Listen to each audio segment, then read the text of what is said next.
grand final is essential. Starting in this year, there is also one important factor. That's right, prize money. In the final stage, ranking prizes are awarded only to the top 8 teams, but any qualified team that earns a chicken dinner receives a cumulative $1,000 chicken dinner bonus. In the series final, ranking prizes are given to all teams that manage to make it to the grand final, and chicken dinner teams continue to receive that $1,000 chicken dinner bonus. From points to prize money, motivation has never been clearer. The path has been revealed for our PGC 2026 champion. Anyone can claim the throne. Tired of chasing the same chicken dinner? Now it's your chance to change the game itself with the PUBG Battlegrounds UGC contest. 3 ways to enter. Go loud with combat modes. Go tense with survival modes. Or go full creative with racing, parkour, party games, or whatever this is. Publish a new PUBG UGC mode for the community to play on and compete for your share of $95,000 in prizes. Every winning mode gets uploaded to PUBG Playgrounds, featured for the community to play. That's your name out there. Plus, the top 10 in every category win cash, including $10,000 for first place. And you don't have to wait for the finale. 10 creators get picked mid-contest for putting something great out there early. Then the community picks its favorites. 6 more winners will receive cash prizes and will be chosen by the players who will actually play their modes. The contest opens on August 12th. All Battlegrounds Plus players can upload their creations. Build your mode. Make your rules. Join the PUBG Battlegrounds UGC contest now. We'll see you on your Battlegrounds.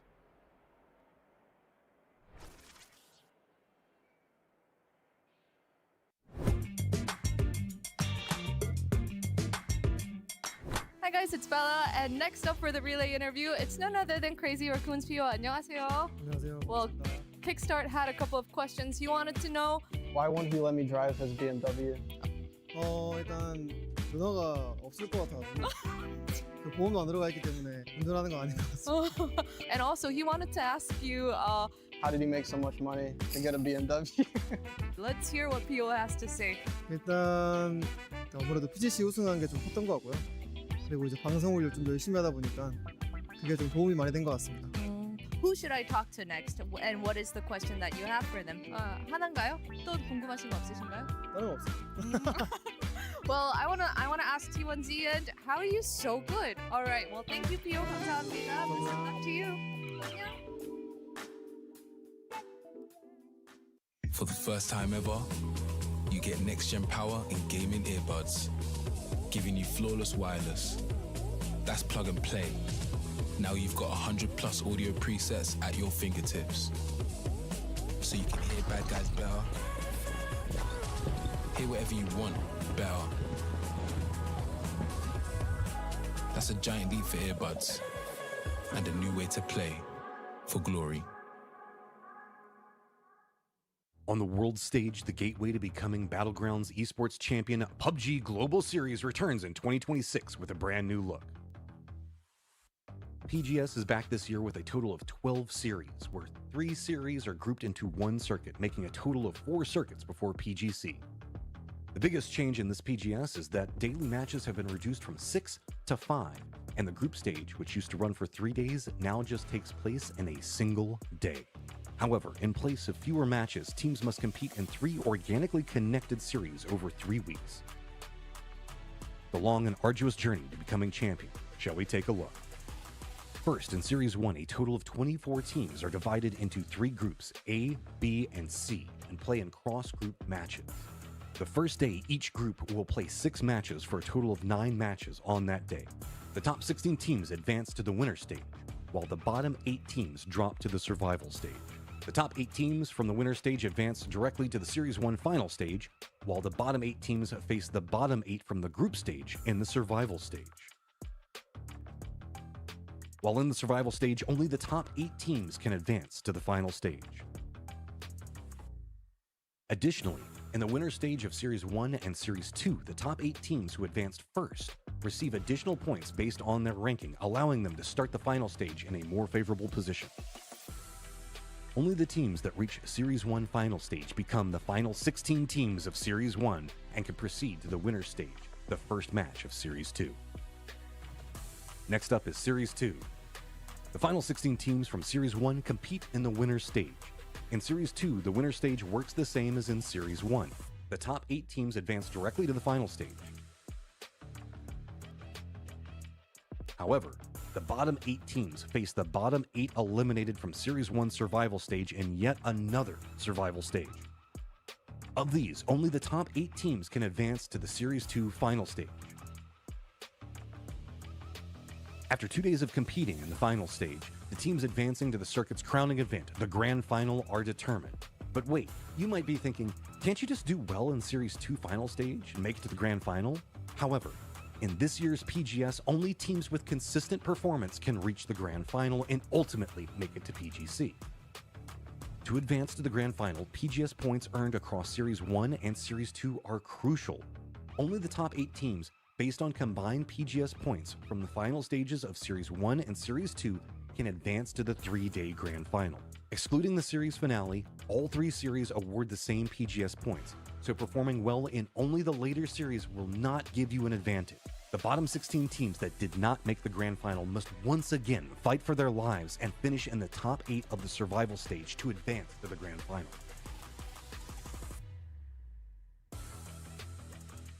Of the 16 teams that then make it to the Grand Final, only 1 team can become the circuit champion. As you know, to become the circuit champion and advance to PGC, reaching the final stage and the Grand Final is essential. Starting in this year, there is also one important factor. That's right, prize money. In the final stage, ranking prizes are awarded only to the top 8 teams. But any qualified team that earns a chicken dinner receives a cumulative $1,000 chicken dinner bonus. In the series final, ranking prizes are given to all teams that manage to make it to the Grand Final, and chicken dinner teams continue to receive that $1,000 chicken dinner bonus. From points to prize money, motivation has never been clearer. The path has been revealed for our PGC 2026 champion. Anyone can claim the throne. Fueled by the same passion as esports athletes, ZOWI continuously develops tailored products, empowering gamers to bring their best out.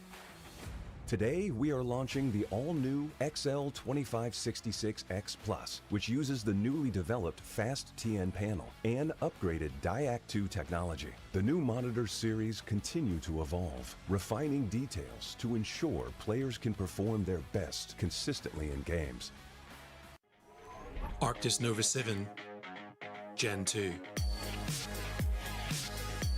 The app called the biggest cheat code in the industry is here for PC and console. It's got real-time audio control to do crazy things. Okay. So use it and abuse it, you crazy person. It's the new gold standard.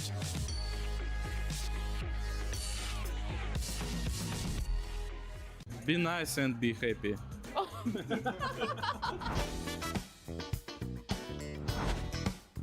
Hi guys, welcome to another sit-down game time with me and today's guest, Team Vitality. Hello everyone. Hello. Hi guys. Hello. Is that your impression of me? Hello. All right, well, today's game is called Guess Who. We'll show you a bunch of pictures of the players here at the lobby and you have to guess their names. Are you ready? I need to translate it. Oh, okay. Будет показывать картинки игроков, но надо будет по очереди называть счет. Alright, So yesterday, Team Liquid got 22 seconds. Yeah, Damn. if you finish before them, then you win, and they're like, We won't. oh, wait, you won't? Oh, okay. Are you ready? Yeah. Start.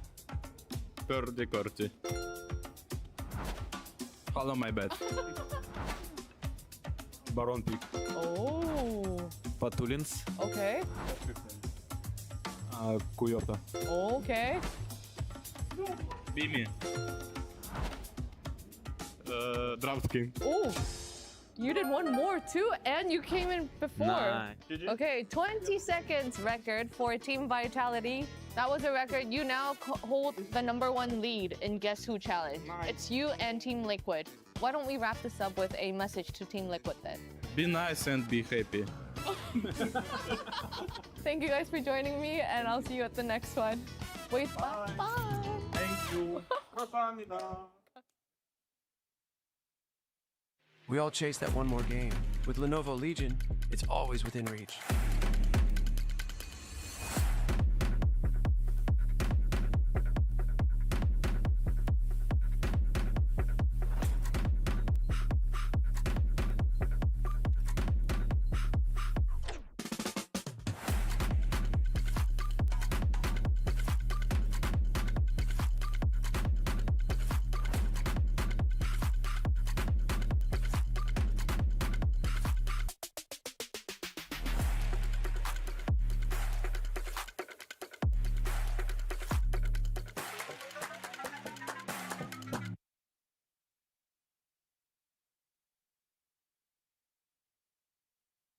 He's a beast on server, but today he has graced us with his humaneness.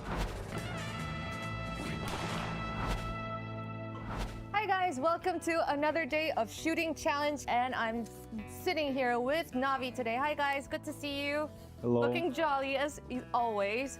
You get 3 bullets, and the one to knock down most models wins and can tell the loser of the group what kind of dance to do for the chicken dinner. Sounds good? Yeah. Okay, well, who's gonna go first? Hey, you need the gun. How many points do you think he's gonna get? 0? Good morning, good evening, good afternoon, wherever you're watching around the world. Welcome back, my friends. We have had to wait just a little while to get to beautiful Shanghai for PGS7. The new circuit kicks off today, where we start with the group stages and work our way forward from there.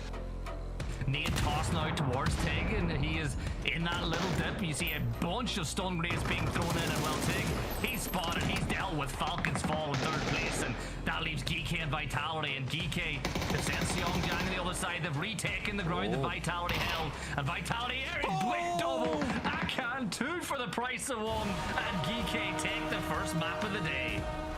Nice Molotovs already for Cold One. Will now get the initial knock on the Nurins. Opons, Patapong, just keep on keeping down. But while this is going on, GK is just taking over the rest of the map. They are taking everything that they want.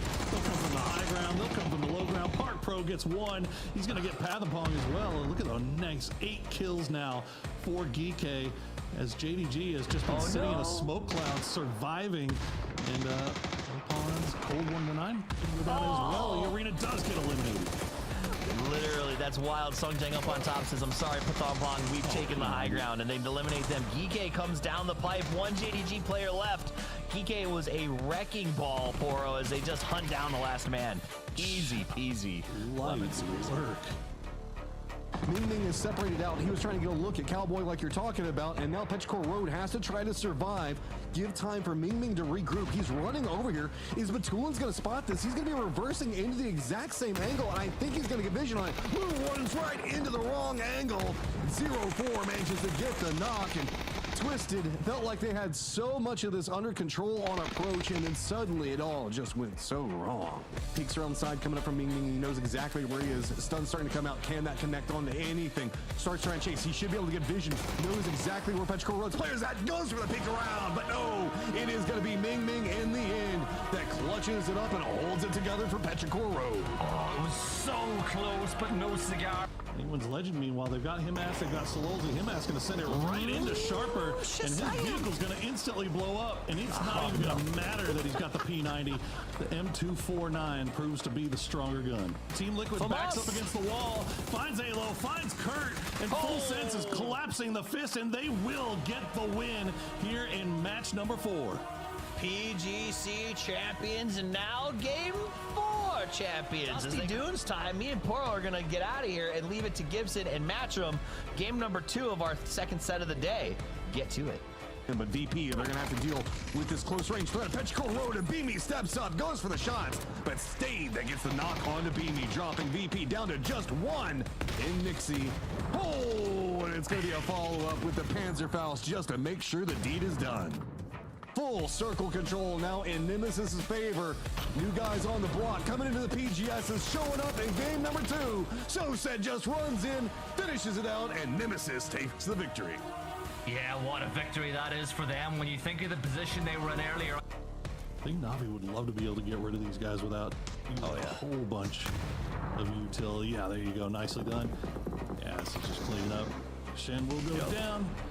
Core road down to 1. I-26 V6. We'll get a knock on the Fairest, but I don't think that's going to be enough. Nicely done there for Navi as they hold their ground and they get their win. Easy as you like it. Navi comes away with a victory. Nemesis got one, and then Navi's like, hey, no, we have to have one now, and they go ahead and they take that win. It's just trying to make sure that nothing was going on over there. As it looks like it's going to be a vehicle push to see if they can get into closer range. Going to be hard. Lyrics, it's a great shot on the POW right off the start of this. Follows that up. E-Arena's just got too much control. Alpha, I don't even know what you can do. The swarm is starting to come for you, and there is no way to get into this circle easy. It's a matter of just which E-Arena player is going to be the one to get it. Need to finish it off, and E-Arena takes it with 11 kills. Yeah, big win for them. 21 points, just guaranteeing the fact that we will see them playing in the winners tomorrow. Pack's already harassing while these guys try to make this corner push. Oh no! There's just nothing they can do, but Ozzy, maybe we'll spot out Booster before he's able to come in, but Shen's looking in the right direction. It doesn't matter. He takes the quick flick. But the Falcons smell blood, and they come all hunting from the high ground. They spray the smoke, they flush Heather, and they finish the job. Falcons walk away with a win, and a much needed one based on the first couple of games we saw out of them. Now what do you do, 4 Angry Men? You're the odd team out now, and Heather manages to hit the shot onto HS. Yeah, there's another kill confirmed. This one ends, got a shotgun of his own, but he's caught out by a kill. This is just shotgun on shotgun on shotgun on shotgun. There's another pump, another knock, another kill confirmed. He can see them in the smoke on the other side, but that's Navi. Her twisted mind into the angle. Hello, goodbye. Shen takes out Heather, and then there was 3. Low ground gonna be continuing out, as now Navi's gonna start jumping down right into the waiting shotguns, just popping them. 4 Angry Men making these shotguns do all the work for him. Navi trying to come down from up on top. There is nothing to be had. Shotguns reign supreme as 4 Angry Men take it. Oh, what a performance from them. I can't remember the last time I see as many shotgun kills in one game. Winner stage, this is who is going through. They will be back tomorrow, and after that, the top 8 teams from the winner stage will advance directly to the grand final. The bottom 8 teams will have to fight again in the survivor bracket, or the survivor stage, against the teams who did not qualify today. So no one is out. At this stage, the first round, you get 2 chances, and so these are the teams who have a shot to go straight through, and I think most of those teams would really prefer to do that, Matt.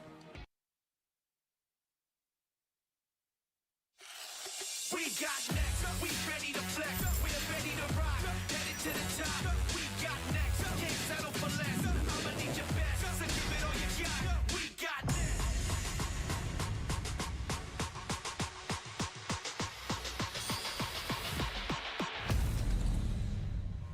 Take me to the front line, better get your head right.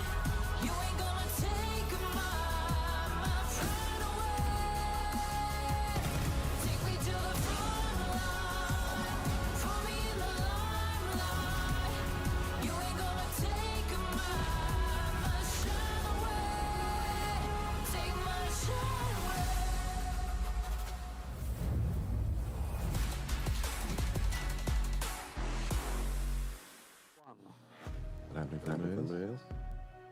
Good morning, good evening, good afternoon. Welcome back, my friends. It is time for the winners bracket here at PGS7 from beautiful Shanghai, China. My name's TWIS. I am joined by Gibson, Matchup, and Porosaurus as we bring you the action from this event. Yesterday, all of our teams took the field, and the top 16 have advanced here today to make a statement that they deserve to go straight to the grand final. The top 8 do. The bottom 8, well, they've got to fight tomorrow with the rest, the best of the rest, if you will, in an effort to survive and make it to the big money and start their journey to domination in the circuit. Guys, welcome back. It's going to be a good day of play, and it's changed up. Instead of just making top 16, now it's about top 8, but we have 5 games to do it. That still seems like a stressful amount, Gibson. Yeah, it is. It's pretty much a situation now for a lot of these teams where they want to bypass tomorrow, right? That lower bracket becomes an absolute mess with everybody scratching and clawing their way to try play at the weekend. The 5-map system, though, I think what we've been playing it now for 8-9 months, so these players are used to only having 5 maps a day. So I think they'll be fine with it, but it does ramp the pressure up that little bit when there's one less chance. T1 I think the pressure will be high, but it's also one of those you get an extra chance to see theoretically how you measure up against the best. Because I think in some ways, Poro, this is kind of a pre-final, right? Like the idea is if you got here, you should be able to get back out of last chance and back into the final. So this is a great place to sort of test your plans for the big show. Goal in mind right now, and that's to make that final stage. And you know, the quicker you can get it done, the better. Obviously, we saw what happens when you have a good start, you get the ball rolling, and you can play with just freedom and confidence. We saw that with DK, we saw that with Petrichor, トップ8、ウィナーステージからトップ8行ったら何ポイントかリードもらえるんだっけな。 Take a look at that total leaderboard from yesterday. So obviously we start back over as we move into the winners division, but the top 16 did advance. Petrichor looked very good at the end of the day. GK looked good at the start matchup. It seemed like the teams there just decided to split the difference. Yeah, we're kind of looking at today with the same eyes that we had yesterday, right? Sure, there was more games, but everybody only ended up playing 6 in total. So one less on the day, so squads that are going to be specifically going for more of that center dive meta. That's why we've been seeing it so much. Everybody wants to try to play the math so that way the circles work in their favor, so that way they can secure themselves a good game to try to get some distance away from everybody on the leaderboards, specifically as we're going to be looking into the top 8 today. So yeah, squads like Petrichor Road, DK managed to find multiple successes and put them into a great position. A lot of squads, though, only found like 1 or 2 games, and that was enough to hold them into the top 8, but it wasn't comfortable. And then let's take a look at the bottom 16, because you know, that cutoff right there was actually pretty hard contested yesterday, Gibson. Tyloo ends up not making it anyone's legend, a team of players that we all know, Gam the Expendables, Alpha. A lot of those Titans from APAC knocked out as well. How do you prevent yourself from getting caught in the same type of race here? Yeah, because it really did come down to set yourself up for that last game. Yeah, positioning's a big one, right? You look at the teams that finished on top, their movement and decision-making was kind of a lot better than everybody else inside the lobby. Yes, it helped that some of them were fed. Like, we've seen a couple of ones where teams picked a position in phase 3, and it just continued to close those zones in on them. But I think, for me, that cutoff line at 28 is going to be maybe a little bit smaller today because of the fact that, you know, there's one less map. But, like, look at those teams in the bottom 8.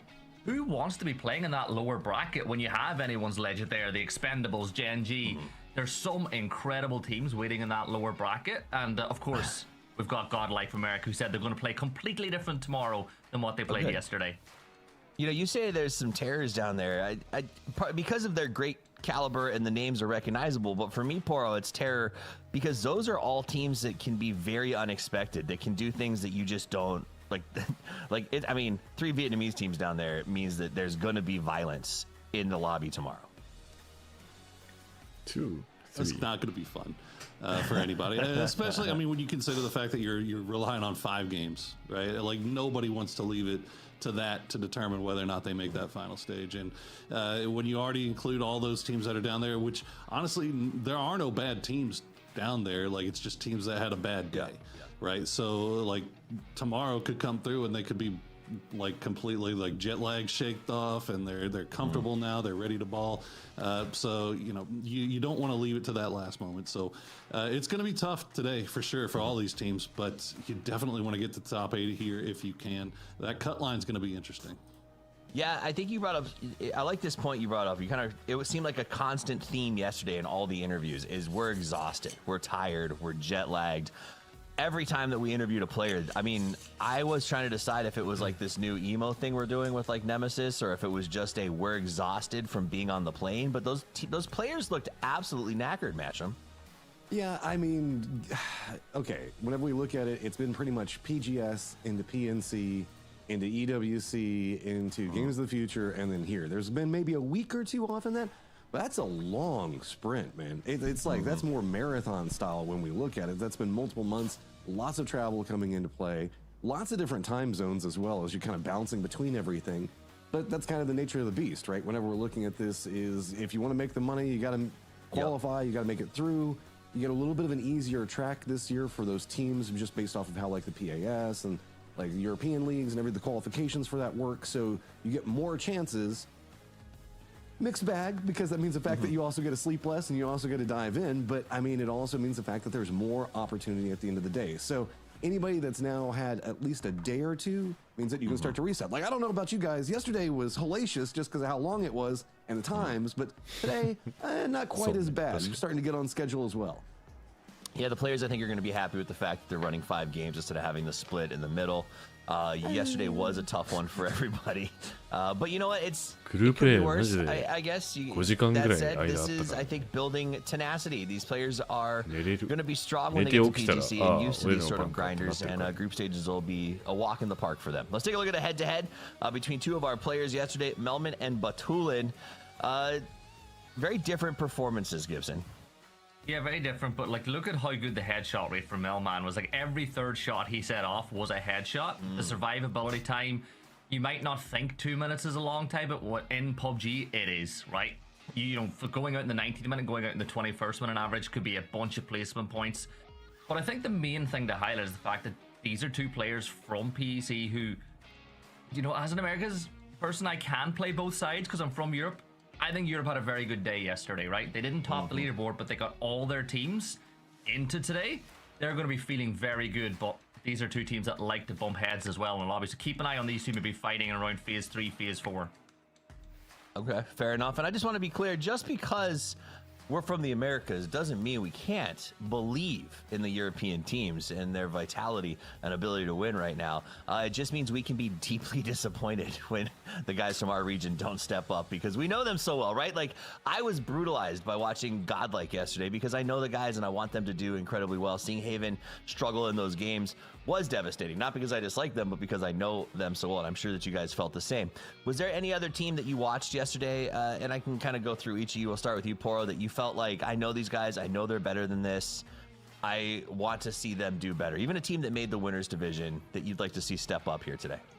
Yeah, anyone's legend, I think, was kind of up at the top. Really, all the Vietnamese teams really were kind of up there at the top for me. Like, I was expecting a lot more. But again, you know, you can only make so many broad, sweeping judgments based off of 6-game set. And obviously, it was a very slow start for them. But I do expect them to come back and kind of get back in it. And the same could be said, honestly, for the Korean teams. Like T1, they left until the very last game.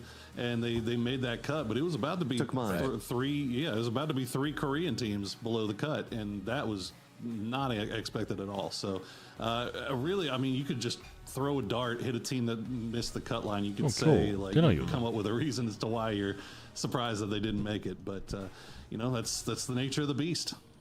It is. Gibson, you got any takes on who you think maybe was a letdown yesterday and needs to step up, or you'd like to see a little different out of them? I'm going to say Gen G, right? Another team that I think everyone here had high hopes for. What surprised me most about them was just how often they were losing individual players early. Like, it felt like a lot of the times D was dropping as the forward scouts. They need to clean that up tomorrow, but I know a lot of fans out there are going to be hoping Gen G can turn up. Excellent. Real quick, Matt, what do you got? I'll just say Liquid, man. Liquid and Falcons. I'll go full Americas right now. What's going on, man? Find something. I know Liquid can sometimes be like bottom and towards that 16th area position, but I mean, Falcons stage, usually holding down that 3rd, 4th place position. Yeah. It'd be nice to kind of see pop back into that, but again. 今日のボトム8が明日のサバイバルステージになる。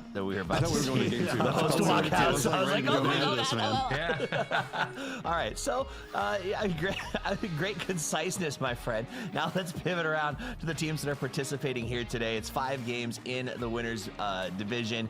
These are the guys who did make that cut line. And while I think there were, you know, some surprises, I will say I think teams like Full Sense that continue to say, hey, you're world champions, please do better. But let's pivot that and say, of the teams that we're watching today, Matt, who do you think really stood out to you yesterday, and what impressed you about them? I mean, it's got to be GK, right? Like, second place, 2 back-to-back first places, high kill counts on both of them. The rest of the day, meh. But, I mean, those first 2 games were really crazy, and they did get some circle love in it, so I would be incredibly surprised if we see it again, but also pleasantly surprised. You know, the thing for me about Geeky that I enjoy the most is they have been impressive, as Matt brings up. And they're players that we know, but I would not say that Akon, EJ Park Pro, and Songjang are necessarily always the most talked about Korean players. It feels like this is a raw fundamentals team to me. じはするけど、サ サ ーキット形式だからね。 There's definitely been times when we looked at each of those guys and been like, okay, are they? They're never going to be the superstar on their team, but they're always like that glue guy. シリーズが3つあるから。 I would say comparison. ちっちゃい大会が3つある。その総合点を争うみたいな感じだから。まあ実際確かに少なく感じる。 Yeah, I mean, it was great for GK, but I mean, that's kind of what happens when you get 2 wins to start off the day. You kind of get to breeze through. I'm excited for the Chinese teams, right? Like, after what we saw happen to them at EWC, seeing the turnaround, obviously being back to Shanghai can help out a lot with that, but you still got to produce when the rubber hits the road, and they found a way to do that yesterday. So we'll see if they continue that upward trajectory. You know, I agree with that. I think the 4AM, Petrichor having a great second half of the day. 4AM putting up some numbers. Both teams that didn't even make it to the finals at EWC and got knocked out pretty early on. In fact, the truth is the best Chinese team at EWC, Gibson, is now one of the underperforming Chinese teams. You know, we don't count Tyloo. Behind the teams that got eliminated. So it's been this sort of really back and forth. And I think part of that might be, you know, Petrichor, 4AM sort of stabilizing rosters after their heavy hitters step back and become owners. I feel though, like with Chinese teams, when it comes to playing outside of China, you can put them all, throw them in the air, and some will, you know, it's just so random as to how many teams are going to perform and how many aren't. Like, I feel like they're one of the regions that perform best at home compared to away. So, yeah, Tyloo's been fine, but there's just something about Chinese teams when they play in China. They're up a better. Like I think you pointed out yesterday, some of these guys are going home to sleep in their own beds, in their own homes. Yeah. They know this stage. Like, there's something to be said about comfort. Yeah, you gotta wonder if it's just comfort or if other teams need to be, like, maybe inspect what it is that these guys are doing to be so much better, because they are. It just seems like the food, the culture, the ability to be close to home does make it better. And you kind of also wonder then, is that why a Western team took the win at EWC? You know, we interviewed the players there, Poro, and a lot of them were like, hey man, it is really good to be playing in a Western city again. Like, the food makes sense, the time frames make sense, you know, this is way more comfortable for us. How do you make, I mean, you've coached before. I remember you were the coach of the Intrepid Rumblers back in the day. What do you do to make a team comfortable when they're traveling outside of their comfort zone? Well, first of all, you got to make sure they listen to what you say, which is not always. But no, I mean, there's definitely an argument to be made. But I mean, I don't want to take anything away from this. Is obviously none of us taking anything away from the VP performance at EWC. Like, it was a fantastic run for them. But yeah, it's tough. But we are getting ready to go into Game 1. Toffies, are you excited? I am gassed up. This is the first game of the day. We're dropping in the grassy pastures, and we're doing it with a duo that you have known since the days of the days of PUBG Online. It's the OGs themselves, Maddie and Porosaurus. Woo! That's an old throwback, PUBG Online days, Poro. I suddenly need a cane. I miss it sometimes. We're not ducking the Unk accusations, but I don't think we're trying to. I don't think we're trying to. Duck Juice just owned me like 2 years ago, and I'm just I've had time to adjust mentally to the Unk energy and just embrace it. I got to get me some Air Force Ones. Purdy Curdy's preferred shoe of Lanimal action. That says something about him, or says something about us. I'm not sure. Either way, we got the start on air goal, so that's fun. Yep, and looks like most of the distance is starting to come out from the players. It looks like just vehicle setups. NAVI MVP. That one go a little bit. Actually, what are you doing? You know that's never going to work. I've never seen anybody actually hit this. Uh-oh. No. Yes. No. Yes. No. Yep. Yes. Oh. He didn't. Buki got the backup just went for the car, didn't get a gun. Okay. Yeah, no time for it. Should have gone for the gun first. See, now you gotta just watch him drive away. It's a 4 AM effect, isn't it? It's good for T1. That was Heather. 持っ That て would た be けど bad リロ to ードしてな lose かっ Heather た that か。 early. I mean, you could have still gone over there, blue chipped and done something else like that. But that's why we don't see a big commitment. Oh no, I-26 Just goes right. All the times are thrown off now. Get back, please. Okay, we got this. But yeah, no, I mean T1. Remember, I mean we've seen T1 at 4 a.m. They committed to fighting it out in Yasnaya before, but it looks like T1 is going to go ahead and give 4 a.m. over to Yasnaya over to 4 a.m. rather, and as a result, they were dropping in Roslock. So maybe a little bit unfamiliar with how Petrichor decides to drop for those hard spawn vehicles to start things off, knowing that they do loot over there in school apps. So they get away with one there. That's good news for them. I mean, it's first and second also on the leaderboard coming out of yesterday, doing I wouldn't say necessarily a fight, but I guess an argument over resources that might continue going forward. That's about the most of it. It's just like one of those like you shake your fist in traffic moments. You're not really fighting about anything. It's just like, oh, this guy cut me off and then tried to run me over. But then I was fine. It was fine at the end of the day. And you know, it happens too. Like it happens with teams that are very used to each other. Like we saw Navi and Twisted Minds fighting in Neox Factory racetrack not too long ago. So and those two teams, I mean, they've been dropping next to each other since the map released. So not too terribly surprised, but it's good news for T1 that they're able to get out of there relatively unscathed. And we get another hard north shift. We've been seeing a lot of this Severny area lately. We've been seeing a lot of water on Aaron lately, just in general. I mean, that's probably what. ランドレシオで悪さしてるっていうのはなかったね。まあ昨日1試合ぐらいあったのかなって感じだけど。There's like a lot of different strong points of interest that you can get over here that lead to some really cool firefights. So I do enjoy it, but I'm starting to get that feeling of more resort. I do agree with you on that. Like we're seeing まあそうね。まあ比率きとかを見たい。結果的には結果的にっていうか実質 PGC が一番でかい大会だからそこでめちゃくちゃ長い戦いが見れるって感じかな。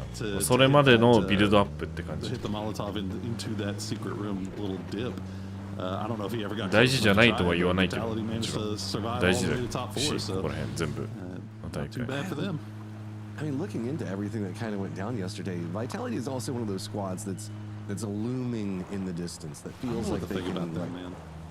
選手側もやっぱり短期決戦 TPP と短期決戦っていうのが響くとは思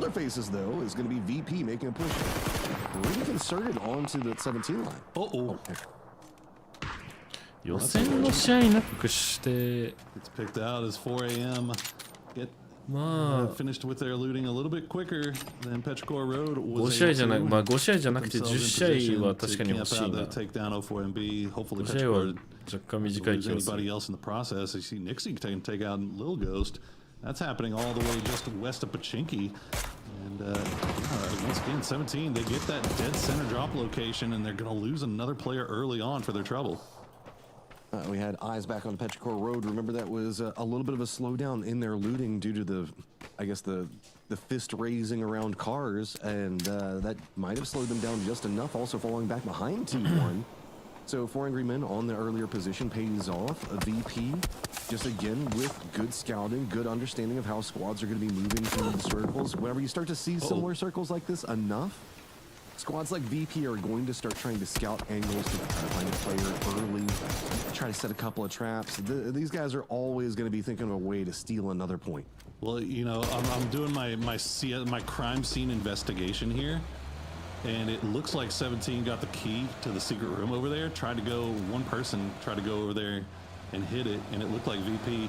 Either they caught him in mid-rotation or they expected them to try to go for it, and they stopped down long enough to just say, yeah, you know, let's see if anybody's going for this. And in the end, they end up getting somebody for it. So, you know what? I'll give Virtus Pro the credit and say that they actually decided to stop down and scout it out to see if anybody would go for it, and we'll go with that. I agree, but one of the things I find very funny is the secretest of rooms right now. We still use that term. Not a secret. Everybody already kind of knows. It's setting traps around that I think is a smart call. Is Team Liquid might have their own problems due to that whole VP17 situation, as now they're going to be playing over here next to Everest, and it looks like 17 might have the same idea. Yeah, they're in a split right now, too high, too low, just camping to see if they can catch anybody making rotations through. But 17 going to send one up to the top. That's Wembwa. Actually, is it one or two? No, they got two up there. Or no, Wembwa going to go all up there by himself, and they have not figured this out just yet. And there you go, Alo will be able to pick down Wembwa, and now 17, just like that, down to 2 players. That is a horrible way to start off for them. Games of the Future winner right now, really wishing that they could have seen the future on this game, because it's just gone bad to worse. Now they're going to be rotating right underneath of Team Liquid, who is chasing this. It does look like, I won't necessarily say chasing, at least looks like Kurt is hoping the fact that maybe somebody will turn around back in this direction, or maybe if they do, if 17 stops in crates, that could be a problem. Kurt's falling on one side. Always kind of turning back around, is realizing that there might be an opportunity for 2 more points there. Yeah, this is just Cowboy eyes in the sky. I mean, they saw the kill feed. They know 17's down to 2. So I think 17 do the right thing right there, sending it into crates, trying to make it basically to the point where it'd just be a pain for Liquid to stick around. But the problem for 17 is that they can stick around here on the edge and wait for 17 to cross. So we'll see what happens. I'm not sure if Team Liquid was able to get the chip off of Wembwa, or if 17 is just going to kind of hover around and maybe go for that later. But it looks like Team Liquid, they're not going to camp it. Instead, they're going to send Cowboy to scout out over by shooting range. This Twisted Minds Falcons rotation was looking a bit scary. Falcons does play around the Stolber hillside, so they're going to be pretty familiar with this. We see them do secondary drops over there, but DK is actually going to have the high ground onto it. A couple more seconds before we see where the circle is going to pop, and it does go back over into Severny shooting range. I guess almost starting to feel home territory for these circles, as the players know exactly where to now go. Feels like it, doesn't it? And yeah, that whole western side and even just all around shooting range was completely unoccupied. As you see, first pro, yep, they hit the secret room. But yeah, you got Team Liquid and JDG both crashing on shooting range at the same time right now. Severny is getting a little bit packed. T1 trying to see if they can take a few shots at MiTH as they make their way through. But T1 in a good position here, so is Nemesis. Yeah, and then we've got the wrap up into the north, where it's going to be GK, Twisted Minds, Falcons all up on top of each other. T1 got into position earlier alongside of Nemesis, so they're going to have some control on this side. Vitality did go up into Severny, so they're keeping control over there. JDG look like they're going to go far more west, get distance away from everything, while Team Liquid is going to finish out their rotation pretty close to shooting range. There are still a couple of external factors to look at, as 17 is taking shots over at E-Arena, back over next to Georgia Pole, so E-Arena still has a little bit to go. VP off of going and hitting up that secret room that we were talking about, also going to be a little bit late in the rotation. Falcons, now you see GK up in front of you. You saw that rotate, I'm assuming, given the fact that they were up in the higher sections of it. Now how are they going to handle this? Is they're going to be gate kept on just about any angle over here. Yeah, they also got kickstart in the air, in the glider, so he should be able to spot that out and let him know how close they can get. And it looks like he's going to start sailing down towards the south side to see if there's a better path in. I'm kind of surprised that 17 actually took those shots at E-Arena, to be honest. They're down to 2. And unless you are just dead sure that you can get a knock and a flush there, it kind of seems a little aggressive when you're trying to survive at this point. But looks like they'll get away with it. E-Arena going to come in late as Twisted Minds in the compound looking over towards Full Sense. I'm curious if 17's hanging out over there long enough to where they can get back, maybe get a blue chip. I don't know, based off of maybe that whole Everest situation. We'll have to see as Falcons continuing to change up their approach into the circle. This one should feel a lot better, given the way that it's now marked out. This will get them down below Twisted Minds and DK positions. It's going to be the more open section of where we see this, I guess, warehousey Badlands section. But, interesting little map thing we got there on the right there. I haven't seen that before. Shows you exactly what their path was. You see that? Yeah, got it a couple of times. You get new toys. I like new toys. Eyes onto the circle. Actually, looks like 17. I don't know if they did get that blue chip or not, but they are going to be coming into the circle down into the southwest. That's going to put them pretty close to NAVI, who's another squad. You know, we kind of talked about waiting for pop-off moments or waiting for them to kind of start becoming big again.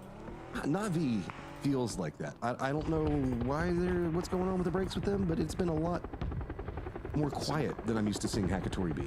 Kind of Navi's perpetual. Oh, Nishita. But there you go. High hard shift once again to the west, so shooting range is going to be the plays. We see multiple E-pickups come through. 東側のさっき映ってた They're gonna get a tough spot, man. They're going to have to go all the way to the coast. No vehicles to play around with. As GK going to run through. Falcons, it looks like Kickstarter gave them the call to go through right towards the center, and they will stop down. Yeah, it looks like they are going to stop down open field in the divots. Oh,何もないThey're going toとこ force へ GK 止ま off っ to た the north, ね and GK is going to run right into Vitality. Oh, Vitality holds a line. Quizzy gets 2 off of it. Great play, but there's the counter push. Coming out on the other side of it, Song Jung's going to be the one to find it. Geeky with 2 players now down. Trying to navigate other side of this, it's going to be VP caught up with JDG. Strong compound, but December 12th is doing such a great job on defense. JDG 対 VP. VP's having to retreat from the angle of it. Luke Rook's just trying to hit the shots at range, but it is going to be a Beanie that gets the knock on Cold 119. That was a bold call by Virtus Pro, and it might have been the best one that they had available to them, considering how far down to the south they were. They had to take this E-pick up all the way to the north. They decided to commit all 4 to the compound crash. Caught JDG in a 2-2 split, but as you said, JDG doing a damn good job of holding the line for the time being. We'll see if they can keep it going as Team Nemesis will get eliminated. The kill feed is just lighting up like a Christmas tree right now, Matcham. Yeah, Falcons did great on their defense for that one. Smoke's now starting to come down as VP want to get their numbers back up. They're much more clustered together versus what's going on with JD Gaming, so this is going to be just trying to rally numbers, make sure that this firefight works out well. How's the bounce? Oh. Okay. It's actually crazy that Virtus Pro gets away with this. That's really well played by them. And is that one going to bounce? No, it's not bounce enough. But sucks for JDG, man. They had a great 2-2 split on that northern side, but they just were not in position to catch out that E-pickup. And Virtus Pro takes advantage. You just can't give a team this good that much of an opportunity. As I hear a C4. Oh, I hear a C4. Is it in there? Oh, there it is. Oh, we're making cover. I see what we're doing. Remember, Falcons had to jump over to this position after just massacring the squad that came up on top of them. So now flatten out the top just a bit more. Give yourself a little bit of a hold to play from if you want it. This hillside is actually incredibly strong. This is on the other side of what we're looking at because the gaming position is at the end of this ridge. So when we come to the other side of it, it's essentially just like a giant shark fin that cuts up through this section. Gives you a lot of verticality, but also does mean the fact that you could profile up whenever you peek at the top of the hill, and people can absolutely pop you from range. So that's why Falcons are just digging in a bit more, finding some safeties from, I guess, 3 or 4 teams that are C4 VP の方に流すとこも。As we wait and see where the next circle goes, it's going to still stick on that coastline, and all of a sudden that VPE pickup looking genius as they have the compound dead center circle. They get absolutely blessed here.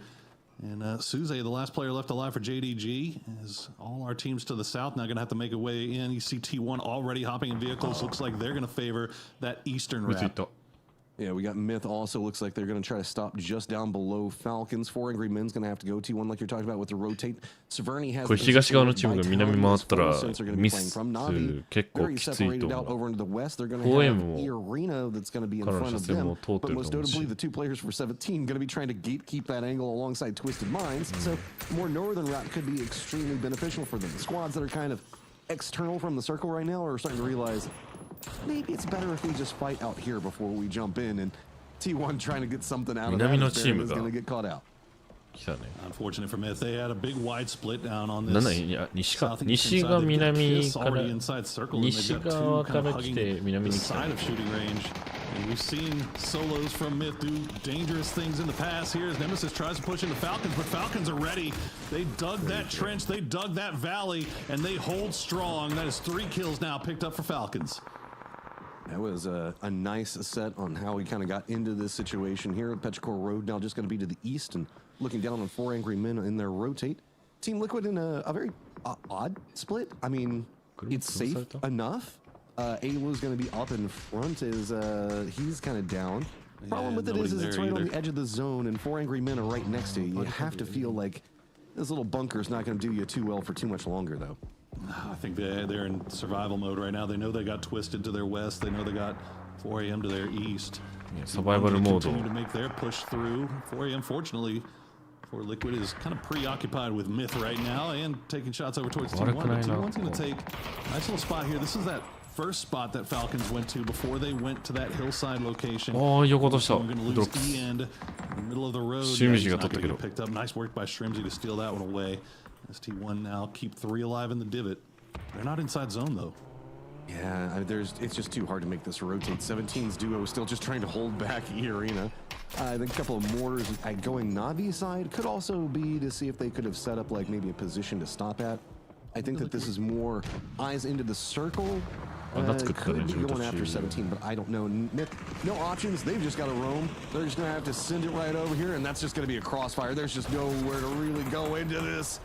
You gotta get popped multiple sides. 4 angry men, T1 on one side of it. Even if you made it further in, Petrichor Road is gonna be ahead. Poor old Jacob. And he doesn't even have tires. Why is it going so fast? Finally, he managed to get some cover, and he's inside the circle. I guess blessings. Yeah, 4 a.m. This is rough for them. They lose 1 to Cowboy as they try to make their way across the road, and now they know that Team Liquid is looking at them. Twisted is looking at them. Nice shift to the north again. Virtus Pro, a high risk, high reward play. Pays off for them as they get a little bit of circle luck here now to go along with winning that compound from JDG earlier on. Navi also in a beautiful position up there on the north side. We'll see if anybody decides to wrap over in that direction at any time. But yeah, Severny's about to pop off here, Matt. Yeah, it's already been kind of going. Vitality getting the bad end of what's going on with Full Sense right now. Just 1 left up, and hello, my bad. Looks like they already know exactly where he's going to be. All she wrote coming up from Made in Thailand is, hello, my bad, realizing, okay, they know where I am. It's time to just go. As the solo, he can kind of run up next to that coastline to find some form of safety over there. 4 angry men also going to be kind of roaming back behind Team Liquid. This is the firefight that's just got to happen. I don't see a way to get away from it. There's just too many people. Falcons not even inside the circle on their hillside. Twisted Minds can't really get out at this point. Well, can kind of, but it doesn't feel good. But mostly it's going to be about Team Liquid just not even having any vision and walking up and getting popped in the face. Yeah, this is just free farm for Twisted at this point, isn't it? Yeah, I mean, they can just get 4 a.m., they can get Liquid, they get everything. Really, really well played there by Twisted as Cowboy. Looks like he might just be going for the ファルコンズめっちゃいいとこ入ってるんだな。Yeah, he's getting heals. He knows that is just going to be a point donated over to the blue instead of over to Twisted, as they now have control over the south. They can make their way in unless Falcons gets to be a problem, but Falcons is dealing with T1. I mean, just good nades on both sides to pop them, and here's that third party coming in. Falcons' positioning is great, but if there's any opportunities, people are going to try to take it away. Cars just flying away from them. Road also looks like they were trying to come up the hillside, but they start getting harassed at range. Falcons now also looking back down on top of them. Shrimsy, last one trying to continue down, see if he can get anything else out of everything going on here, but there's going to be the push coming up from T1 at any given moment. Twisted on the other side, but also moving into position. 17 taking shots at range, kind of forcing as Falcons are going to go down. Just too many teams, too many angles to try to defend. Try to play King of the Hill, but unfortunately, we're getting pressed from every single side. They end up going down in the end. Now T1 trying to reset. They're going to focus over on Petrichor Road. Get that knock on 04MB. Looks like Petrichor now down to just 1. So we'll try to go for the res, but Type is down now. Raining is eating blue zone damage as well. Shots in the back from Liquid. And Liquid actually going to take one away as Cowboy will steal another point before going down. With my last breath, I stab at the kind of on the Petrichor Road. Now going to get back up to where we saw Falcons playing from a moment ago. Twisted going to just down below them. All the squads that were playing the numbers to play away from the coast and where those circles usually go to shooting range, just getting ripped apart as Petrichor Road now going to deal with Twisted on the outside of the circle. Full Sense coming into the east, going to be far more comfortable. Our duo for 17 is still alive, but it looks like Navi is going to have to be the ones to deal with the東側に JDG のスーズがいるから、東側からのプッシュは JDG の記録流れてからだというのは分かってるんです。西側と南側のチェック、あと北側からそこら辺のチェックしかしてないね。Still trying to deal with this issue up at the top. Chewy going to find Perfectix, and now Lou has to play that low side. Getting shot in the back though from 17, so they can't stick around. This has turned into a pretty decent rally game from 17 so far. Twisted finding multiple kills, but there's going to be kind of caught out. Petrichor Road is going to get eliminated. The Full Sense push comes in from the east, and now they're going to go up into the Falcons high ground position, find a couple of free kills that they're going to try to take up. I'm starting to feel that this spot is cursed, though. Everybody that gets up here just instantly dies after they touch it. It really does. Well, Navi now. Oh, there you go. Hakatori will find Xiaowu. As Tian now the last player left alive for 17, but it's really tough to get these guys out. A nice shot from Tian will take down Hakatori. And now Navi is down to 2. They've got to get rid of this guy. And look, Virtus Pro, they know it. They're sending 3 outside of the compound to try to capitalize. I mean, Tian, he is just wrecking faces right now. It's just a VP littered all over the ground in front of him, and he's just walking forward, making sure to pick up every little bit of piece of that litter. Navi gonna go to the northern coast. This is full damage control. This is we're not even gonna try to do anything else in this game except for try to survive. JDG had a similar idea. 西側のプレッシャーがなくなったんで、そんなティアンティアンは動けるようになった。 them and VP with anything left to play for. That is so tough for Navi, right? Like they were 4 strong, and they knew that 17 was down there and that they were weak, but they could not get rid of them quickly. And a lot of that is just great individual play on the part of Tian. But you know, at the end of the day, you look at this spot where Navi Ferris is hiding, and that could have been a full Navi squad playing on that ridge line. Had they not decided to go for 17, but you got to go for that. This is the situation that we're in, that the lobby presents you with. When you need as many points as you can, as quickly as you can, you've got to try to go for those fights when you have it. Unfortunately for Navi, this time it doesn't work out. I mean, we're looking at 2 different squads that came in from totally different stories, right? A very weakened 17 right off of the start, somehow finding more and more survival points in later stages, finding kills. VP, the circle abandons them early, so they make that big desperate emergency pickup that you talked about, dropping right on top of JDG and getting themselves a great position. Meanwhile, poor old JDG, 1 player up. This was their home, and it was just taken from them. Now they at least have 1 in the center of the circle, but it felt like everything could have been theirs. JDG 2位狙いか。 You hate to see that, もとも especially と when you そこの集落取ってたチーム家が奪われて悲しい気持ちになってるって言ってる。 I don't know if they didn't see it or they didn't call it right or they weren't expecting it or what happened, but that Virtus Pro e-pickup, they just were not ready for it. And you want to give credit to Full Sense too. Like they've been playing out of Severny. They showed a boatload of patience. And they ate blue zone damage. They waited for Petrichor. They waited for T1. They waited for Falcons. Thanadol just going to put Tian on a poster as they are now up to 7 kills. And they still have that high ground. But Virtus Pro have the compound. You got to feel like they're in the driver's seat. Oh, Ferris, you do not want to try to get into this circle. You just want to keep that ridge line. Move more east. Don't go up next to that road. It's going to be really bad because the Anadol's right now on top of this hill. And if I was Full Sense, I'd be feeling it too. Circle does kind of abandon it. So, I mean, Thanadol's going to have to move in down this hillside. And he's trying to put in the work while he's got it. I mean, he's just popping that window, trying to see if he can burn down any armor and meds. Yep, this is all Ferris can do. He's like, no, I don't want to deal with that. Nope, you can have it. All's good. You miss 100% of the shots you don't take, so Thanadol going to empty the chamber, trying to get somebody as they're peeking. Doesn't get that one. Suze, well, this is Suze's game. There you go. You keep sending rounds down. Eventually, you're going to get the knock as he finds Nixie, and that should be actually getting him rezzed again. But as you said, it's damage to armor, it's damage to helmets, it's causing problems for VP right now, slowing them down, taking them off their pace. Is Rushy's job right now with the pickaxe just to dig a new hole so that way the bolty shots can keep raining right down into that building? I don't know. It looks like it's just kind of set up on the perfect angle for you to still be able to get a couple of pot shots back into it. We'll have to see. Is now we've got the couple of solos just kind of living their life as we got phase number 7, 24 more seconds before we move into phase number 8 and kind of get an idea on how this is all going to lay down at the end of it. So, I mean, the only thing about it is both squads have a solo next to them that could cause a problem. Hey, I'm actually amazed that Full Sense hasn't been able to spot this guy for JDG yet. I mean, you can see on the X-ray, like he is just pushed right up against the wall of that divot that he's in. So they just don't have the angle on him yet. But don't be casual with this Full Sense. You're in not a terrible position right here. If you get stabbed in the back by a snake, that could be brutal. これなんだっけ、昨日のランドマインだっけ、地雷こういうスーツみたいなプレイヤーがいること。specifically whenever you're in TPP, if you kind of 地雷 line 踏ん up だらやばい right, から is that ね the helmet just kind of blends in. The camouflage actually works.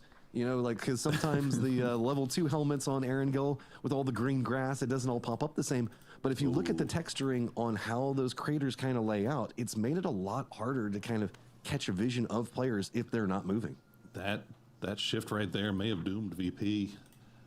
It's really going to be a question of how much utility they have. Like, remember, they picked up all the way in. They won the fight with JDG, but then it hasn't really been a whole lot of loot picked up since then. So we'll see how much utility, how much smoke they still have here towards the end. Is full sense. I mean, look at this wide split they have right now. They're looking pretty decent, and Russia doesn't even have to deal with JDG right now.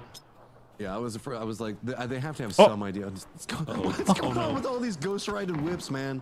They're just going. Oh, and you're allowed to have a car if you want it. It might go into the ocean, but you never know. That odd positioning coming out and the thing with the car actually opened up a pathing for VP to come into this pretty clean. That feels so bad losing that, doesn't it? Like, yeah, Whoa, just watches it roll down the hill. Well, looks like VP has enough smokes at least. I mean, this is good utility discipline on their part. They get out of the compound, only one smoke used, and BME will take that opportunity to dig themselves a little bit of a hole to play around here on the edge. And now it is down to the final circle. They've got JDG right on their doorstep. Yo, 見つけたね。 6 kills now. Keep doing it. Keep doing it. I want them all. All right, VP, problem. You still have a JD Gaming player next to you, and this is the fight that's kind of started it all. I'm willing to bet that this JD player, they know he's there. VP はわかるで He しょ wants ね。 vengeance back. If he could get a knock or maybe even 2, he could really try to ruin VP's day. But actually, it's going to be Rushy that spots it on the other side of it. Belmont's going to be over there more to the north, so this is going to be really nice contained angles. But I mean, the VP boys, these guys can just unload once they spot out anybody. Yeah, that's really nice work by BME taking him down. Suze gonna find Luca Rux though too. So GDG, thorn in the side, gonna cause the problems. ちょっとやらかしたな、ス Rushy ー will ズ。 try to 落ち着いてれば。 over there. Luca Rux, they're gonna go for the res on the Luca Rux. That is bold. It looks like they might be able to get away with it. Rushy though, look at how much damage he is causing, and he's managing to stay alive and create problems here. VP do get the res, but they haven't been able to fully heal yet. And Thanadol gonna take that opportunity to get position. Just runs forward, the crate providing some cover. Luke Rux gets the knock onto one. Thanadol gets the counter knock on it. He's just up in their face. Explosions popping around him. They know where he's at. He's gonna go down. It's just Belmoth over at the tree. 1v1. 自分で穴作ったから。 Between the two of them. あ How る。 are we gonna see? This is bad. ニキシ Right up against the 有 blue 利。 zone. It's gonna be so problematic. Full Sin's gonna be walking right into Nixie's positioning. Can he get the shots? Of course he can. VP take the first game of the day. That's beautiful work by Virtus Pro. Great patience shown and great utility management, making sure パンツァ that they ー were で able to leave the compound at the 穴 end 作れた and ね put themselves しっ in か a り good position despite almost getting bit in the back by Rushy. Rushy did a great job there for Full Sense.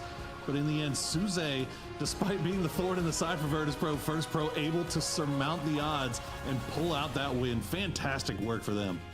I mean, we went full up onto the coast in the north and crazy things to look at in that last game. Let's bring back in Toffees and Gibson. Toffees, man, that was one of the most northern circles I think we've seen in a hot minute. Game 1 of the winner's bracket, Northern Circle. The Polar Bears have to come all the way out of the south. EWC champions, Nixie, the MVP of a world championship. Reminds us just why. VP was hot, and I'm gonna be honest, guys. I was reading chat during that game, and I saw Avenger in there saying this is not a good pickup circle for VP. You gotta have cars. This is a really risky play, and it was. But Poro, man, did it work out. I mean, you know, sometimes you get lucky. I mean, great circle shifts for Virtus Pro there towards the end. I mean, everything just fell right on top of their compound. So fantastic luck for them to go along with the fantastic work in taking that compound. でかいリスクを負って一個のファイトを制して寄ってくれたからドンがそれたみたいな。まあそれでも結構リスクはあったけど、その後でもスーズ残りラッシーの横やりだいぶ危なかったけど、ね、The explosion on Petrichor when they try to push, the cars getting knocked backwards. I think everyone T1 coming up on top for the battle. Like this hill was everything. The amount of bodies that were left buried under it was shocking. 15人ぐらいの Falcons at one point even tried to デ use ス the ボックスあるっ C4 to ぽいな create そ some こ。 cover, but all it did was create a valley from one side to the other. But you got to give them credit. Like they got a bunch of points, 6 from holding that spot. Then we saw the push from Twisted Minds, the push obviously from Full Sense, and honestly, Full Sense at the end of that game, they tried to win by running out from behind the tree. If it was grand finals, they'd probably deny in this situation. But can we just take a second to appreciate Thanadol with the M24? Did you see how many headshots that guy was hitting? Right? I know they call him Thana Dull, but we should change it to Thana Sharp Shot because that guy was out of control. It really was, though. I haven't seen a bolt action used that well since the days of Baja Waka back in the revival period. So that was exciting. Love to see an M24 in play. And they really, I thought, almost pulled it off there at the end for VP having such a good spot, managing to come out. I was impressed with both of those teams as they went to the end game, Poor Source.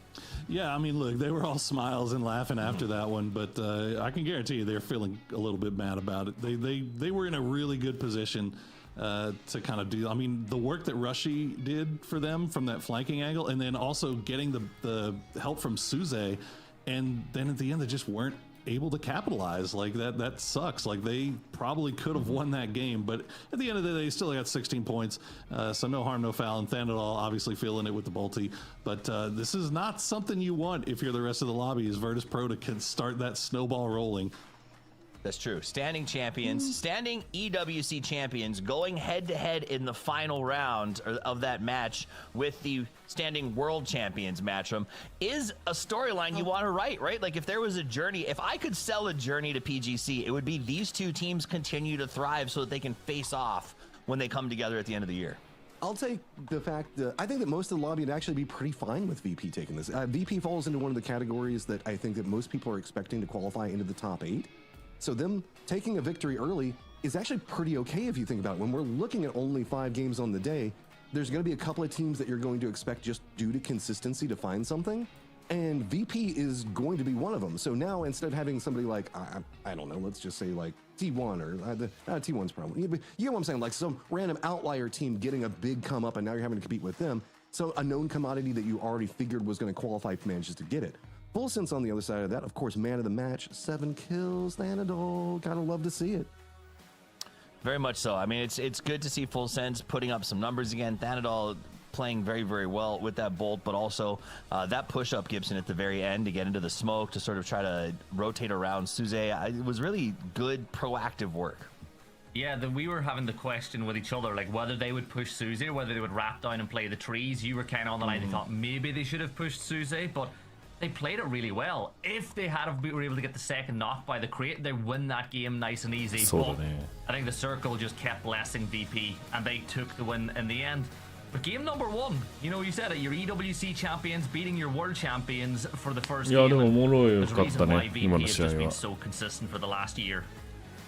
And I think that reason a lot ニキシ cut loose with Kiraxi joining the team. あれキャラコンすごいよな。もう今できない。 Insurmountable. So we talked about Thana Sharp Shot. キンキンに冷やしてるから部屋 We 今。 talked about VP in their E pickup. Let's talk for 1 second, Poro, about Tianchan and how good he looked against Navi. I mean, for being a salvage game from pretty much the jump, things went pretty damn good for 17 there, and it's all because of Tianchan, as he said. Like, I think Navi's going to be kicking themselves about that one. Like, they had a really tough decision where they had the entire northwest side to themselves, but they knew they had a weakened 17 down there. They thought that they could go down there, just brute force it, take those guys out. But in the end, Tianchan, just individual play, kept 17 alive and pretty much ruined Navi's game. Why are we getting a Hackatory one? 今回の試合のハイライトはサナドル、ティアンティアン。 He still did 300 damage and lived for a long time. But yes, they keep doing teams dirty by comparing them to VP. It's like the second time we've seen it. Let's compare to Tyler. Why not? I mean, why not Nixie versus Thanadol, right? Like, what are we doing here? No, I like VP versus Tyler. Let's see how that one goes. Okay. I think the point is the Bears are absolutely dominating right now, and we're not shocked by that. 勝ってるチームのスタッツと負けてるチームのスタッツ比べてもそれは違うよなっていう話や。 For 2 of 5. If it's time to move, that time to move is now, because in just a few hours, it's going to be the top 8 teams that advance to the grand final and the bottom 8 that have to make a statement and survive and thrive in a bracket that will not be friendly tomorrow. Gibson, this is, I think you guys have a phrase, moving day. This is moving game. Yeah, moving day is the good old phrase in golf when you get to kind of the day before the final day, but this is a map now, the second one where some teams are going to start to really get themselves in a position where they're playing on the weekend. Look, VP, what would you say? 10 points for the rest of the 4 maps would probably see them comfortably, or not comfortably, but to see them into the weekend. But some teams have got to get their day going now. これトップ8入ればいいっていう話でもないからな。できれば1位行きたい。あれがある。ファイナルの日になんかポイント追加でポイントもらえるんだよな、確か。リードポイントみたいな。Indescribable in terms of how you get your team prepped up. Every coach would say, as much as I hate being in the front because everyone's watching me, having that confidence on the guys is always valuable. That circle is going to go super low, and I feel like we're going to have a lot of focus on Los Leones for the next 20 or 30 minutes here. Yeah. I think actually when you look back 12 months ago, right, Scoom was still the coach, and I think they brought Ibby in to assist him, and they made that tough decision to switch from Scoom to Ibby, and it looks like the team has just gone from strength to strength off the back of it. And I think that's just because Ibby, the style of play that he had as a player and kind of being able to give his insights to the team, I think it's worked out really well for them. But the other team that I think's had a real glow up since they got rid of GodV, I know you want me to say mean things about GodV, but since they got rid of him, T1 have had a bit of a glow up of their own. I don't want you to do anything. I don't think we have to say mean things about GodV. I just think that watching his play over the last year, I mean, he's old school, right? And he was great in his time and his place, and he still is. But I think you come to these tournaments, and it felt like he was coming for the tournaments, and there was a discomfort to the team synergy because of that. I like what they're doing now. They're putting up some bigger numbers. It was a big disappointment in EWC, but hopefully they continue to turn that back around as the roster has sort of found its foot. And again, on VP, I think that this is one of the most mature things that I've seen in the modern PUBG landscape. The fact that they went to Ibiza and they said, we have a chance to buy out Curexy. We have a chance to really make this team sing.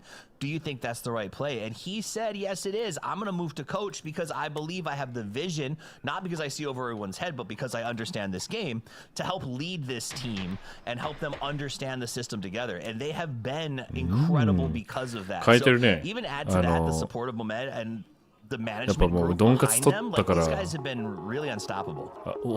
I've always said if you need a win, get a ドンが取ってるからある程度のポイントしかいらないっていう判断になったね。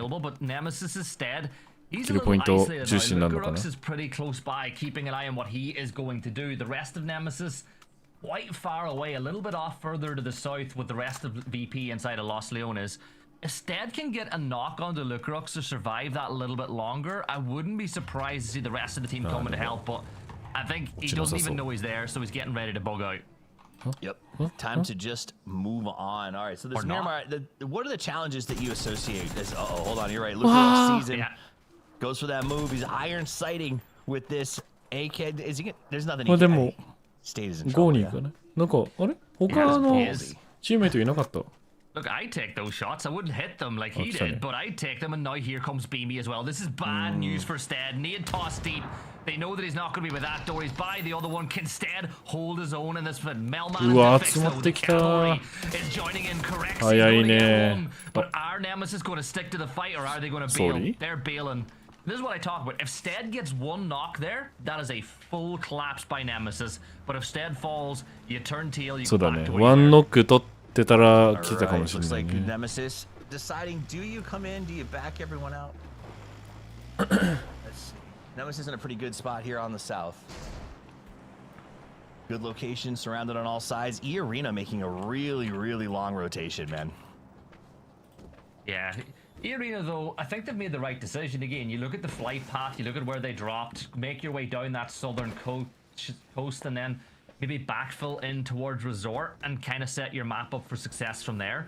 Over on the other side of the map, like Liquid, they're making their way down from Monte Nuevo. They'll probably go by Valle del Mar and push in on the southern coast on the western side. Everyone else, though, like, one of the things about Falcons, usually we know they drop in Picado when they play in the Americas. They're not able to get those drops internationally. One thing we always give them credit for, Toffees, was how quickly they loot and then move. It just feels like whenever they're not dropping in Pachinki Picado, they're a little bit slower as to how quickly they begin their rotations.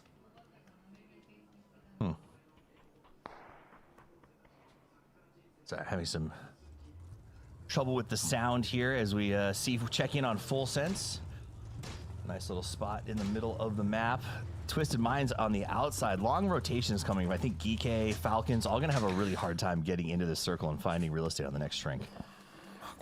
Yeah, Full Sense obviously off the back of that second place in game number 1. 16 points on the board already for them. It's a nice little tally as they'll just start making some noise by that Smoking Aces compound. There's an old name for you if you remember from back in the day, but basically they're playing the split. 2 players in Smoking Aces, which is enough to hold it.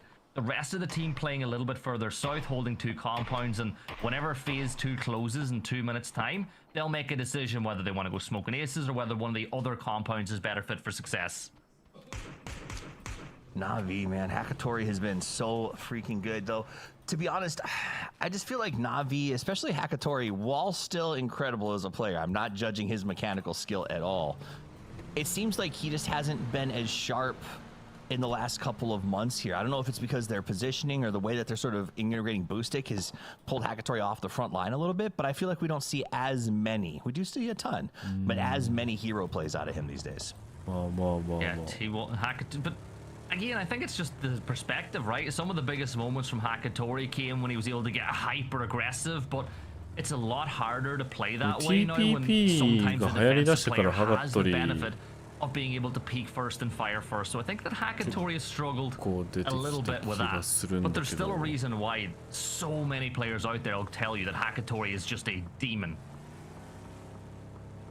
He is. Yeah, well, I mean, it's one of those, when I hear people talk about skill, because there's that GOAT argument that we're constantly hearing, and they're like, is it about skill or is it about achievement, right? And that's the like example of Hakatori, 2 names I consistently hear. I think in chat, if you guys were to write who your GOAT is, and we said it was based truly on just the skill ceiling that you've seen, I think Hakatori is up there as often as anybody else in that conversation for one of the greatest mechanical players in the history of PUBG. And the fact that he's having that argument and his people are like taking that position this early in his career is what blows my mind, Gibson.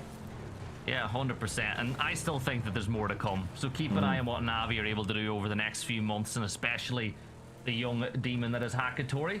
Circle, though, Toffee's getting ready to close. Like, most of the teams have made their way in now, except for Falcons, who are still rotating over from that far side of the map by Brickyard. There's just so much space to work with everybody in already. いや、アンチもないな。アンチ、このアンチでも真ん中、めっちゃ早いからね。Circle to save their lives. Danadol, who's been the king of the headshot, this time goes with the exact opposite as he grabs out the M249, accuracy through volume. And none of those are going to be accurate at this point. He switches back. Just volume through volume there, I think, was what really happened from Full Sense. As we see Cole get a knock onto Heather. Great one from afar. We'll flush that one out. JDG getting a point off the board, and I'm going to give them credit, right? Susie got 3rd place in that last map after seeing his team wiped by VP. But JDG were one of the more positive surprises, I thought, from yesterday, right? As we have a look at what's going on inside of Los Leones. Yeah, they were a positive surprise. I mean, even Suze pulling off an incredible amount of point save was impressive yesterday. But here we go. 4AM tries to show up, or 4AM already locked down. Na'Vi jumps out of the building, tries to take the fight, and Navi's out. This is what we're talking about. I feel like in the last months, we've just not seen them syncing up with these mid-game survivals. It's not even like transitions. It's just living. Yeah, we definitely need to stop bigging up teams. The minute we big up a team, they end up getting annihilated. Nice shot from Nans as Batulins is going to fall. He'll toss that nade on over as JD. We spoke about them impressing us a little bit earlier. Look to add another one to the tally. First nade's not going to get the flush. Second one should. They're going to abandon Batulins. It looks like, actually no, he's pulling up on that ridge line to take the fight. Twisted Minds look like they're about to engage here with JDG. I'm a little worried because we talked up Navi, and now look at them, and then we just said, oh, JDG did some good stuff yesterday, and now they got to face off against none other than the Twisted Minds. The good news for them is they are going to, Batulin is down, and I don't think he's resable, so now they do have the 3 advantage, 4v3 against them, but I think at the end of the day, once you lose Batu, you just leave, right? Like, there's no way Twisted Minds can justify pushing this for no real benefit.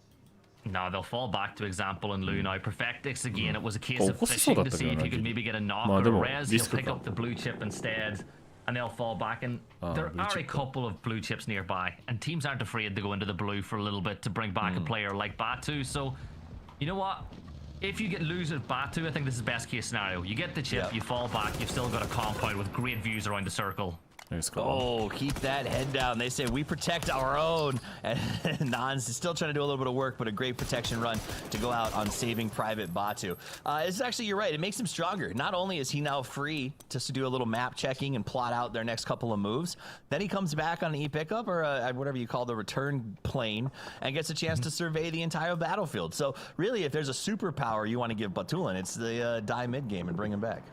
Yeah, why not? Pero, they've got themselves right next door to Vitality.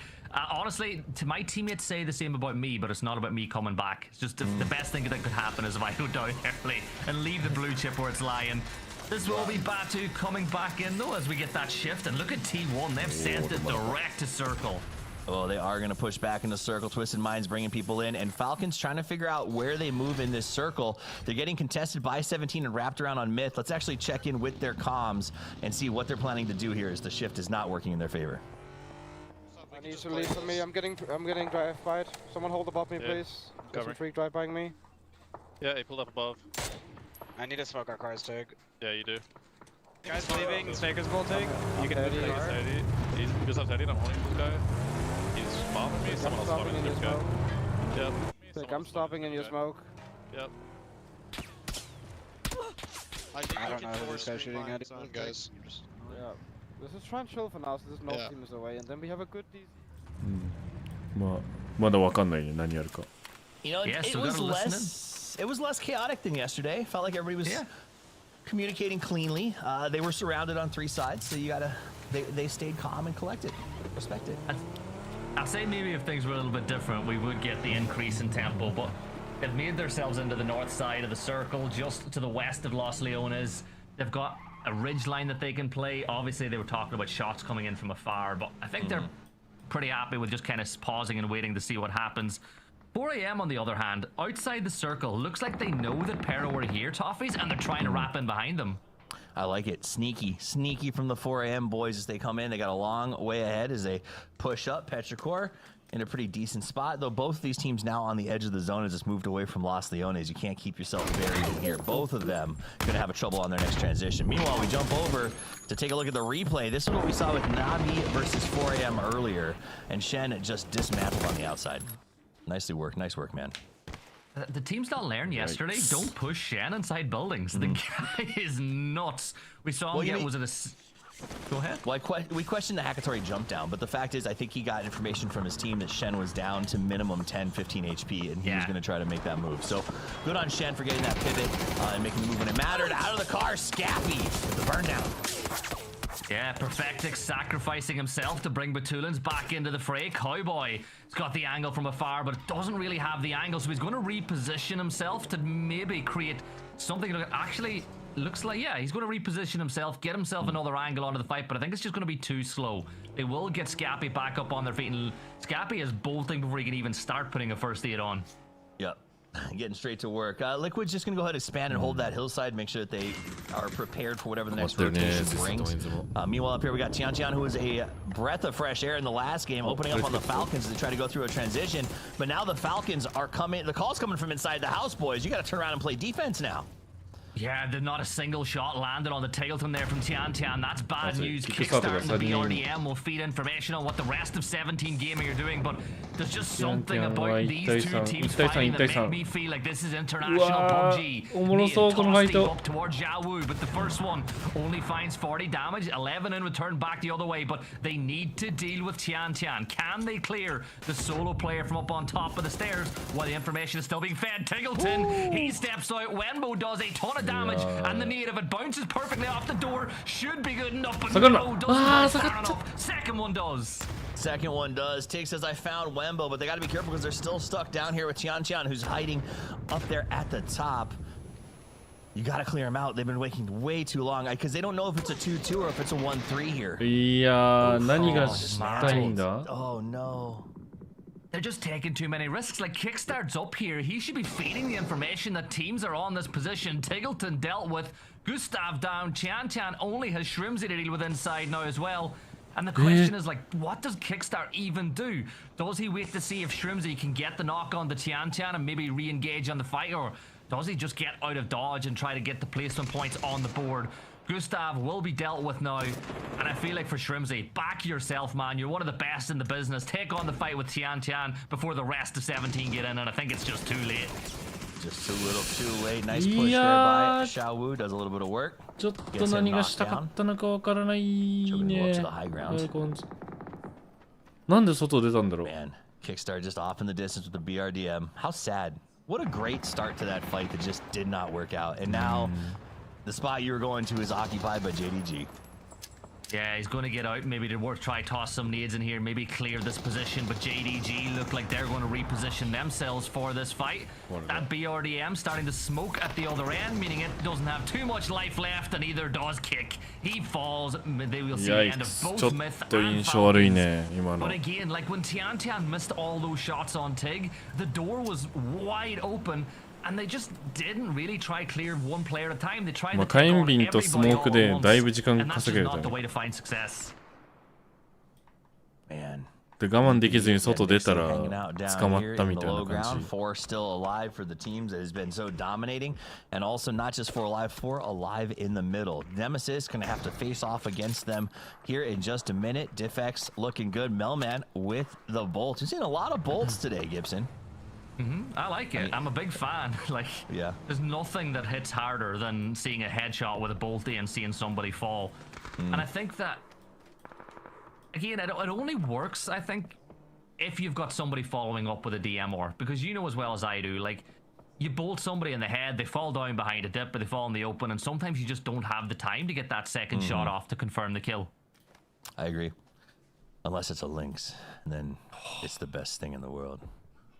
You don't see enough Lynx P90 players at the same time. That's a good thing. That is, right? You're saying that like that's a bad thing. Don't put that evil on anybody in the lobby, Toughies. You're right. And why would you need that? You just put a red dot on the Lynx in the end game anyway. All right, so the circle looking rough on the shift. VP going to be stoked about it. However, Nemesis no longer has to force the fight with VP. They can live uncomfortably near each other. As we jump over to Twisted Minds example, the last survivor hoping for the heals, trying to just get into the placement points, I suppose, as he continues to run forward. This feels like a familiar strategy. This is one that you and I can execute at home in our casual games. Learn from this. Survival. I feel like it's usually Batu we see doing that on the other end, though. I just like that now when I play today, I can be like, I play like I play like example. Yeah. Learned this from Beamy. This is, you know, some people learn how to bolt from Beamy. I learned how to res inside, or how to heal myself inside the blue. The Bloomy era. Yeah. JDG, though, they're fronting up with 17. Maybe they can do something Falcons weren't able to do. Xiaowu takes a ton of damage, but manages to stay alive and inside the fight. T1 wrapping their way across, having lost reigning at the whole hands of Cold as JDG continue to have an impact on the game. Nade tossed deep by Vitality up towards end, but not far enough. That nade, though, that one should be perfect. Stingy. It is hello, my bad. Good night, T1. Yuck. They went ahead and knocked them out. T1 is eliminated. JDG tries to make a transition and runs smack dab into Park Pro, who's waiting for them. They do lose EJ01 in the process. Akan saying good job. It's like a fist bump, but with a car. A bumper bump, yeah, that's exactly. That's what the heck? It was because you did good, buddy. Oh, you know the worst thing is if that drop was 2 feet more, he was dead, and then the blue zone comes in and you've killed him and you've ruined your entire game. And you never hear the end of it because we watched all of it. Like that's one of those where like your friend clips that and is sending it to you for the next 6 years of your life. Like, happy birthday! Here's that clip of you ruining our run. Yeah, maybe Park Pro's like, ow, that actually hurts. Now I know how everybody felt yesterday when a can just picked up the BRDM and rolled over everybody. That's true. He was out of control of that BRDM yesterday. Oh, Beamy, we talked about him. Here he is, takes a couple of pot shots. Honestly, I expected both of those to connect with headshots because it's Beamy. 17, nice rotation, got the cars. They're going hot at Vitality. They're gonna run right into the parking spot.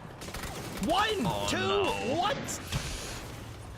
Yeah, no dodging. We ain't got example here. No ability to dodge that car coming through. 17 wiped. Vitality. We're going to be down to 1 as GK send it right on into the mix. GK はラッキーだね。 A can will take down Hello My Bad. That nade could be good, but it's just going to get blocked by the Bronco as inside that dip, Levante is going to go for a full utility dump. Xiongjan is going to get relieved of his position by Levante. It's a junkyard fort, but at the end of the day, it's still not a safe place to be, as all these holes have just made it easy to land grenades inside. It's like going to Topgolf and having at it. Kurexi gets knocked here as he tries to end up ultimately fighting with Nemesis. The backup from Lucarox coming in, trying to see if maybe they can make a play. We talked about this fight eventually happening. Now is the time. Yeah, we were highlighting players from both of these teams before it even started, and that's Lucarox getting cleaned by Sosa. He gets a second, switches over with the spray transfer. Down go VP, but they're up to 25 points, even closer to guaranteeing top 8 status. Now Stead has to make a move because he's got E-Arena not too far away. 4 players up, full sends as well, by the way, Toffees. Back-to-back top 4s, 4 players alive. But you look at the circle. Where are they? They're on the opposite. They're on the west, and they're getting held by E-Arena. Like from super far away, though. They're getting, that's interesting. This is, so Full Sense has to kind of go north, maybe try to backfill that VP spot into Nemesis. I don't know. EA's got them, you're right, dead to rights on this field, however they try to cross it. What are they, do they think someone's sitting? I mean, I guess the prep, oh, because who knows? You enter this hole and you're like, something bad has to be here. I get it. If you were one of the ones who crashed here, do you hit a graveyard like this in PUBG and you worry? Yeah, Alo, by the way, still living his best life. 9 points for Liquid, hoping maybe he can eke out 1 or 2 more. But you feel like E-Arena, they've left Neurons in a position where he can catch him out if they decide to move. But now I think you've got the knock on the Nemesis. You've got to push, take advantage. You know they're down to 2 players left standing. Let's make the numbers count in this fight. But I just feel like they weren't close enough, Toffees, to close that gap before you could get the fix back up. Yeah, I think E-Arena just really likes that sort of side of the mountain with whatever's going to happen with the circle. They're trying to keep an eye on Full Sense. Full Sense going for the full send as they do manage to cross the road. They should be in pretty good shape now, I think. I think if they can get up to that ridge line, you know, just to the edge of where the opposite side of where E-Arena are playing, they could get a really good bunch of points out of this one. And I feel like just wait, like try to force Nemesis into E-Arena. And then went off the back of it. And have you seen what E-Arena have done as well? They've sent Lyrics and Neurons to the very south side of the circle just to clear their southern bit. Because Patampong and Opons are going to be able to give so much information to the other two as to what Nemesis are doing. It's an incredible position to be able to look over the top of that hill, but it only works if your back is covered. So having that 2-2 split, though it looks wide, is not difficult at all for them to manage. It has great crash potential because once the circle starts to shrink, they have control of the top of the hill and can bring their 2 players forward. I love that spread. I also love that Full Sense meted it out, took a look, made a good rotation, and then we got Melman tucked in. No, you've said it wrong. It's Mole Man now. Mole Man, I like that. He's got a defensive position. What were the creatures from HG Wells that lived underground? Merman. Murlocs? Murlocs. No, it's not. Murlocs? I think that was Warcraft. I don't even know what film that could even be, to be honest. Merman. But maybe you can educate us later on. What was it? Time Machine? I know, we'll get back. Sorry, my classical letter. Morlocks. Thank you, Lost Chops. Anyways, it's classic Bard. Fine, guess old. I'm too young for that reference, and I'm not young. I'm gonna put that out there. Full sense, I might be too young for it. Let's go. Okay. Belmont's going to rotate back down the hill. They went up for a peek as to what was going on with the rest of Nemesis, but if you step up too far, Moman will peek from the other side. and get the kill off. Nuren's trying to keep them on their toes as well. The circle has now ejected them from their position, and I feel like they've managed to get the first bit of their transfer, or their move in, a little bit too for free, but so said will go down to the blue. Wow, he tried to go for a nice play. You got to give him respect on that, but Belmoth was waiting. Full Sense looking pretty good down here. Millman trying to figure out if he can make the defense or has to go back to his hole up over the top of the hill. We're going to see that grenade. Belmoth has been lights out so far. E-Arena going to use this to capitalize as they push around the top of the mountain. Yeah, Belmoth throws the nade on Opals, gets the other side. Nemesis deleted, and now it's a 4 versus 4. Full Sense taking on E-Arena for the victory in this one. E-Arena has Merrick's on the southern side of the circle. He's going to have to bug out and rejoin the rest of his team. They've got the high ground over Full Sense. That's part one of what they need to do for success. The really important thing now for EA is to get that next knock. You feel like if they find one knock onto Full Sense, this should be their chicken dinner to be eaten. It would be nice to see Full Sense back in top form.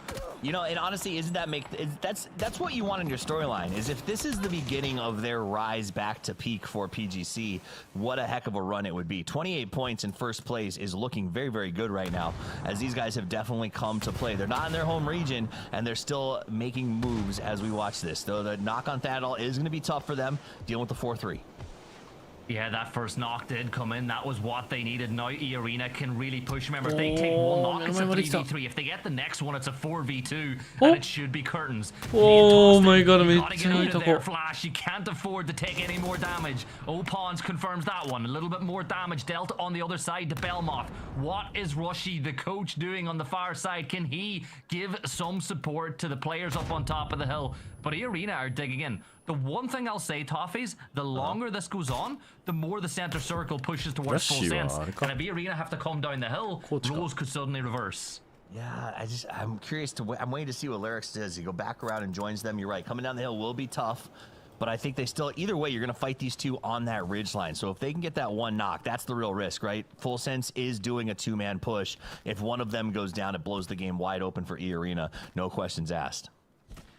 Yeah, Nuren's is just going to start digging a hole of his own. You can see that ridgeline providing really good lines of sight onto anybody from Full Sense if they elect to make the push on the hill, but they're not going to. They might, you know, head peek once or twice, but they're not going to give away that next knock to the members of E-Arena, and they're backed up against the blue. Full Sense are digging in here with the hope that E-Arena have to come down the hill.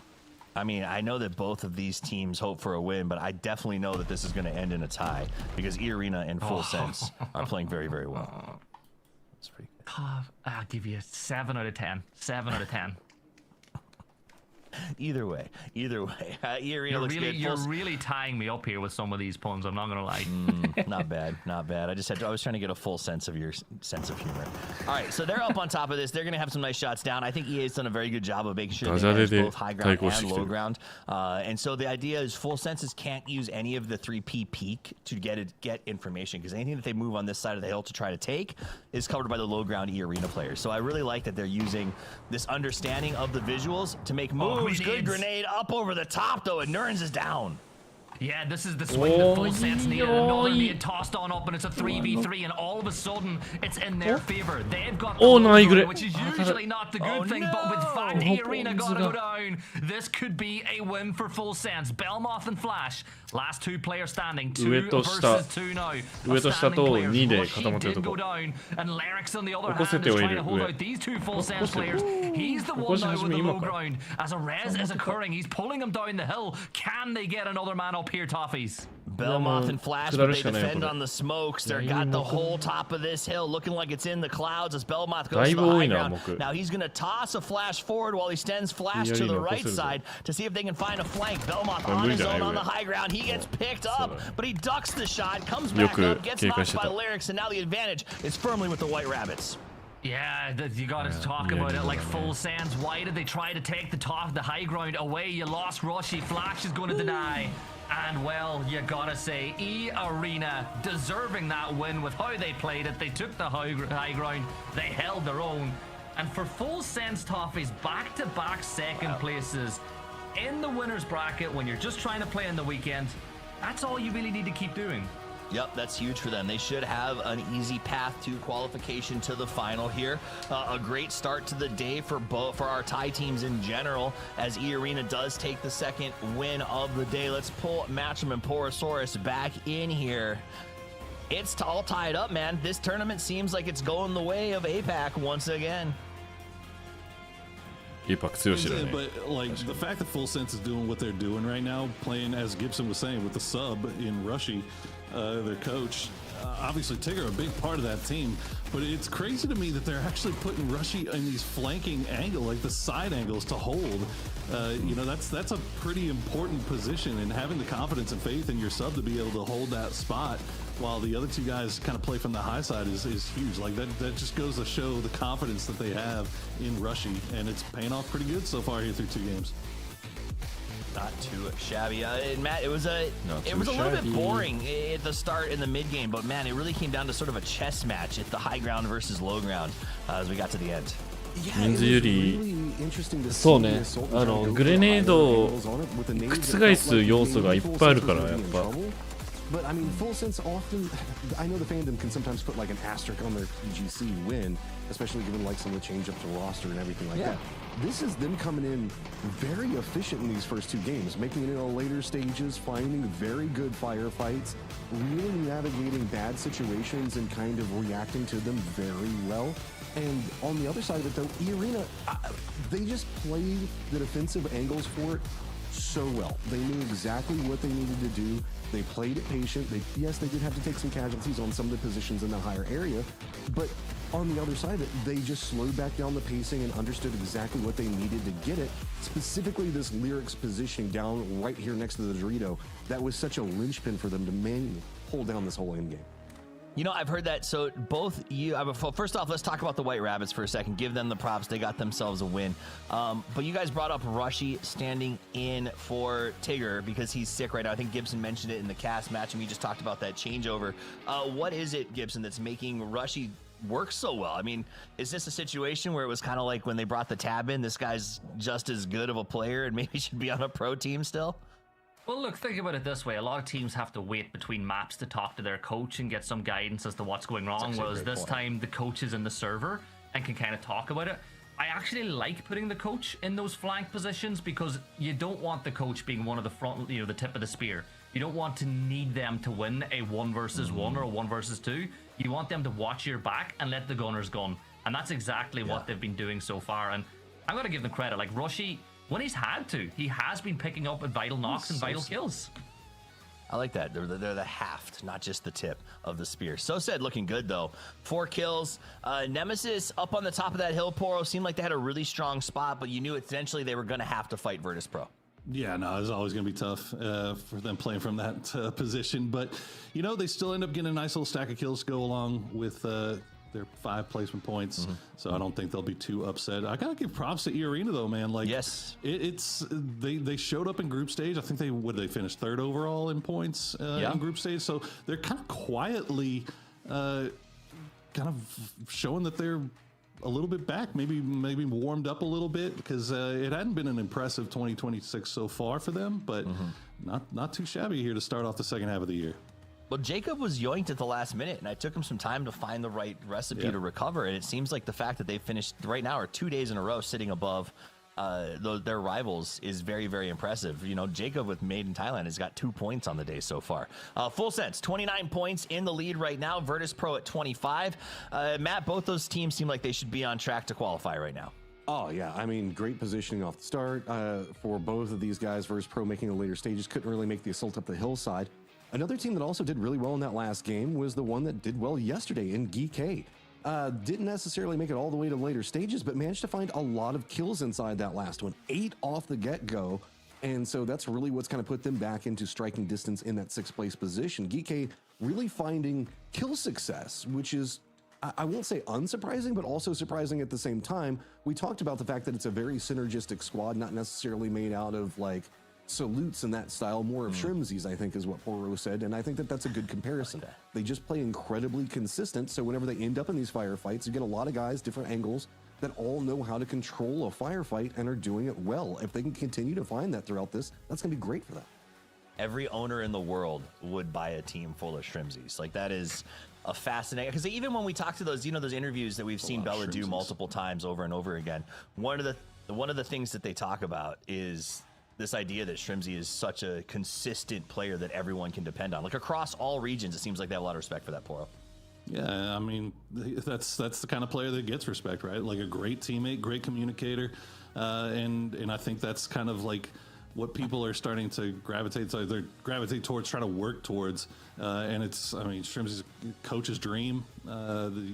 People that can take criticism and can also give criticism in a way that's constructive, right? That people are good to go with.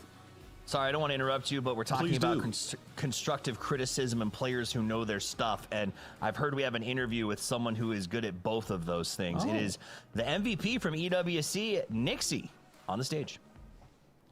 Hello everyone, we're having Nixie here from Bristol. Wow, it's a very, very strong start and it's taking a good lead. So what do you think is the biggest win for you so far, like for the 2 games?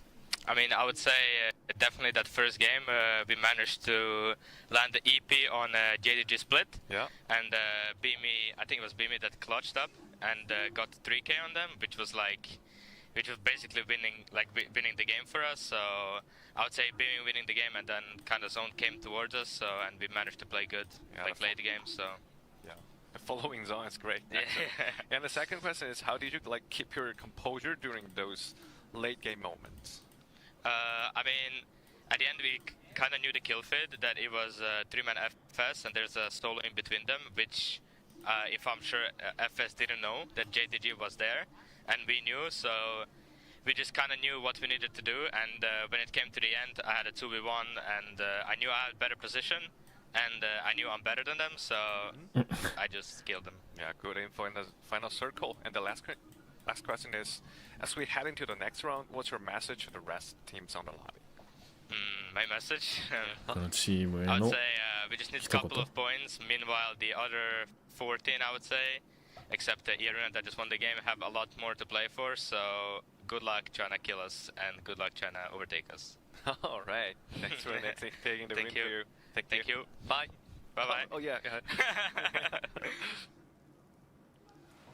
Man, VP gets a little win on him. あと14チームに対して、まあ、グッドラック、5分も、俺らはもうトップ8ほぼ確定なんで、でも1位から8位もね、できるだけ上に残りたいから、ファイナルのリードのため、リードポイント。10ポイント、1位が10ポイントだっけな、10ポイントのリード。ドンカツ1回分かな、正しければ。2025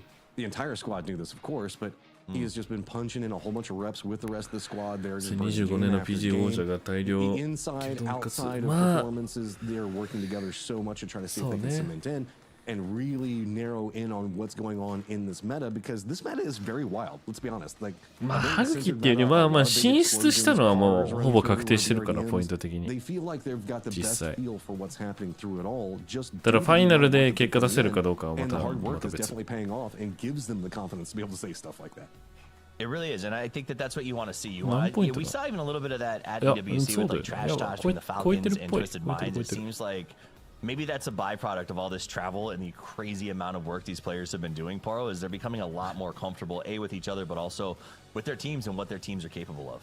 Well, I think that's the biggest thing, right? Like, these guys at this point know each other so well that they're not worried about like offending each other when they trash talk, right? So like nobody's gonna take it seriously, right? So like they're gonna be like, oh, okay, like we're gonna do a little bit of that, like let's have fun with it. But and I love that, honestly, I love it. So we need more of it. I would love to see more trash talk, honestly. It's also been entertaining watching international, when I say international to us, to the Americas teams, right? Like from other regions, learning to banter with the Western teams.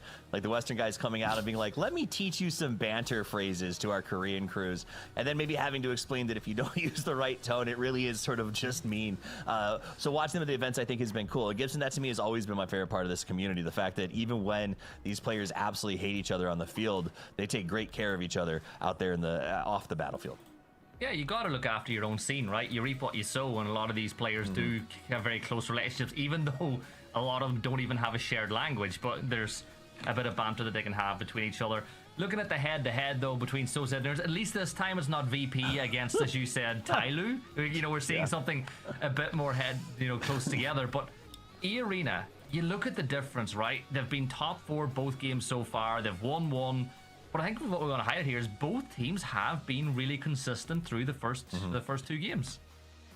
Yep, Nemesis with their Spy versus Spy looking logo. Got the side eye for the rabbits because it has. Yeah, right? So that's a throwback. That. Now it's going to be stuck in my head forever. But that's they've how been my doing dog looks at me whenever I eat dinner and I don't give him any. Just well, we've seen your dog loves some dinner. You and the captain can definitely make it happen. Mine does the same. I think the dogs today, they're just spoiled. They expect to eat the good stuff. Just like Nemesis expects to eat more chicken, or at least get their first one. Because I will say, while it has been dominating by our Thai teams, Nemesis, again, has looked very, very consistent, Gibson. Yeah, they have. And I think, again, you look at the players they have. They've been around for a long, long time, as some of them. You know, we've got world champions in the roster. I think Nemesis, they'll be disappointed that they didn't play in earlier PGSs, but they're here in this one. They want to prove that they should be here. And I guess after 2 games, they've been doing it so far. Well, let's get into it with 2 guys who have proven they should be here. They should be handling the 3rd game because this is the middle mark. You have to end above the 8 to set yourself on the right path, and game 3 is the spot where you can say, are we on the right track? Let's give it to Matcham and Porosaurus for this all-important middle game. Army Blaze plane path coming down around to the south. And so pretty much everything on the table, and I think the Toffees hit the nail on the head. We've got some high-end consistency coming out from a couple of these squads. So now this is the break point. You know that you need to get something big here to start your climb and get some distance away from everybody that's really kind of suffering today, Poro. Yeah, and, I mean, everybody's got to have a line situation. It's pretty much the same as it was yesterday, right? You've got a cut line right about between 28 and 31 points. I think the highest we ever saw that cut line was 35, and that was just like 1 time. So I think if you get to 30 points, you could be pretty happy, feel pretty comfortable. 前だったら221だったっけな。一応221で分かれてたんだ。3-2です。なんかバグっちゃった。昨日のあれで。おい、また昨日も南多かったけど。We've been seeing this one a lot too. I don't know what about the southern pull on this one is. It felt like we were getting army base a lot, but now we just keep heading down around the song on positioning over and over again. If anything, though, it does mean the fact that while we don't get a lot of maps, at least the players are very familiar with circles, right? If you're getting the same circle, it at least kind of counterbalances that because everybody's going to know how most of these teams are rotating. Nemesis has been incredibly impressive for kind of being, I don't want to call them the new squad that's managed to kind of fight their way into the PGSs because they do, like the desk was talking about, and Toffees and everybody, that it was, they're known commodities, but it's really interesting to watch them just instantly step in and finding success.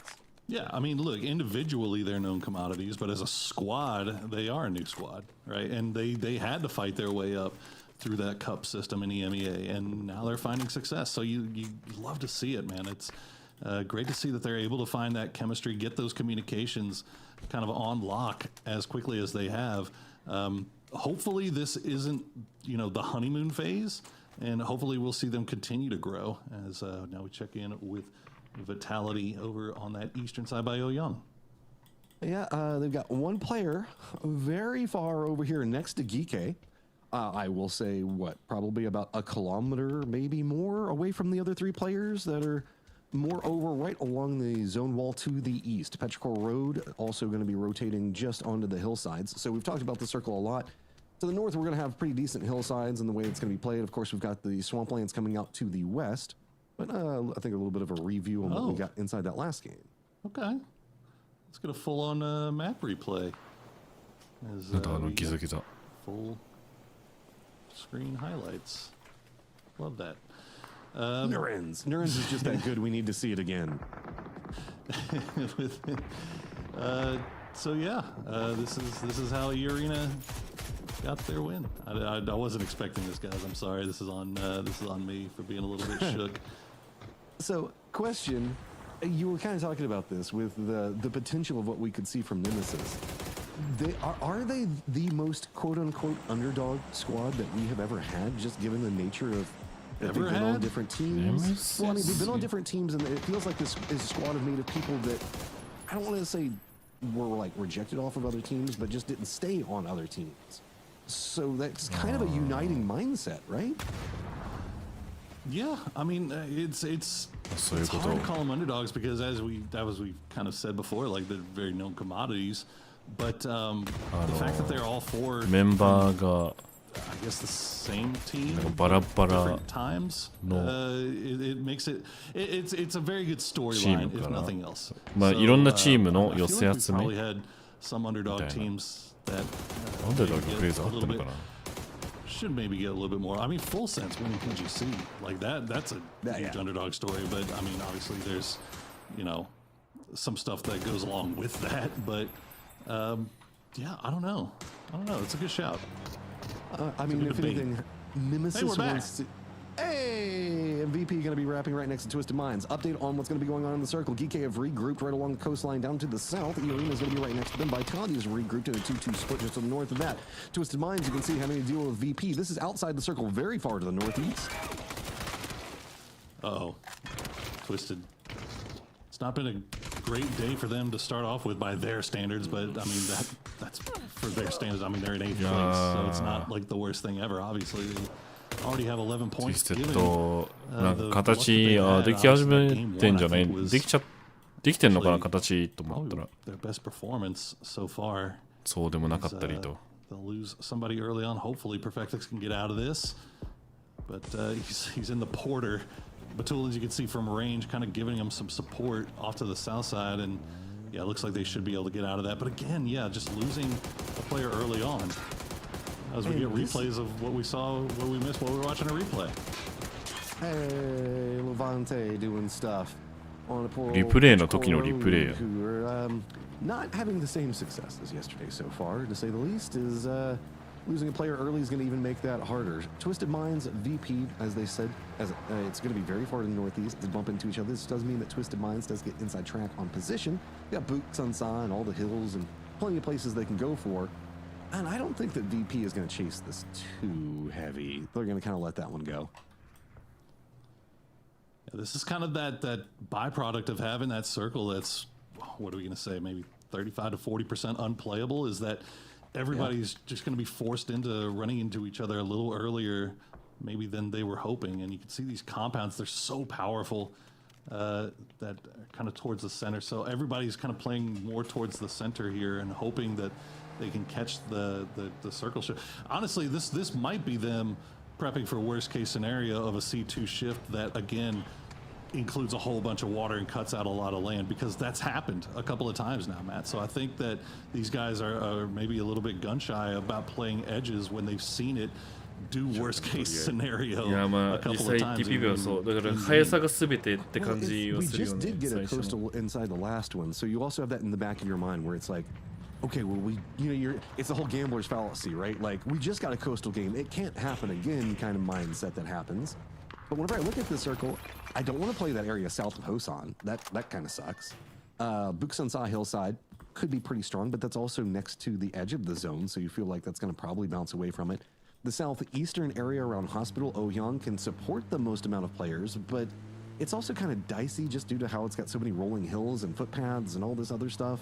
You feel like anybody can kind of push up onto you. So instead, most of the squads are just kind of leaning in as much as the center as they can, but they can't go true center as there is more of a hillside into a road, into kind of a field position that just, it's not like a big hill, so it's vulnerable to 17's positioning. So you kind of have to abandon that until the later stages where there's not much else, and maybe 17's hillside gets abandoned, but I don't know, 17's even going to take a 2-2 split onto that hill, so I guess that works out. Now you get best of both worlds. Yeah, they're just taking their time, right? They're trying to be as cautious as they can, because we've seen it so many times, these hills. Teams can take those early on, dig themselves in with the pickaxes, and then just surprise a team out of nowhere. And nobody wants to take that risk here. Is okay, the circle going to be about the best case scenario for most of these teams, although they are very heavy in the south. But you see that whole north side completely empty. We did just take a look there at MiTH. MiTH in last place right now. Only 2 points picked up on the day, but I mean, you'd have to be crazy to bet against those guys, right? All it takes is one game and they're right back in it.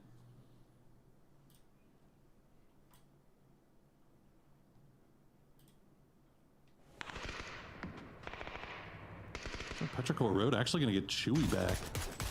As yep, this is again MiTH going to lose somebody in rotation, but this time at least NAVI will be the ones to capitalize off of it. Like, it seems like they've been struggling a little bit. I was a bit worried whenever we saw this, because while MiTH does get the hillside, it is strong. Where we already had NAVI and Team Liquid, they moved quite quickly, and now MiTH is going to have T1 and Falcons back behind, closing right on that angle. And it feels like Kiss doesn't necessarily like this too much. He might be going down to try to see if he can get a res or at least get some distance away. But T1, Falcons, these guys bump into each other and rotate all the time. They have such a similar strategy on how they want to assault the circles. And it's been a bit of a problem for Falcons throughout the year due to that.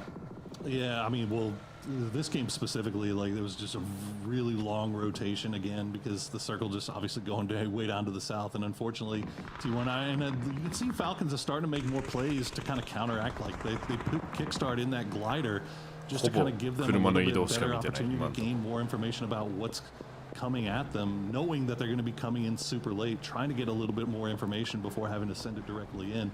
And this time they'll be able to fight off T1, and they'll hold on to the edge for the time being. Let's see if Liquid can find a place here, as they are getting peppered from range by Geek. Yeah, kind of settled into a pretty decent spot, though, all considered. They do have 17 that's kind of sharing the hill, and it's going to be a little bit higher up, but 17 can't profile this direction too often, otherwise they're going to have to deal with way too many firing lines. Yet again, though, the north, you were mentioning this, is kind of open, still kind of open. It's just kind of MiTH over there. VP looking northern, but it's just going to be the wide wrap coming up from T1. And of course, who's mirroring it inside the circle? Falcons, because apparently they have similar mindsets yet again, but Falcons might have to send it a bit closer onto the MiTH positioning for anything else brews out of this, as the Weak and Twisted is going to be playing in the low ground right up next to Petrichor Road. Well, this is a good thing about having Kickstart in the air, right? Like, they can kind of track where T1's going and also get an idea of what to expect on the backside. But yeah, Falcons just going to immediately send it a little bit closer towards the center. They will take shots in the back from MiTH. Shrimsy getting knocked low. They're going to get real close to Liquid, but I think they should be safe, and that new circle is going to be great for them. Yeah, this circle onto this hillside can support a lot of these teams, but the ones down into the southwest are going to have the biggest problem. That's where the rotates are already starting to brew. Vitality, Geek just going to start sending it into the circle. That's going to put them along pathing right where 17 is going to be at. Petrichor Road also going to get some vision. There are a couple of valleys, and it looks like that's going to be what the teams are trying to use to navigate this hillside. So there are going to be a couple of breakpoints away from it, but Vitality's position isn't necessarily the best, and they're going to have to regroup far closer to Petrichor Road than I think that they wanted to.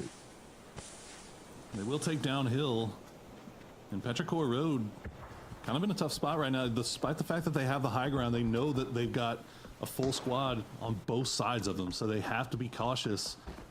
You also don't want to expend too much utility here. You know you're in a good position.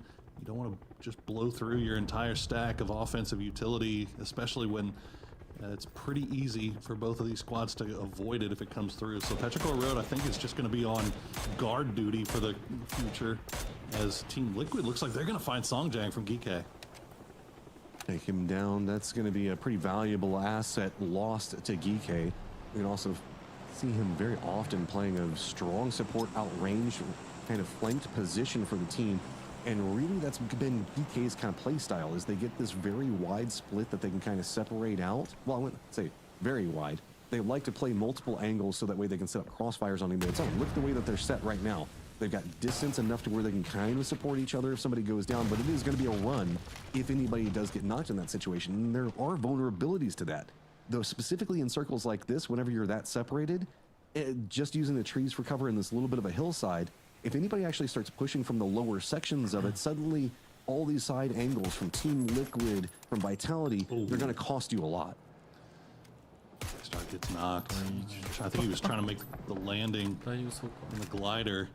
適当に打ってる。 Ferris actually going to hit one through the smoke. We'll see if they get him back on his feet. No, they're not going to be able to. Tianchan will take that one away. So Falcons down to 3 as you see full sense.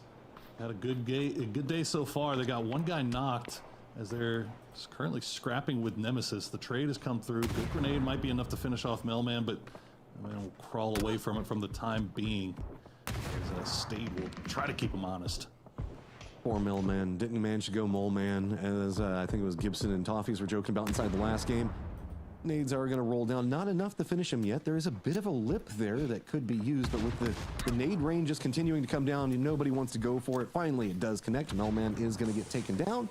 Divx also does look like he's playing more aggressive onto the angle for full sense. So with that knock, looks like he's trying to see if he can maybe set up something for himself, but with these small little lips that are popping up everywhere over here, it's made it a little bit more hazardous to make the push than I think it wants to happen. Hillside though is going to be mostly, I guess, not necessarily abandoned. We still have 17 up on the peak of it, but it's going to make it a lot dicier as we are moving into the valleys in the west. And Nemesis and Diffex knows now that with that shift down to the southwest, as he said, he's got a little bit more time to stick around and see if he can secure this, and he will. Nicely done there. Diffex will secure 2 for Team Nemesis and still have time to run back into the zone. Now he's going to need Soset and Stade to provide him a little bit of cover as he does so, and that's exactly what Soset and Stade are going to do. They're going to try to be aggressive here onto the last 2 players remaining for full sense and give Diffex a little bit of time to get out of the blue and rejoin the boys. It's a little bit of a slow roll firefight as it's right on the edge of the zone. Everybody's kind of stacked in, but Nemesis wants to move it into a closer range position and try to close it out faster. Full sense kind of has to counter collapse onto that. Nades aren't really connecting just yet on either side of it the way that they're wanting, but enough flashes, enough utility is going to be thrown down there. Got to slow down the pacing of Nemesis running forward. To the northeast of the circle, there's just not a lot, and there's a lot of teams being gate kept out, so that's the kill feed kind of popping as people are just kind of sending it through the flash. Does spot on Diffex. Gets some damage on the Soset, but doesn't get the flush. Yeah, maybe a little bit too aggressive there on the part of Diffex. Going outside of the smoke wall that they had laid down. Soset will finish the peak. He's going to find one. Yes, he will. Takes him down. Nicely done there. And now it's just Belmoth playing around the tree. He's still got a grenade in hand, but Stead has that P90. Soset's going to make the push, and they'll clean it up. Nicely done there for Nemesis. Should be able to get the res as well. JD Gaming trying to dance around on the outside of this. Doesn't want to get too involved. VP doesn't have any options, so they went down to the compound where we've got Twisted Minds, Petrichor Road, as well as Vitality. They're going to play the upper section of the hill above it all. They were trying to get distance away from 17, who's been the gatekeeping squad alongside Falcons and Navi to the north. Myth having some trouble just to get in there. T1 had a catastrophe of a rotate just trying to get in the circle while we were watching that firefight. So it's just kind of made it, I don't know, like what do you do if you're Myth? There's 3 different teams now gatekeeping you out to the north. Not much. Honestly, I think you try to survive and hope that maybe they fight each other, but unfortunately, given the terrain up here, that's not very likely to happen. You can see what Falcons is working with. Dug in like a tick. 3 alive still as the grenades are going to start falling through, and now Twisted Mind's going to turn their attention over to Petrichor Road now that they got that knock on I-26. The rest of Petrichor not really in a position to come here and provide some support for Chewy, but the grenades from Spiro and Hackatory immediately finding Shrimsy and Tig. Now Gustav, the last player left alive for Falcons. Myth running up on the other side of it, a full pinch onto Falcons. Gustav just nowhere to go. He's feeling exactly how Myth felt a moment ago. He still has 17 back behind him, a Little Ghost, so he is now trapped on this point. But that does mean that Navi, Myth, very close range, is trying to see who's going to jockey for position. Myth trying to push up the lower side of it. Boost it, gets some damage. Does manage to get the follow-up knocks. Myth finally does go down, but Navi has a new set of problems. The circles pop. 4 angry men and Team Liquid fighting on the edge of the new zone. I think the 17, Gustav going to be walking right alongside Navi on this push. Navi. Yeah, I like this for Navi. 5 kills. Now, this is the aggressive that we saw come out in game number 1. It didn't work out for him there, but they stick with the plan, and now it's working out for him here in game number 3. ポジション取る身構えるのはめちゃくちゃ上手くなったと思うけど、なんだろうね、攻められるね、やっぱ。Twisted Minds sandwich has put them all against the wall. There you go, Ming Ming will get taken out by that Panzerfaust from Levante, and Twisted Minds down to Batulins. Oh, look at VP going for a flank position, right back behind the weakened Vitality. Although my bad now has to run in. This is still going to be right outside of the circle. So this is VP just going for control of the zone, realizing that it's just going to be weakened squads over here for the time. They do jump into the spot, but it does move them into the lower sections. So Vitality can just kind of rain down nades on top of them. And they've got a lot of crates up there to keep replenishing. 17 actually moving into the east. Could start some supervision onto this firefight as well. VP better be careful with that, most notably Beamy's position. Yeah, I like this from Beamy, though. Yeah, I mean, he's got that oversight. They know what they're dealing with. They know it's just a duo. They've seen the kill feed. That's a good grenade. Oh, just going to bounce a little bit wide. Vitality, they are pretty much pinned down. It's kind of a game of chicken here between Vitality and VP to see if VP will stick around long enough to finish them off. And these are two very easy points for VP if it goes their way. Oh, let's see it. Oh, where's the push? Coming up from NAVI to try to get into the circle. Four Angry Men just kind of playing the lower side of the hill because that was the only thing that was left inside of it. But Spaceman's still up on top of it all. Manages to get a knock on his Spearo. Manages to look back over and get the knock on the blue stick. So now Thayer is the last one up, trying to hit shots onto Spaceman. This is pretty isolated over here. 17 not choosing to get involved as they regroup more into the west. But I don't know, Na'Vi trying to get into the circle. It does not feel too good anymore. And Spaceman just watching HS bleed out down the hillside. At least managed to survive out against Na'Vi. There you go. So this is intentional. I like this from Nemesis, man. Like, this is what 17 should be doing, and they're doing it now, but maybe a little bit too late. They're gonna find Spaceman. The grenade gonna go a little bit wide as Spaceman is dug in and entrenched. You see 17, they've got 4 alive. They feel like this is a good opportunity to get a win here. They've already got 4 kills, so they don't have to be too overly aggressive. But they would love to be able to pull a couple of more kills here. Gustav somehow managed to stay alive for Falcons a little bit longer, but it looks like that might be coming to an end here shortly as the circle will cut off to the north once again. Oh, Spaceman, I think, has spotted this. Gustav's going to drop down. Yep. Easy pickup. So Nemesis north with Spaceman and 17. Down to south, the arena is going to find that most of their cover in front of them is now gone, and they're going to be moving into the more open section of the circle. But 17's got a lot of high ground, a lot of control, and now VP losing a number in Lucas getting knocked. It's going to be even harder as they have Cowboy being a solo right up in front of them, slowing down any pacing to make it in the circle. At least Nixie managed to get rid of him. But now VP, it's a bit more bold, and they have to run in, and there's still T1 in front of that. Yeah, this is tough for Virtus Pro. Not going to be able to get the res on the Lucarox most likely. And Beamy is basically pinned down right now. Full squad of 17 looking over in that direction. The only thing that might go in VP's favor is Nemesis is being aggressive over there on that western side. But it looks like they'll slow down and entrench themselves. Not going to fully take on Spaceman. Meanwhile, 17, their full attention devoted over to Virtus Pro. The Flying Panzerfaust can't hurt you. It's not real. It's not. Just chilling there. 17 still trying to get that damage down onto VP. It's going to be a Correxy going down. Little Ghost is going to go ahead and get that. Now Nemesis starting to be a bit more active over into the west, trying to make the push onto Spaceman. They managed to take him down. It's going to be an assault for high ground position, so Xiao Wu has to hold the handle on that. The arena is just going to send it on top of Suze to take him down. I like this from the arena, man. That last game, that win, giving them a little bit more pep in their step. The whole south side of themselves. See if they can put themselves in a position to maybe capitalize on this 17 versus Virtus Pro fight. Beamy, the last player left alive in that one, as we see Spaceman just hiding.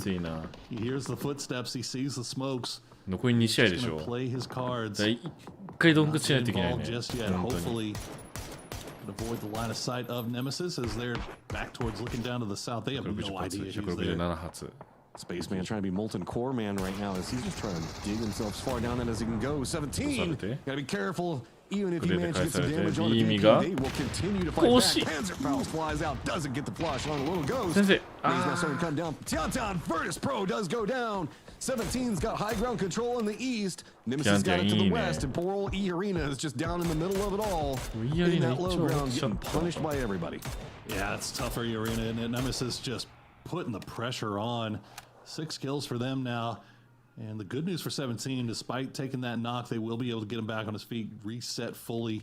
Nobody looking over towards T1. Are they hiding in the RDM? Is that what they're doing? Or are they hiding in just a regular vehicle?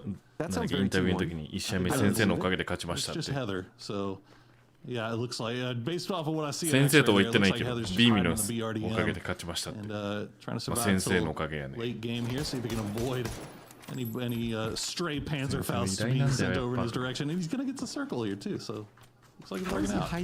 How is he hiding a BRDM? Those things are massive. I don't know. I think it's just due to the way that the hill is set there, right? Is it kind of curves down between two different valleys. So it's going to be 17 on approach. They're going to have to go right into the face of the BRDM and just start throwing whatever you got down at it. Heather's still going to be able to tank one nade, but whenever you're hiding out in that big divot, it's a bit hard to get out of, and that's going to allow a couple of these nades to keep popping off on him. 修理キットあればだいぶ熱いけどね、これもう一回直して。 Play in the bowl. Can he get out? Or is he even trying to go out? I think he's just trying to stay on the move and not make an easy target. That nade. He heard it. He didn't hop back in, but that BRDM's exploded. He's done so. At least has some cover, so that's a benefit. Rock on one side of it. Nades are also a bit hard to roll down. The angle of the way that this is set could allow a nade to roll underneath of the BRDM, but Heather's actually just グレーから逃げるために外側にスモーク投げて逃げるための They're using all their utility on this, and it's not paying dividends as Heather will try to escape, but now Nemesis knows about Spaceman. Stayed with that P90 in hand. He's waiting for Spaceman to make a peek, not going to go for it, so he will retreat downhill while they oh my god! What a mortar from Tianjian will find Lyrics and Opons, and now Nurens is the last player left alive for the arena. Yeah, I saw 17 setting that one up, and I didn't know exactly where it was going to focus, but that is a great read. Poor old E-Arena down low ground. It's going to be a crossfire from too many angles. Nurens, though, does get the knock on Tian.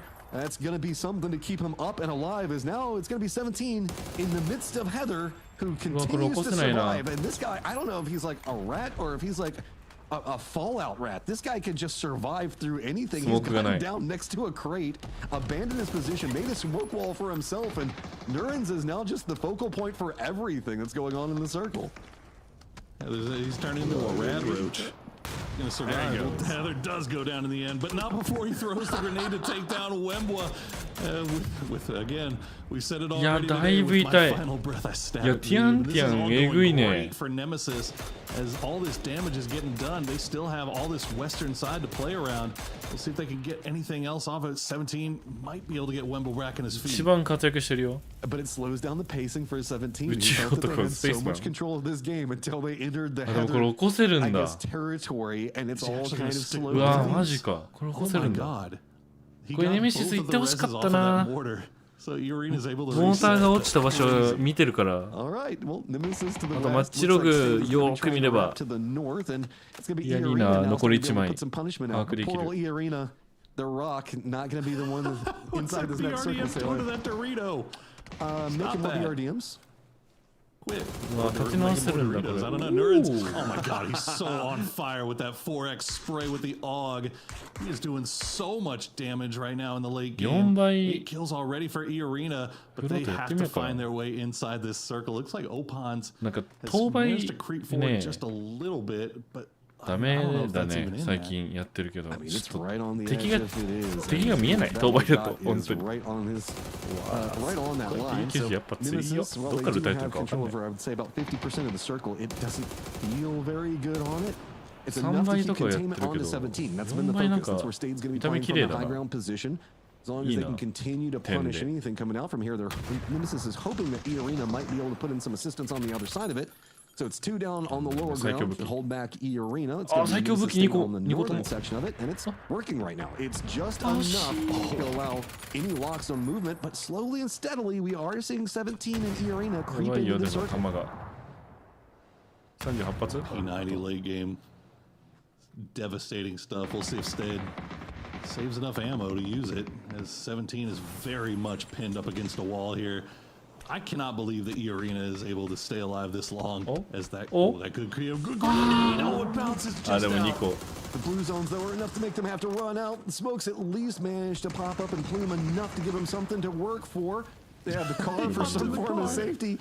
E-Arena just refuses to die, man. They are just dealing with everything. I don't even know what is their armor and med situation like. These guys have just been eating damage for like the last 3 circles. I can't imagine it's great, and they still have a Panzerfaust. They've been doing their best Heather impersonation as the Panzerfaust will get sent in. Not even going to try to get the res on the Lyrics, as now Wemba tries to make the shots through the smoke. Opons, though, he's going to find another one. でも3位になったか。いいエリアすごいでも。カエグ。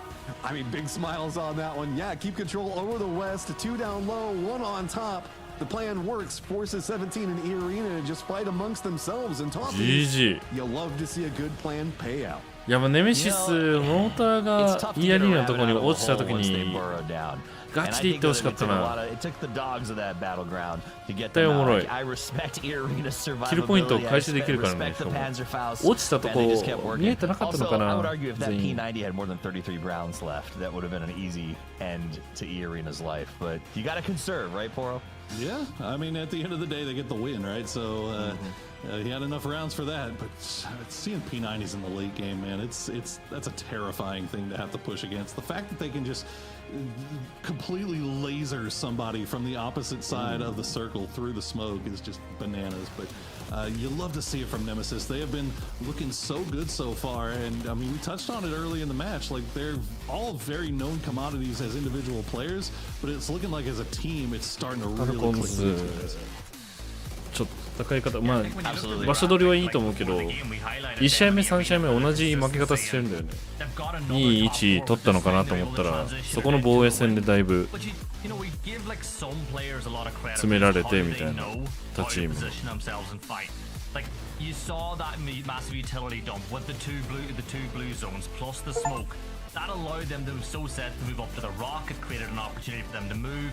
Like, they're not sitting and waiting for things to happen. When Nemesis need to get proactive and make something work their way, they've been doing it. And whether it works or not, for them at times, they accept the consequences. They're not afraid for a plan to not work. I also just want to give a lot of props to Nemesis, and I think when I start my statement, it's going to sound like an insult, but it's not meant to be. Bring it, we love it. Let's go. These players are, for, in my opinion, lack of a better description, cast-offs in a lot of ways, right? Remember DiffX emerged at the same time as Hackatory.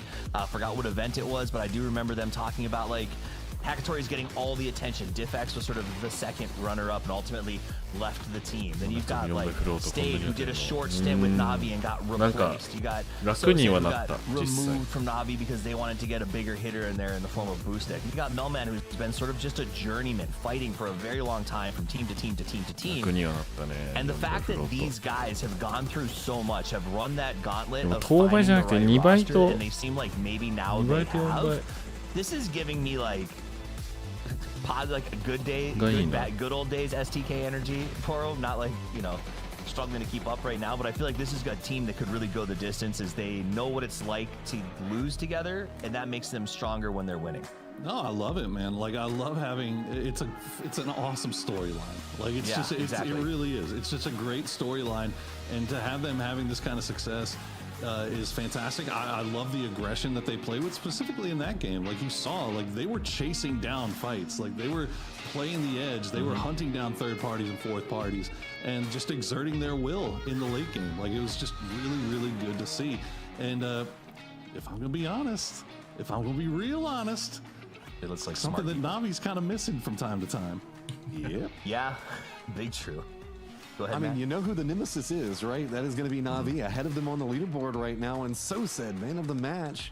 I mean, you got to give it to them. They just play this tactical style, and I think that you hit on a good point, Toffees, is the fact that they've suffered like some mental kickbacks here, and that does make you more resilient. And also, kind of feed into what Gibson was saying, and it leads into the fact that you're more willing to take a riskier position. You're going to try to see if you can manipulate the situation in your favor, because if it doesn't work, that's fine. You know, you're still coming out ahead for having tried something in their mindset. And I love that. You have nothing to lose. No one ever is mad at the also rans, right? And that's where I think you can sneak out of nowhere and you can really have these big moments where you're like, yeah, you guys underestimated us. And so far today, it feels like that has been the story for me, Gibson. Underestimating Nemesis, whether it is in some of these team fights in the end game or them popping up on rotation where teams are not expecting it.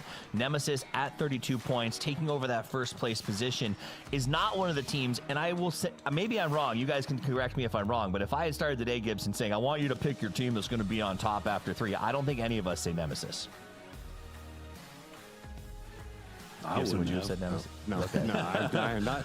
I mean, and well, also the fact that they're with Godlike, right? They're one of the newer squads that is kind of just had to sit back and watch a lot of what's been going on with PGS. Sorry, literally got a message from Gibson saying my Discord's bugged. Don't ask me a question as I asked him a question. So it is what it is.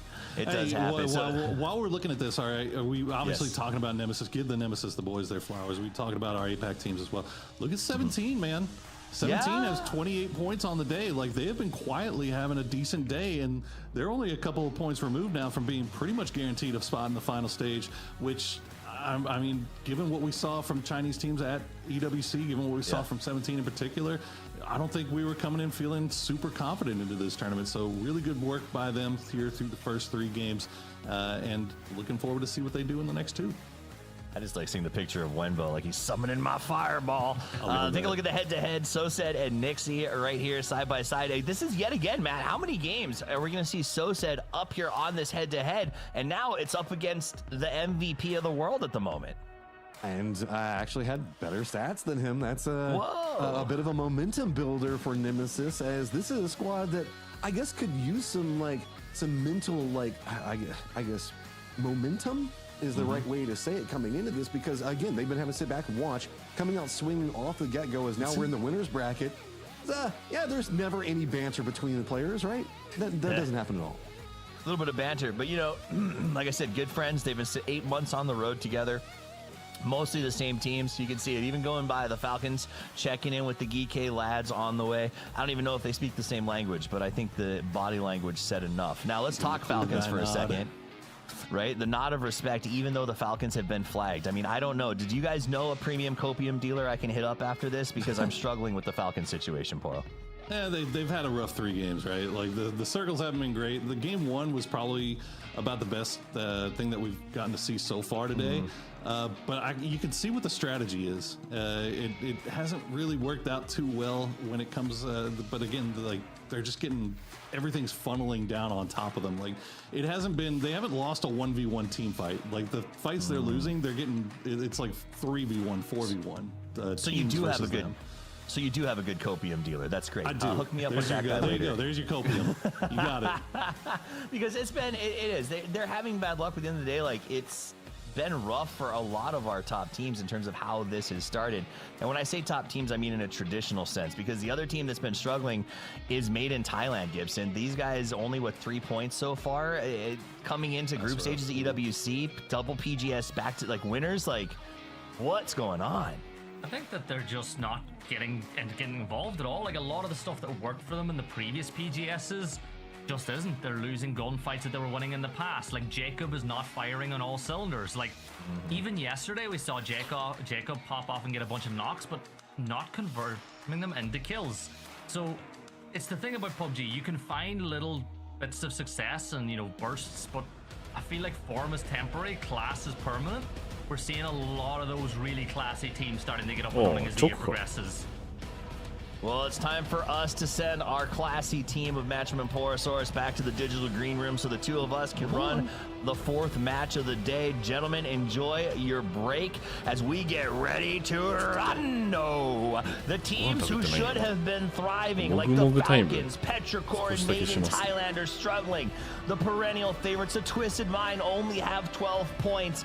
All are below the 8 cutoff, and some surprises stand at the top. With 2 games left to play, it's time for you to grab a chair, grab a drink, and get ready, because this is a tough plane and a big drop to determine who gets a chance to go straight to the grand final, Gibson. Yeah, and I'm impressed by that little bit of camera work that we had going through the palace there on the way to the sky. This is, of course, a best of 5. There's 5 maps on the day. Things don't look good for Twisted Minds. Things don't look good for Falcons. Things don't look good for Myth. But 1 map victory could get you through to that next round. So keep an eye on these teams. Like, look, what we've seen cutoff points as low as 25, 26 points for top 8 in these best of 5s in the past, Toffees. Yeah, I mean, the cutoff is going to be low because there's 2 games left to play. Your top 4 have been actually doing a pretty good job of soaking up some points. Nemesis in particular being very consistent, along with E-Arena and Virtus Pro. So if you guys at home are sort of getting looped into this, it is a tough circle. What? Okay, never mind. I thought I'd go farther south. This is going to be so deeply congested coming out of the southern region, and there's no ability, to go to the east. So all of these teams would have to make really long, wicked western rotations or fight fight early. That's fascinating because as we look at that leaderboard when it pops up, you got to understand 8 through 16. These guys are within 12 points of each other, folks. That means that one big game puts you qualified for the grand finals. So you do have to sort of reconsider, how do I approach this? We take a look back at the highlights of match 3 from Nemesis. Just a consistent...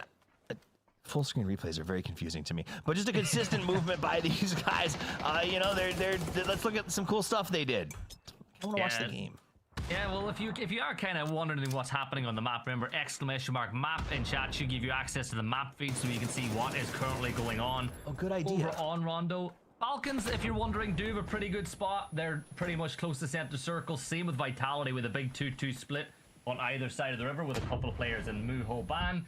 T1 will be wrapping around their way ever so soon as well, but I think what this highlight kind of shows us, Toffees, is again, Team Nemesis are not afraid to take risks, they're not afraid to take gunfights, and they've got that lovely bit of clarity that they understand if they take a risk and lose, they're okay with losing the fight.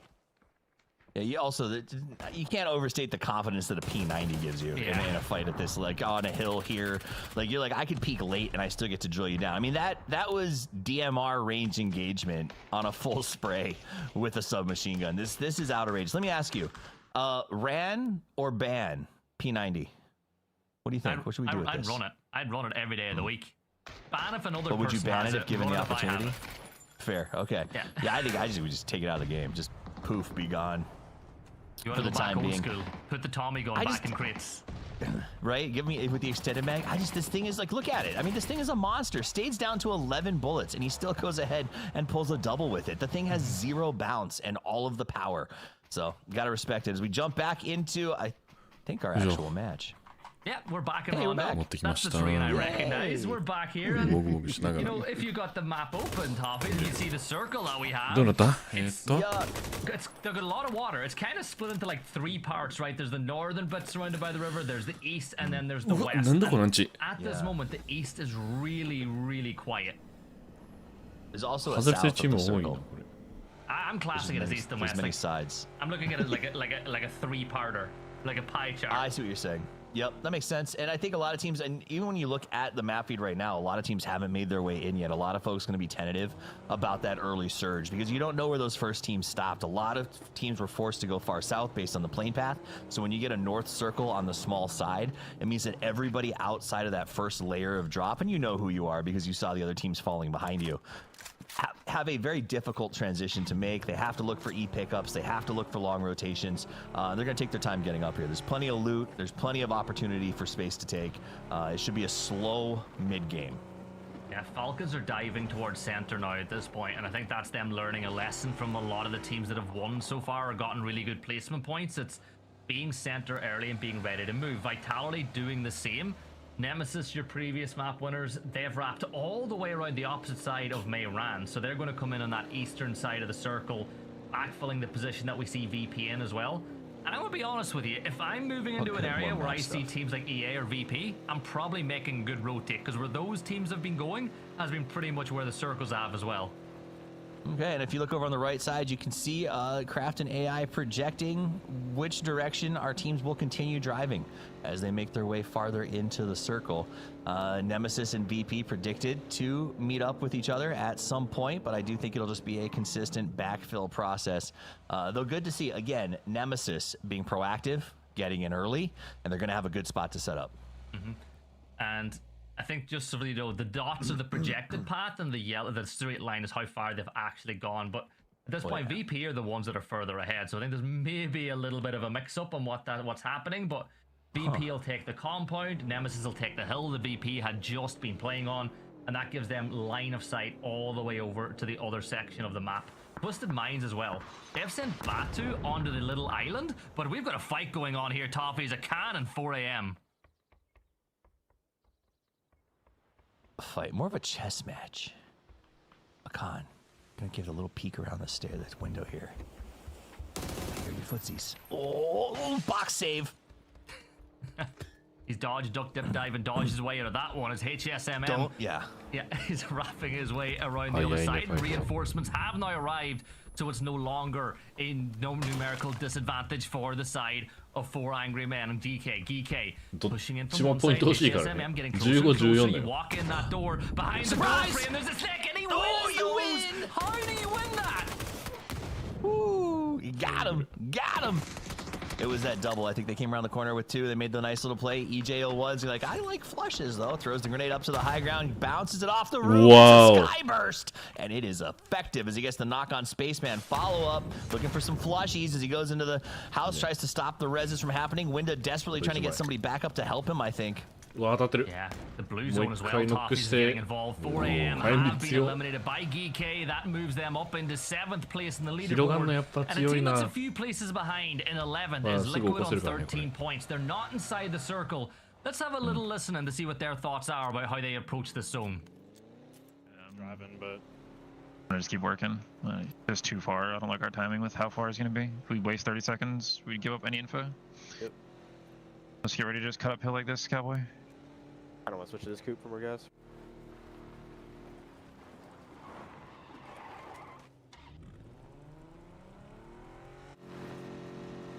Please put the skin on. Silence. They're not speaking. Skin it. These are elder statesmen. They know how to stay focused. I'm gonna need this 6x. I like to call it. I do not. Yeah, I do. I like it, Toffees. We jump in for comms and they just sit in silence. They accept the rotating move. But they put the comm in comms, and I think that is very important. They knew the rotation. Purdy obviously ID'd that this was going to waste time if they chose the path they were on. They deviated very effectively. There was no question. All information relayed was accurate. That's what you get from veterans who played this game this long. They're like, we don't need to have additional information. We're just here to work. Yeah, and you see, it's, it's kind of what Finland were like at PNC. You speak to them and they didn't really talk times during game. They just kind of did their thing. Falcons, they've bridge capped on the Twisted Minds here. Gustav and Shrimsy, they're going to get a couple flipping in the car. Twisted Minds, twisted out of the lobby. Falcons picking up 4 points, and how important could that be for them? Twisted Minds, full set. Falcons, great trap. Right? I'm drinking copium like he's having an energy drink right now. We've got 4 kills, boys! Falcons is back! But the crazy part is they're only 6 points behind the cutoff because of how tight the bottom of this leaderboard is. So every moment, every play, every action is going to have its consequences. We saw that last time with somehow some of our teams were unwilling to yield points. T1 was not willing to even deny against 17 because they don't know where it's going to matter at the end of the day. Levante gets hit by the car as it drives on by. Gedrak's looking to queue up that grenade and get in there to add a little bit of help to the rest of his friends. Myth in some trouble. Yeah, and Vitality pushing the pressure on now. Scab is still alive. Baron gets the angle on the other side. Quizzy is going to fall, and Vitality now with just Gedrox left standing. Need Tosti. I thought... Is he gonna... Yeah, go ahead. I thought Quizzy was going to get Baron there, but Baron made a nice little play from the top. Scappy going to go ahead and get that finish on Levante, and now Gedrox has to decide, is this a fight that I really want? Yeah, 17 look like they're having a little peek at what's going on here as well between these two teams as we see the mortar strikes landing in, but Gedrox... He's bailed, he's out of dodge, he's sending it towards 17, which is not really the best idea in the world if you are a solo, but thankfully for him, 17 were already on the move. They're going to get out. Can he get away? He sends it to the coast. A little ghost. Is he going to make a ghost out of him? I'm not sure. So close. One more. Nah, he's safe. He's safe. PGS1 from back in the day, Little Ghost would have got that for sure. I'm just saying. You saying 17 are not what they once were? Well, okay, so Little Ghost in particular, like, cast your minds back to PGS1 version 1. Was that 3 years ago or something like that? Little Ghost was a freaking poltergeist. Like, he could not enter a building without terrifying every single person in it.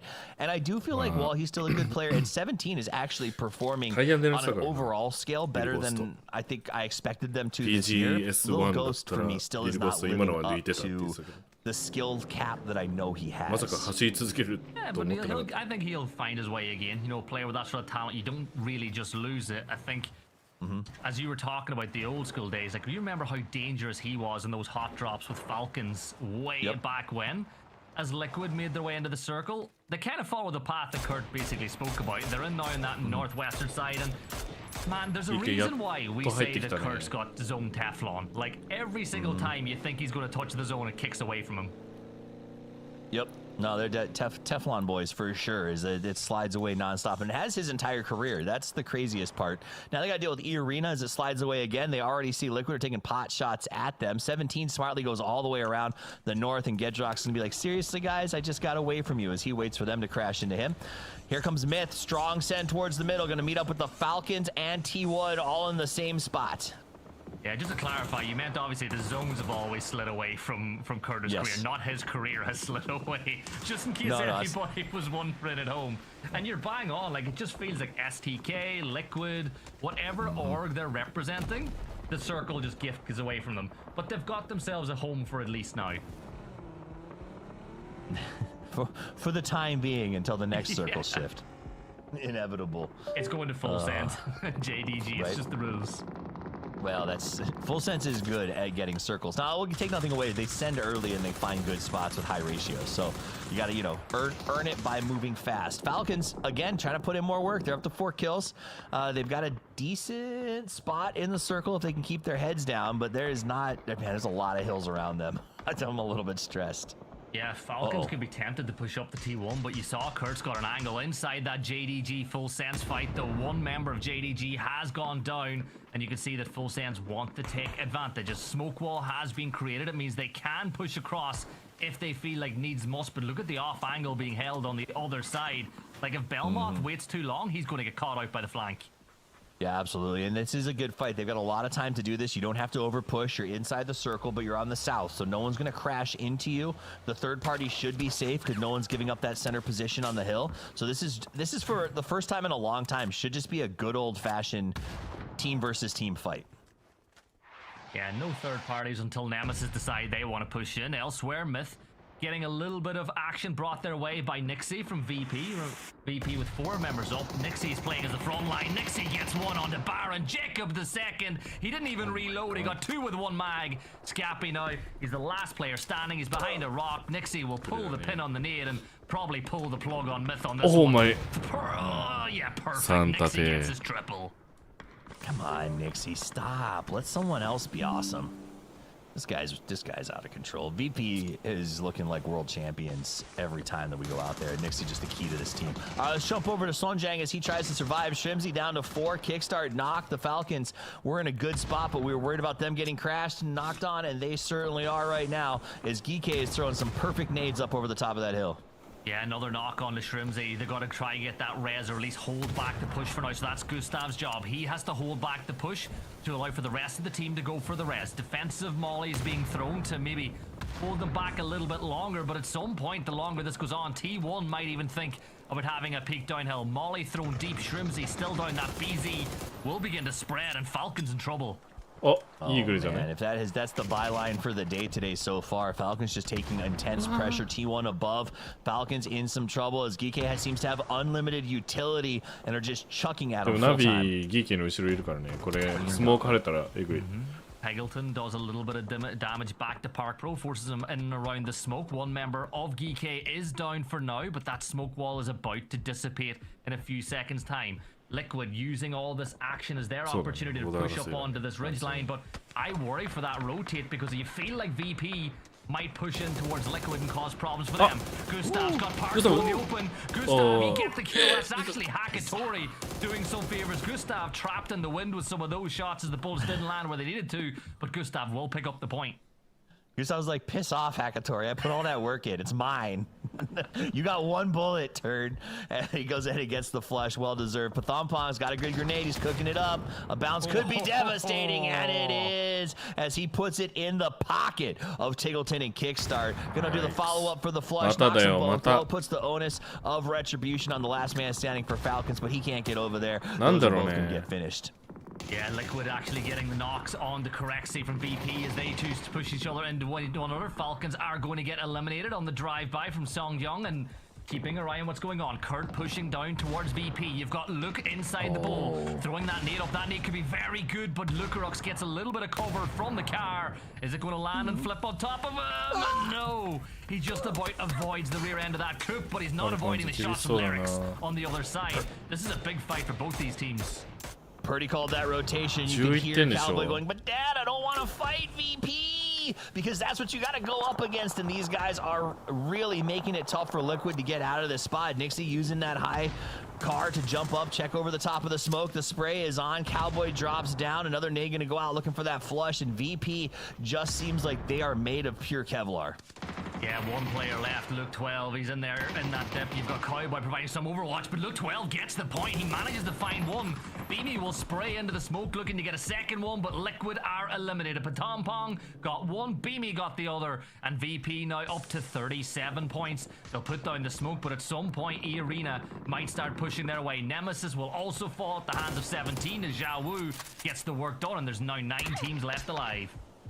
That was a tough one for Liquid. Sometimes you got to stand up to the bully, but sometimes the bully proves why they are just so big as VP walks away with 2 left alive and 6 kills, looking real strong. The shift happens. I guess the good news for Liquid is the circle would have gone away from them anyway. So, you know, now VP's got to deal with the problem instead of them. JDG and Full Sense still able to continue their fight down on the bottom of the map as they have managed to just somehow continuously Full Sense in circles, man. They're like the polar opposite of Liquid. Yeah, and sometimes you just get it, sometimes you don't. JDG still living next door. Seongjung, last player up for GK. He's sending his way to find somewhere he can call home for now, but keep an eye on VP. Tossing nades, using those nades then to create bowls of cover and opportunity as they move towards the arena. But the problem is, Top, is they don't have any mobility whatsoever. No vehicles. It has to be done with their Lamborghinis. Bowls of opportunity. That sounds like a story somewhere. But I do love this idea of like creating. That's what you do. You throw those grenades forward and maybe they get a kill, but also more importantly, you're right, they give you cover as you advance. You're going to go ahead and say like we're going for the kill, but if they don't manage to get the flush, they do. That's a knock for Nixie, and I don't think there's any res potential here, but Lyric's going to go ahead and try to put the stamp on the flush. Yeah, blue zone's there, so that'll be a point for E-Arena. And really at this point, it's just to see if we get a big play. But here comes Zhao Wu and T1. They're all going head-to-head. Wenbo, he's the front line of the assault. Need toss towards him, and the front line has been cut down. T1 putting 17 down to their knees. Little Ghost, he managed to get that kill confirmation on the Beamy. Moves up towards that crate, but they know exactly where he is. T1's end, looking to put an end to Little Ghost. He throws an 8 up the other way, but he's just waiting, and that is the end of 17. 7 teams left alive. T1 still kings of the hill. Dude, 17, you know, they had to turn around and make sure they got that flush on VP. They capitalized from T1, and now E-Arena goes, hey, they're distracted. Let's get up there. They make a really nice push to take the extreme high ground on this hill. And while you said it, T1 still king of the hill. They have fallen down the side, and E-Arena is coming up from 2 different angles. 17 points for them so far. 6 on this game from kills. 1 for the placement so far. And E-Arena now the next test for them. Rushy will get a kill confirmed as the coach filling in for Full Sense. Just continuing to hit the shots that you kind of want him to as a coach. Heather, M249, throw enough stuff at a wall. Eventually some of it's going to stick, but unfortunately for him, EA managing to dodge all the rounds. They're in great shape. They can have this fight against Team Petrichor is downhill, but they don't really have vision on the top of this. So they do just have to win this the old-fashioned way through brute force. Heather's going to use brute force in the form of an infinite supply of bullets here as he goes ahead and gets reloaded to take 150 on this attack on EA. Sorry about your Pico.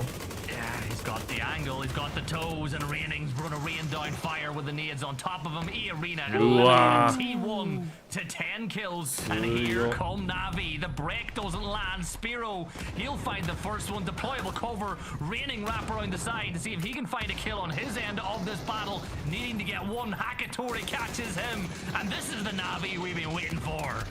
Right, coming aggressive. T1 moved down the hill to take a fight, and then they got jumped by the Rabbits who went uphill. Then the EA came down the hill to take a fight, and NAVI jumped over the top of them, and now they're the kings of the hill. So they win the ultimate leapfrog of death, of doom, of destruction, but now they have a terrible transition to move towards the city that has been fighting the entire game.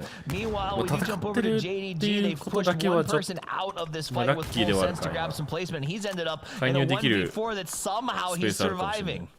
Yeah, and this is JDG pushing up to Petrichor Road actually helps out NAVI just a little bit. Petrichor Road 10 points through 4, just under 4 maps. Not the levels they set yesterday for themselves, but the nade wall is going to start coming. That nade was just a millisecond too short, and it would have caught one.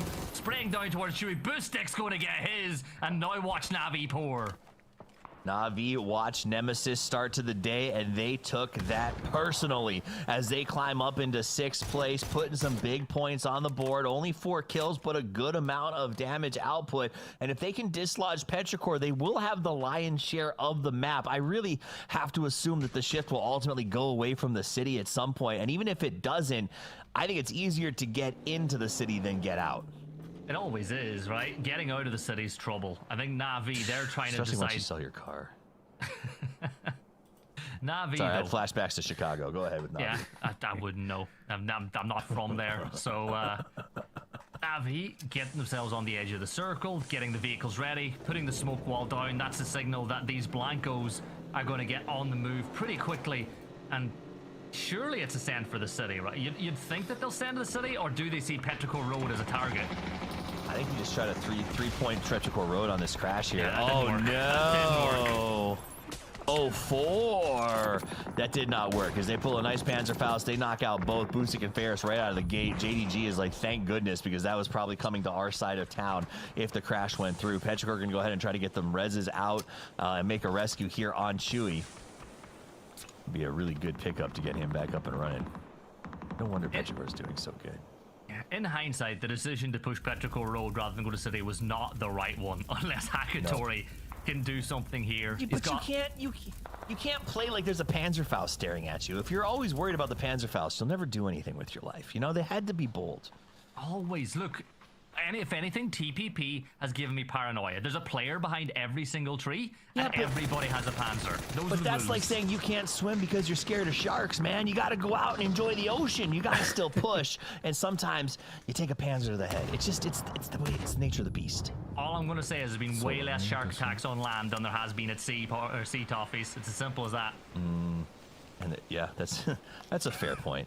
And if you don't expose yourself to the Panzerfaust, you never have to worry about it. You want another fun stat like that? Yeah. There's currently more planes in the ocean than there are submarines in the sky. You don't know that for sure. I know. How? These are the rules. You haven't seen the statistics. They could be there could be submarines. There could be individual submersibles in cargo planes being transferred right now, and you don't know how many submarines are out there. I'm just saying, that seems like you got something off your TikTok algorithm, and you're just telling me it's true. I want proof. I want sources. I want peer-reviewed articles. Okay. Right. Now back to the game. I'll work on that after the game. Nans, he's getting up into that ridge line. They know exactly where Petrichor are. JDG, 9th place so far, 19 points. Not a single kill has been found. But with 4 players alive and you're inside the top 3, there is an opportunity to gather a few more on the board. This is just going to be the situation, Toffees. Whichever 2 teams fight first, the third-partying team usually wins. That's the problem, right? Is everybody's just going to sit here and try not to be the team that gets third-partied, which makes for a very exciting dig session for Petrichor up on the high ground. But the thing that's fascinating for me is that JDG and Full Sense have both essentially had to abandon half of their city battle just because Petrichor's position is so strong if they don't do that already. You know what I mean? Like, they had to go out and be like, if Petrichor gets the shift up here and we're not already out and split, they just win the game. So it's almost like they came to an agreement of stalemate to try and figure out how to get them dug out. Yeah, and they needed this. Like, Petrichor Road were down right at the bottom of the leaderboard at the start of this game. They've only got 3 kills, but those 5 placement points so far have got them up to 14 points. A little bit closer to where we expect that cutoff line to lie after game number 5. First throngs of war are going to get sung out, but as you can see, Susie just taking a little bit of damage as Thanadol has a little off angle from up on top of this roof line. And thankfully for Thanadol, nobody from Pero looking this direction. Well, thankfully for JDG, Thanadol didn't have a bolt this time around, because that would have been a knock with a really nice one shot out of his, I think it was an AUG he was carrying. So now JDG is going to be up here in a decent little spot. The circle shifts away from Petrichor, and now Petrichor, who spent so much time digging in, literally, is no longer going to be able to use it. deployable cover, giving a little bit of something to play behind for JDG in addition to that ridgeline. Petrichor Road starting to bunch really close together, but the circle has now pushed them out of their position. They will need to move. The holes that they have dug are no longer going to be a position that they can viably play. So TWIS, you got to make a decision. Do you push down towards Nans, bring the fight to JDG, which looks like it's what Ming and I-26 are currently thinking about, trying to jump scout over that smoke. And JDG could be at risk here, because if Petrichor Road managed to find that first knock, the rest of the team are just a little bit further behind, and here comes the nades. Whoa, it's raining nades. They thought maybe they'd be on the trees. They are not. They're going to be pushed forward, so none of those nades do connect, but they bid to get out a little bit of extra cover for them to fall back onto. Petrichor taking a little bit of shots here and there. JDG keeping their heads down and not overcommitting to this. Everyone's saying, all right, we're just going to wait for Petrichor to try to push into the circle.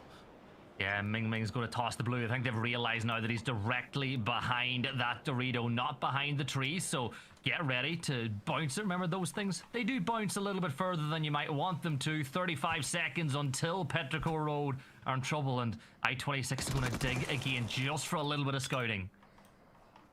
Ming gonna go ahead and get that cooked up. Nice little flash toss. Ming's nade looks good. Takes some damage. The second wave comes in. The Molotov not quite close enough. And for the second time, JDG almost threads the needle. The second one spread, thank goodness, because they would have lost too much utility if they didn't get that knock. Yeah, now they've bought themselves the opportunity to begin closing that at all, wrapping around the other side. So JD Gaming currently in a vice grip between Petrichor Road and Full Sense. Stun grenade being thrown out, but Indeed is a little bit stronger than a flash. Down goes Susie, and JDG with just 2 players left standing. One behind the Blanco. I-26 managed to catch out Rushy, who was attempting to flank up the hill on the other side. Full Sense down 1. The only 4-strong team is Petrichor. Very nice play by Petrichor as they come up over the top of the hill. We thought they might have been in trouble when the circle shifted away, but they forced these 2 teams to fight themselves. Now Belmont sitting behind the dossier looking to make an ambush, but the nade's going to come in first. The blue is going to force him off of it as Petrichor spreads out and aggressively pushes. Belmont's getting a little bit of help from Flash, so as he cups over the top and gets Ming. Yeah, that's brilliant from Full Sense, helping his teammate out. Chewy takes a headshot. A little bit more damage dealt the other way. It's December 12th from JDG. The Vice is being closed on the other side. Petrichor Road 2. JDG 1 call. Head firing Petrichor Road. Down they fall. And Full Sense take the chicken dinner. Big one for them. And your PGC champions get the win they deserve. I'm not even sure Full Sense knew that was coming to the last possible second. What a win. Petrichor did something smart. They threw those grenades. They started the engagement against JDG and then backed off of it to try to pull the third-party card. It worked. Full Sense charged over like a bunch of monsters. Backstabbed JDG, but you know what? Petrichor re-engaged. Full Sense immediately pulled back their players and allowed JDG to make the flank and put the stake in the heart of Petrichor. Full Sense comes away with a great win. Let's pull Porosaurus and match him in. Poro, the mid game was boring, but that last fight was awesome. Hey, again, home field advantage. China's back, baby. JDG and Petrichor Road looking really nice there. Honestly, we were talking about it, man. Me and Matt were kind of going back and forth about Navi there in that late game, like that perfectly timed third party on the T1. And also, look at this. I mean, Falcons. This is I think I laughed. I was like, do you think they got that first knock? And they were like, oh my God, why is it twisted? Oh no, it's not twisted. Anybody with twisted. Well, that's not who we want to piss off. Was that your hopium right there coming up for you, Toffees? You're saying that you needed a fix, and it felt like you got one. Oh, that's why I was saying. This is the good stuff. Ship it to me, please. That's what they need to do. Like they don't have time to do anything else at this point. You got to go hunt kills. And unfortunately, it didn't play out for him in the end. But yeah, Navi was kind of in the same boat. You saw T1 playing King of the Mountain up there. Like, this was always going to happen. Unfortunately, like E-Arena just had the freest path over there to take them out. Like, that's just a really rough spot for them to try to play from.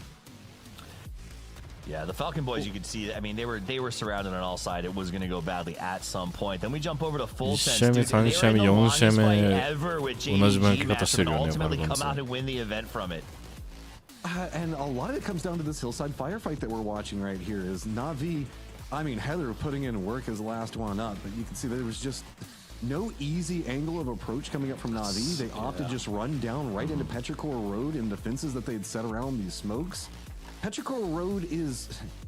It's an interesting statement to look at because the fact that it's another one of these squads that's not superstar squad, right? It's just a very consistent squad that plays around. Sure, they've got Ming Ming, but whenever we're seeing Petrichor Road have their big moments, it's not often been Ming Ming. Ming Ming's been the guy that's kind of like chilling off to the side, trying to make something happen for the rest of the team, and the rest of the core is finding their successes. And on the opposite side of that, like whenever we look at Full Sense is really starting to have Thanadol come into his own more and more as a player. Just look at the damage numbers that he's capable of generating.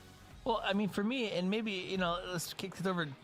Poor, I want to get your opinion. It feels like these are two different teams, and you talk about Petrichor versus Full Sense. Full Sense is running a full West Coast offense. Like, these guys are aggressive. They're looking to push those fights. They're pulling players back and forth on a regular basis.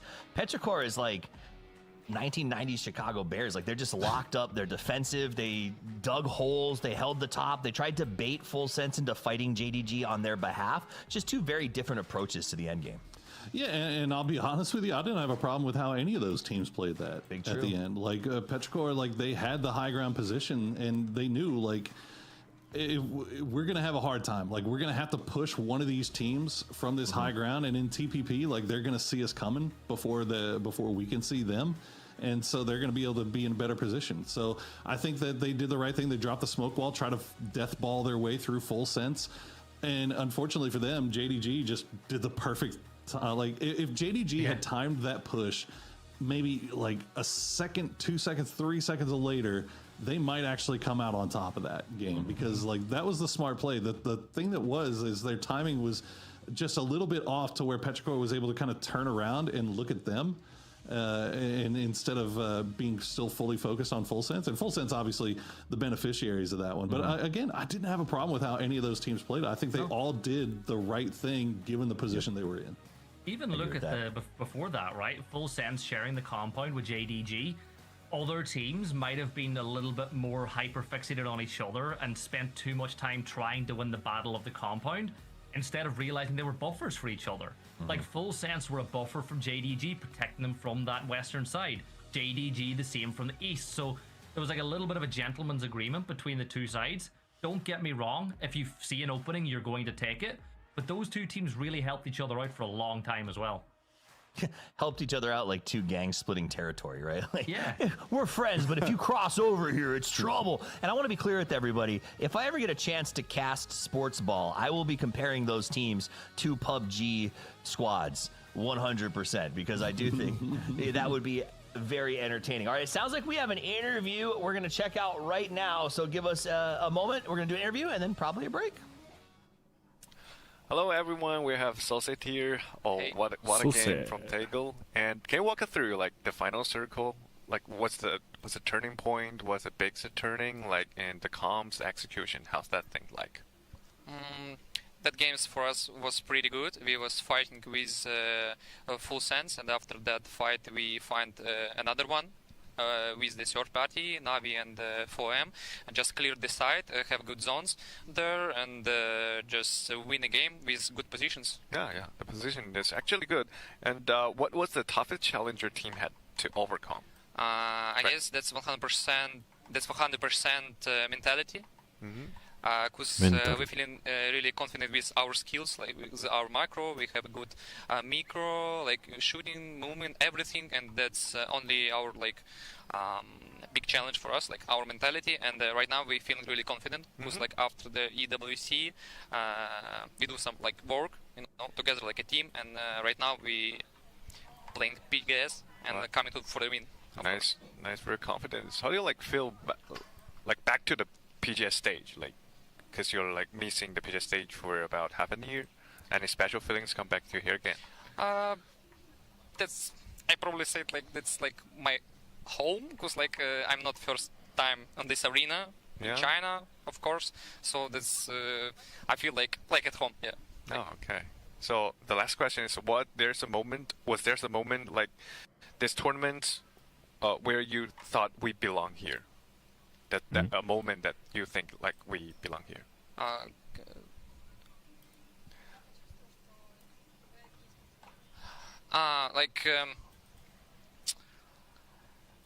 I know exactly, but I would say like after killing the Virtus Pro in the last Miramar, after that game, like we feel like really start like feeling confident, like we can kill everyone and like just fighting with another teams and just playing the game. Yeah, are the best, like Yeah, you won a So, 1v3. probably I said like this one, but Yeah.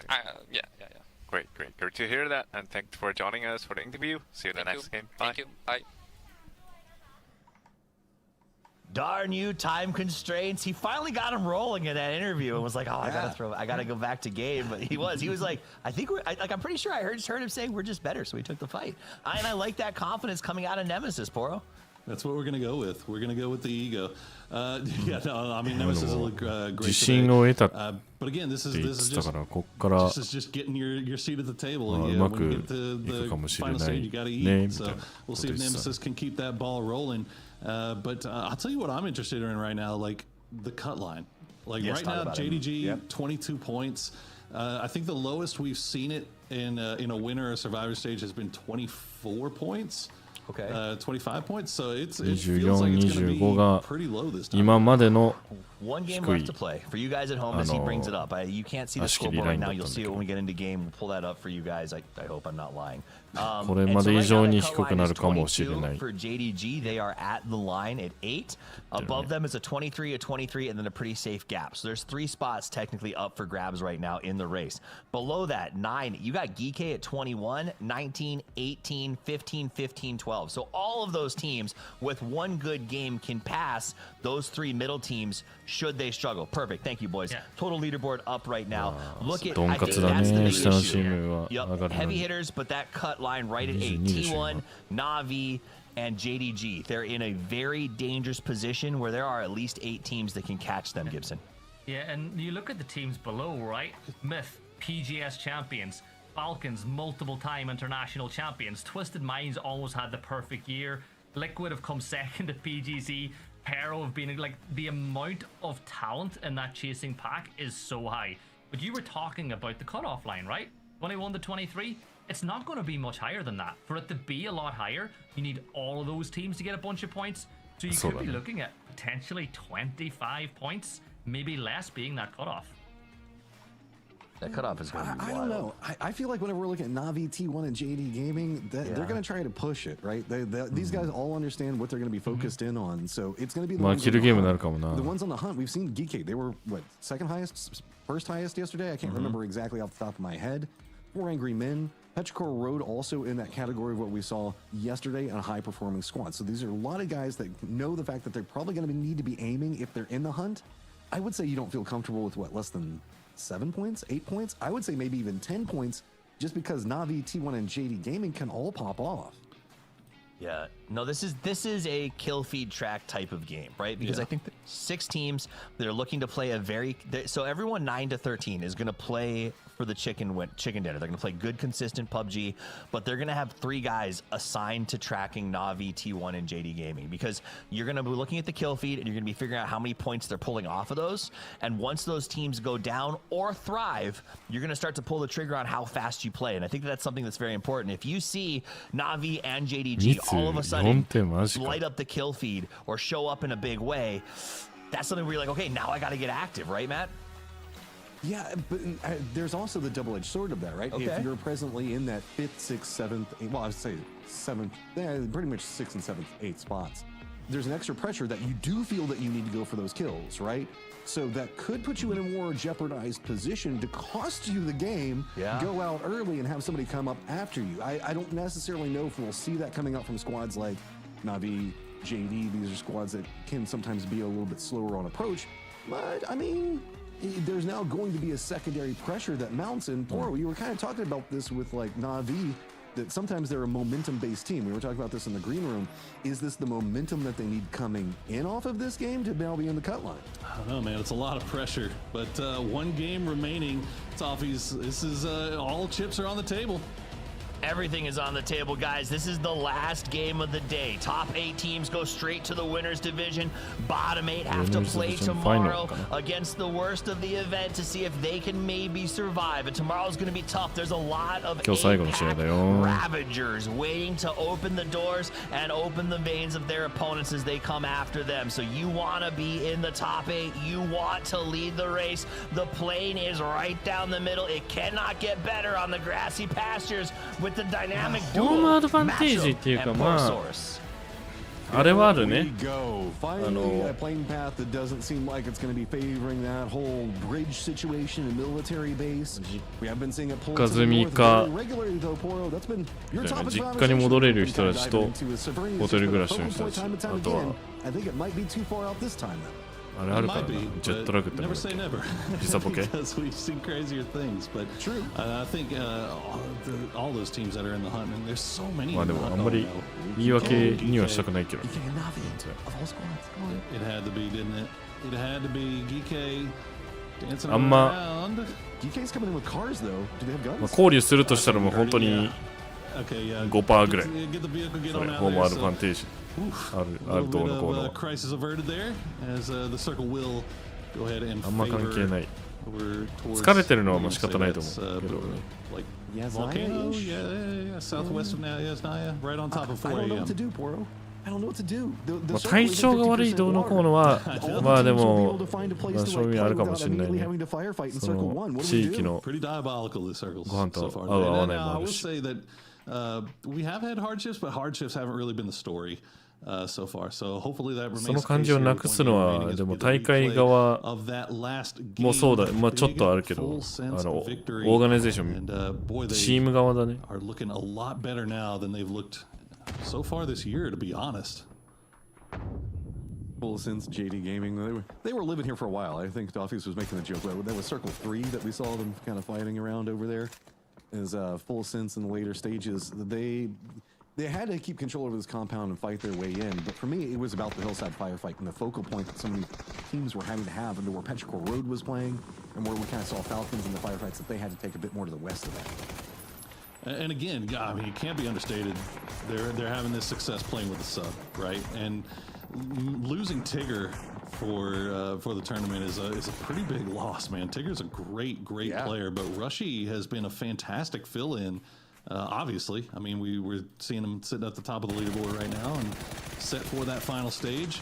And they've honestly, it hasn't seemed like their play style has changed much at all. Back over here now in Circle 9, and it's full sense in JD Gaming yet again.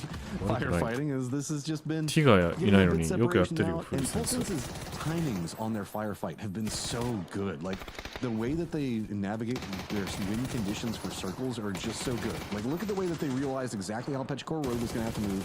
Flash managed to do enough work on the side angle for it, kept corralling in JD Gaming into the positions that they needed. And that's been a lot of, I would say, what we're looking at in the winners bracket today is it's using the squads next to you based off of your control to take the fights that you might not necessarily want. Make your enemies fight amongst themselves so that way your life just gets easier and easier. Yeah, I mean, JDG did them a favor in that last game a little bit by making the push when they did. Not that they have the option to do anything else, really. But if JDG wraps behind full sense that time, it could be a completely different story about how that end game played out. So, you know, it helps to have a little luck go your way as well, but they capitalized, and that's all you can really ask for here. As we see Vitality, they're in the hunt as well, getting a little close to T1. I think T1's going to avoid that for the time being, though, because they are above the cut line, but they're still sweating. Okay, so what's going on with the cut line? I know sometimes people just kind of bounce back in whenever the game started, just to remind everybody. So the top 8 will go on to the final stage where we're going to be playing over the weekend. There is this survival stage where the bottom 8 that have already been eliminated do have to kind of have another chance to fight their way in. So the bottom 8 here will be going for that as Pearl Songjong has been spotted out, and he's just going to instantly get taken down here because there's nobody else even around to protect him for GK. That's a really good get for Navi. Another point. Secure them a little bit closer up there in 6th. The fact that we had almost a damn near 10-point drop off between 5th and 6th is crazy. Between Nemesis and Navi. But Navi finding their stride a little bit in that last game. I think that that fight against T1 really kind of stoked the flames. And one thing you can say about NAVI is that they definitely work well off of momentum. And right now they're probably operating off the best momentum that they've had so far today. And we'll see if they can hold on as they have a good position here. All four inside the compound as a number of teams make their way past the MiTH arena. This is all the way out in the west. Got the secret basement key. Ooh, all about the secret rooms yet again. So NAVI, I will say that their positioning makes me a smidgen nervous just due to how many people are starting to be around them. It is pretty シークレットルームで1個のポジション開くの Like they've been kind of opting for going for those two team slips, but I think this is the play given that they're so centralized. Like this is a smart move for them. We've seen these 2-2 splits be heavily punished between emergency pickups and error messages and all kinds of other things that kind of have been revealing themselves.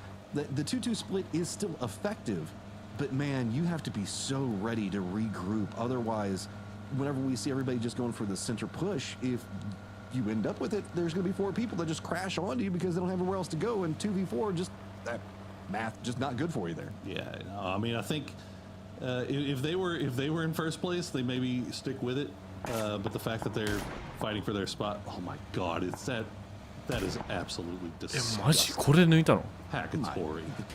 わあ、そういうことか。 Stop. This is the thing, though. So now Hackatory seems like he's feeling himself. Whenever I'd be Navi's feeling some myself points. after that one. Good God. Yeah, I wouldn't know. Yeah, That's the no, only way I can say I've that. never- That's a shot I wouldn't hit. I've never known what that would feel like, Matt, to be honest. And if I did, it was completely by accident. Those who do play, those who can't cast is the easiest way to look at it. Is I'm gonna be definitely keeping an eye on that kill feed and Hackatory for the rest of the time. North of the river going through the circle, though, not gonna have too much on it. Nemesis are running a quote-unquote 2-2 split. It's really a 4-man split broken into 2s that are kind of on opposite sides of the river.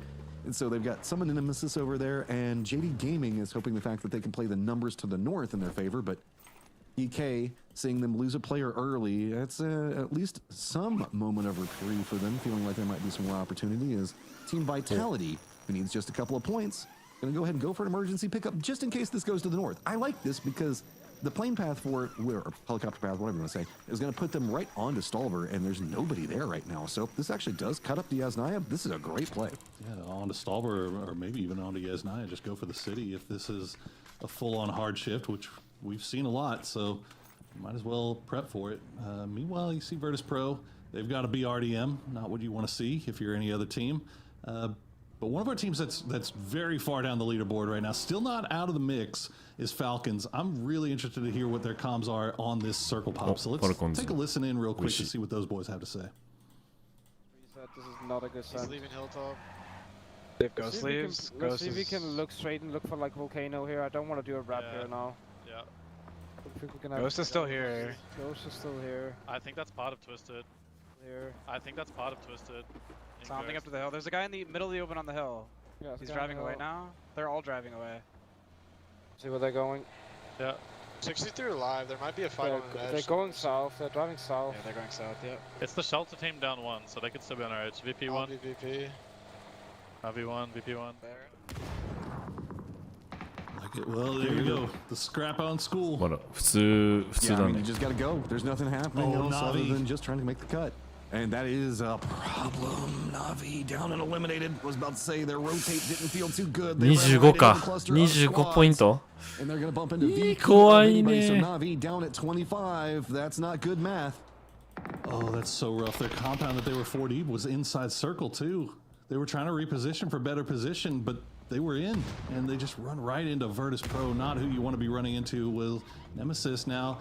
Again, JDG and Nemesis going to be running into each other. Melman instead, the last 2 players left alive. No matter how this play, I mean, 32 points. They should definitely be safe, right? Like, there's no way. JDG How 2 intertwined ポイン in ト destiny are Navi and Nemesis when we look at this? Right as soon as Navi goes down, Nemesis loses 2 of their players. VP going to be trying to see if they can keep an eye on what's going to be going on as they get their regroup on this hillside down to the south, trying to get some distance away from MiTH, as well as Full Sense that are going to be playing over there. Geek is just going to be to the east of it. So Apps getting a lot of attention. 17 of VP going for that. Petrichor Road on School.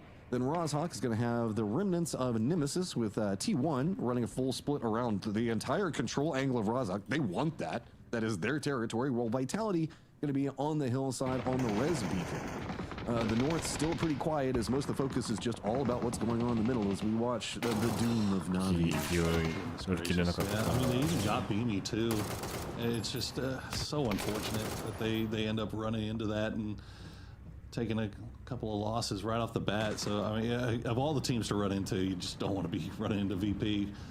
As they will lose Beamy, but they still have that BRD and they still play from the apps. This is one of those weird circles, Matt, where it's we didn't get a chance to talk about it because we were listening to Falcons and how they were approaching it, but it's one of those like phantom water circle where the biggest portion of it is to the south of the river. So the north side, you know, is most likely going to get cut out. So not a lot of teams are going up that way, which means that south side is a lot more populated than otherwise you would be expecting.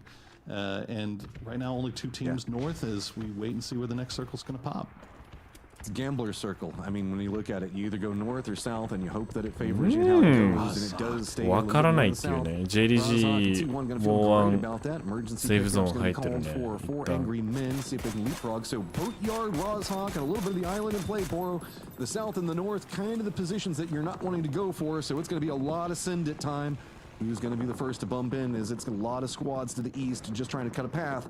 EK rolling right next to 17, and where do you go is the regroup now happening for T1 onto Nemesis. Yeah, I'd love to see Team Liquid get together here. They're playing from that boatyard on the west, and they could be set up for a nice game as the rest of the line is going to be fighting it out in Rozhawk.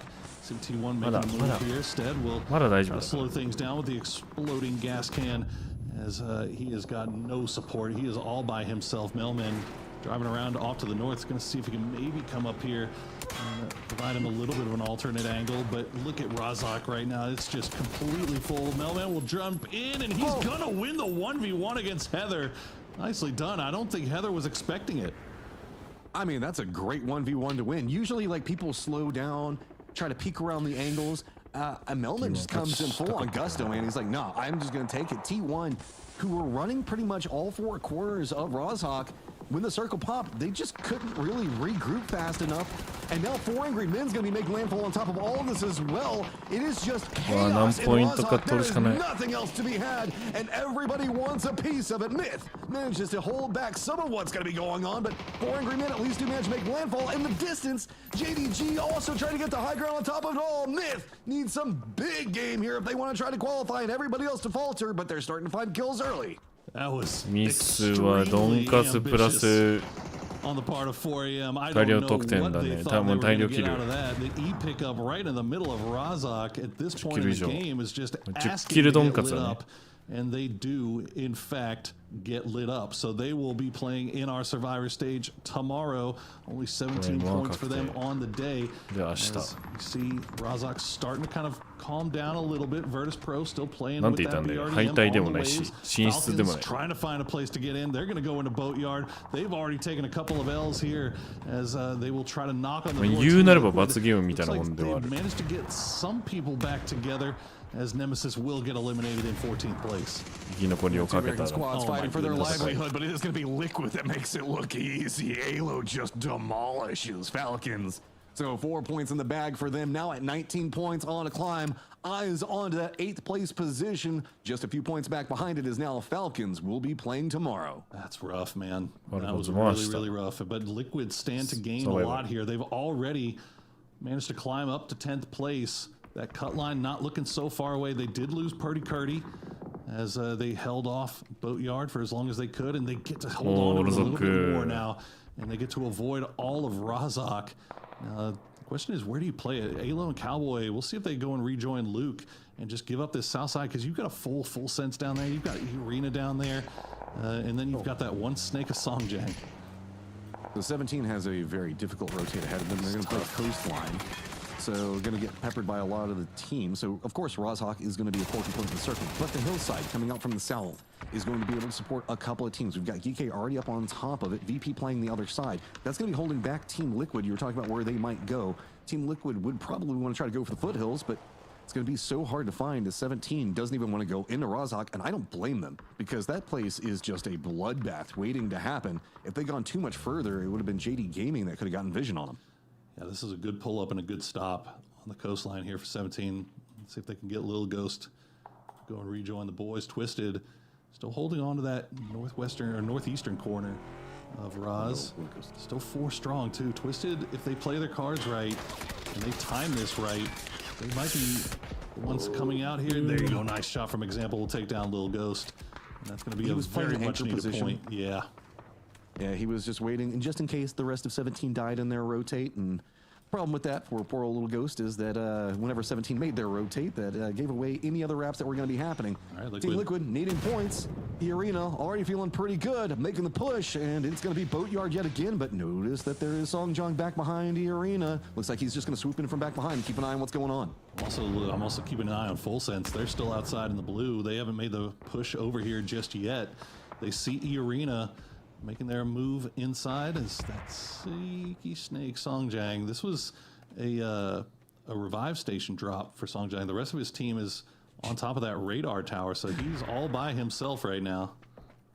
Poor BRDM. He wishes it was a real BRDM. Then he could be back with his friends. His friends are so far away, enjoying safety. They've got high ground, not even really involved in Rozhawk. Potential path into the circle no matter where it goes. And poor old Songjong.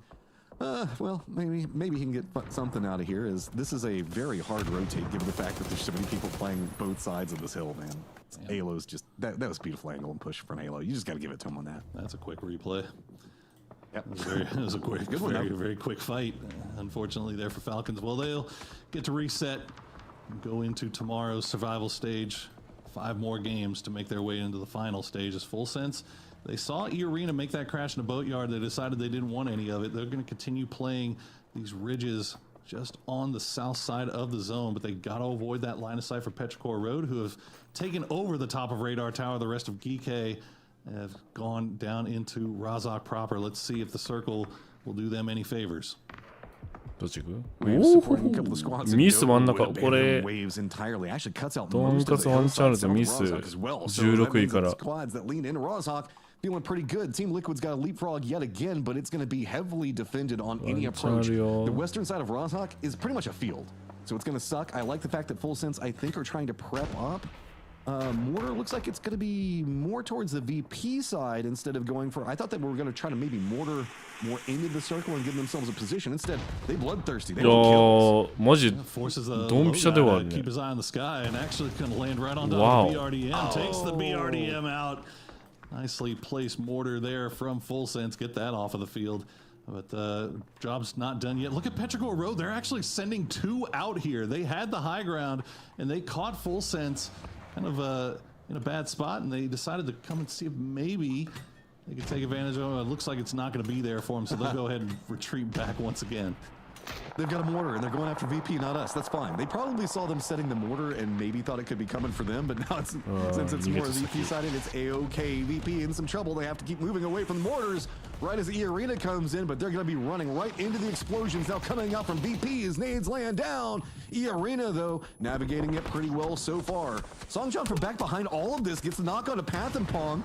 He's just trying to see if he can get something else out of that. As now Petrichor Road, they're just playing the top side of this hill. They're going to roll through. VP goes down. E-Arena just absolutely massacring people today. Just timing after timing after timing there. E-Arena taking advantage of VP. Eyes in the sky because of mortars. Nice grenade there. Actually, it's going to be Cowboy that takes down Chewy before the grenade can even take him. And MiTH just going to continue just raining utility over the top, and it's going to hit over and over again. I-26, the last player left alive for Petrichor Road. Liquid has to be looking at this and seeing this is might be a good spot to take if we can take advantage of it. Mortars just falling from the sky. It's chaos in Rozhawk. Oh, it sucks to be Petrichor Road. Even the vehicles are abandoning them as they roll down the hillside. But maybe there's some cover for Team Liquid if it doesn't stop before the edge, or if it stops before the edge of the circle. Poor old Rushy.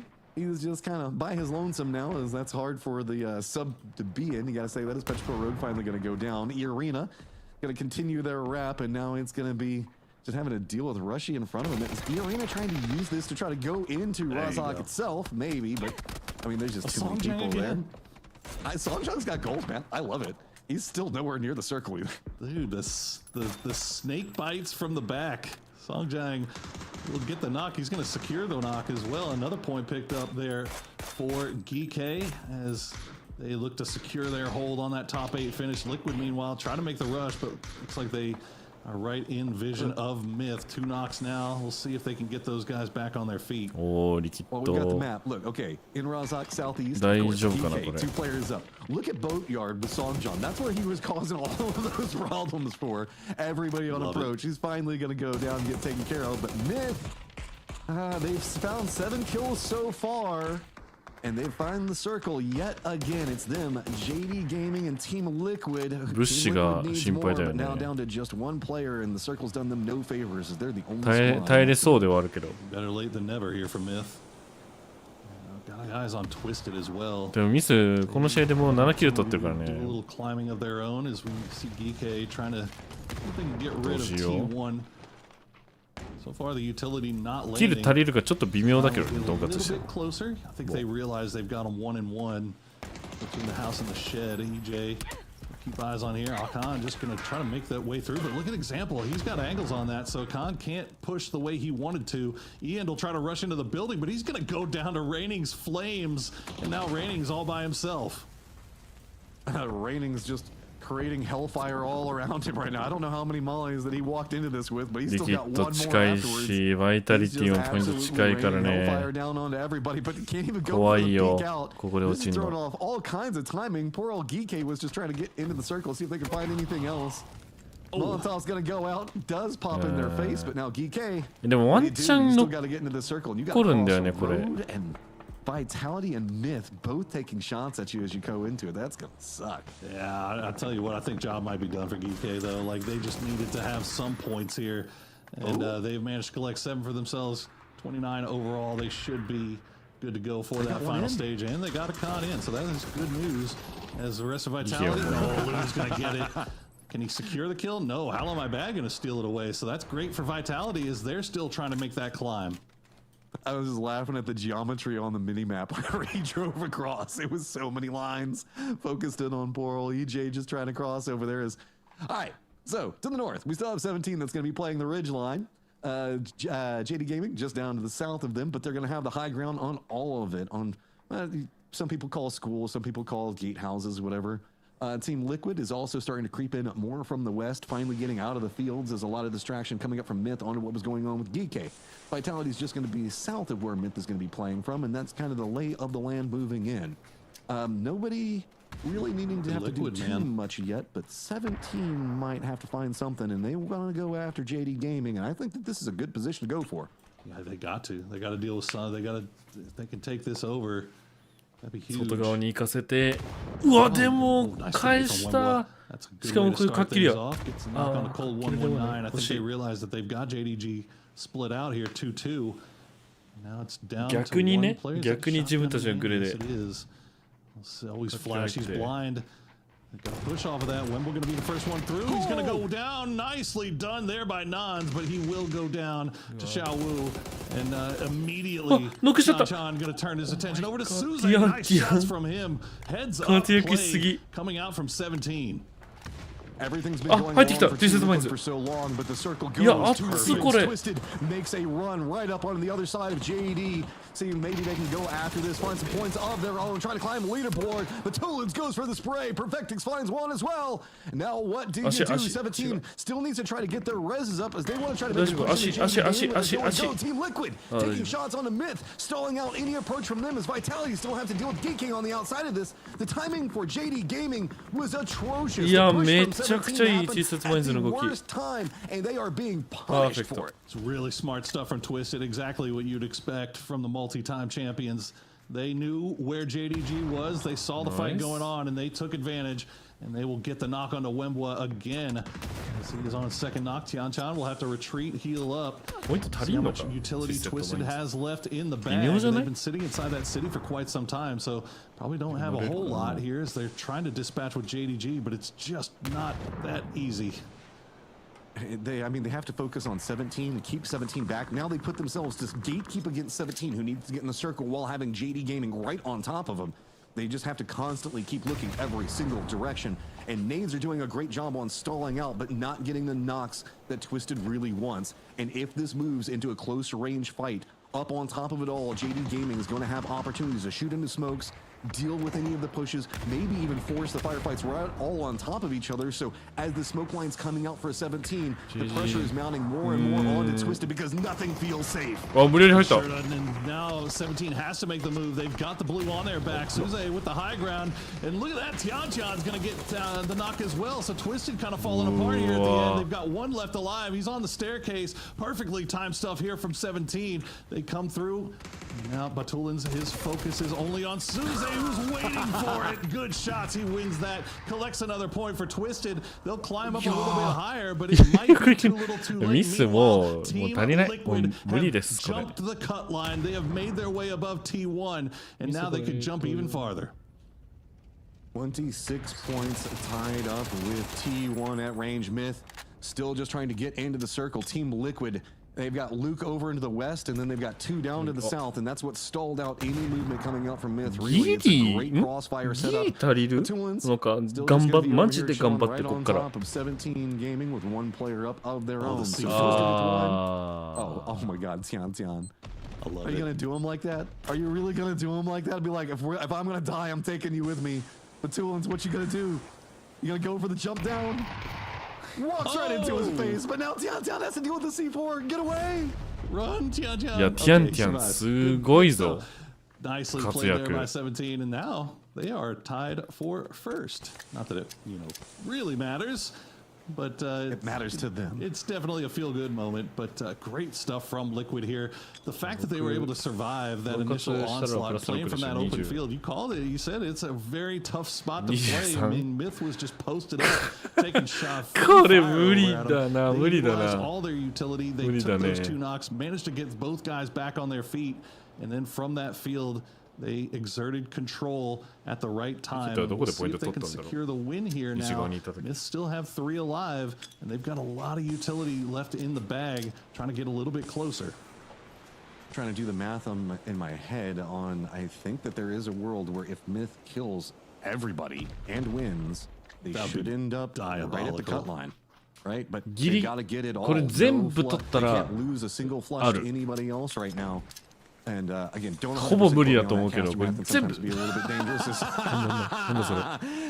Give ourselves some Avenger love as Team Liquid now in that position like you're talking about. They've managed to make the cut line no matter what, but they have to deal with the approach on MiTH, who is hungry right now. And they've got the cover pieces to play from, but Tian これティアンのカッキルがリキッドに入ったらもう終わり。ミス上がれない。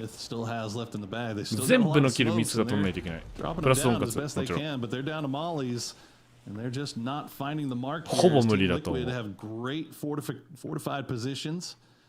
ティアンのキルがどこ行くかだね。 Eventually, Tianchan trying to make his way down as well. He's still got a grenade, so Alo needs to be careful. That grenade might fall right on top of him. It goes a little bit too far. He's got another one though.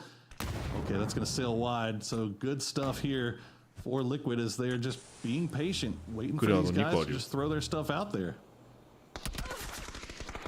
A little low on it. Tian's got to be careful. Mine TPP. Party on to anything to push. Now coming out from MiTH. Kiss does get the knock on the Cowboy.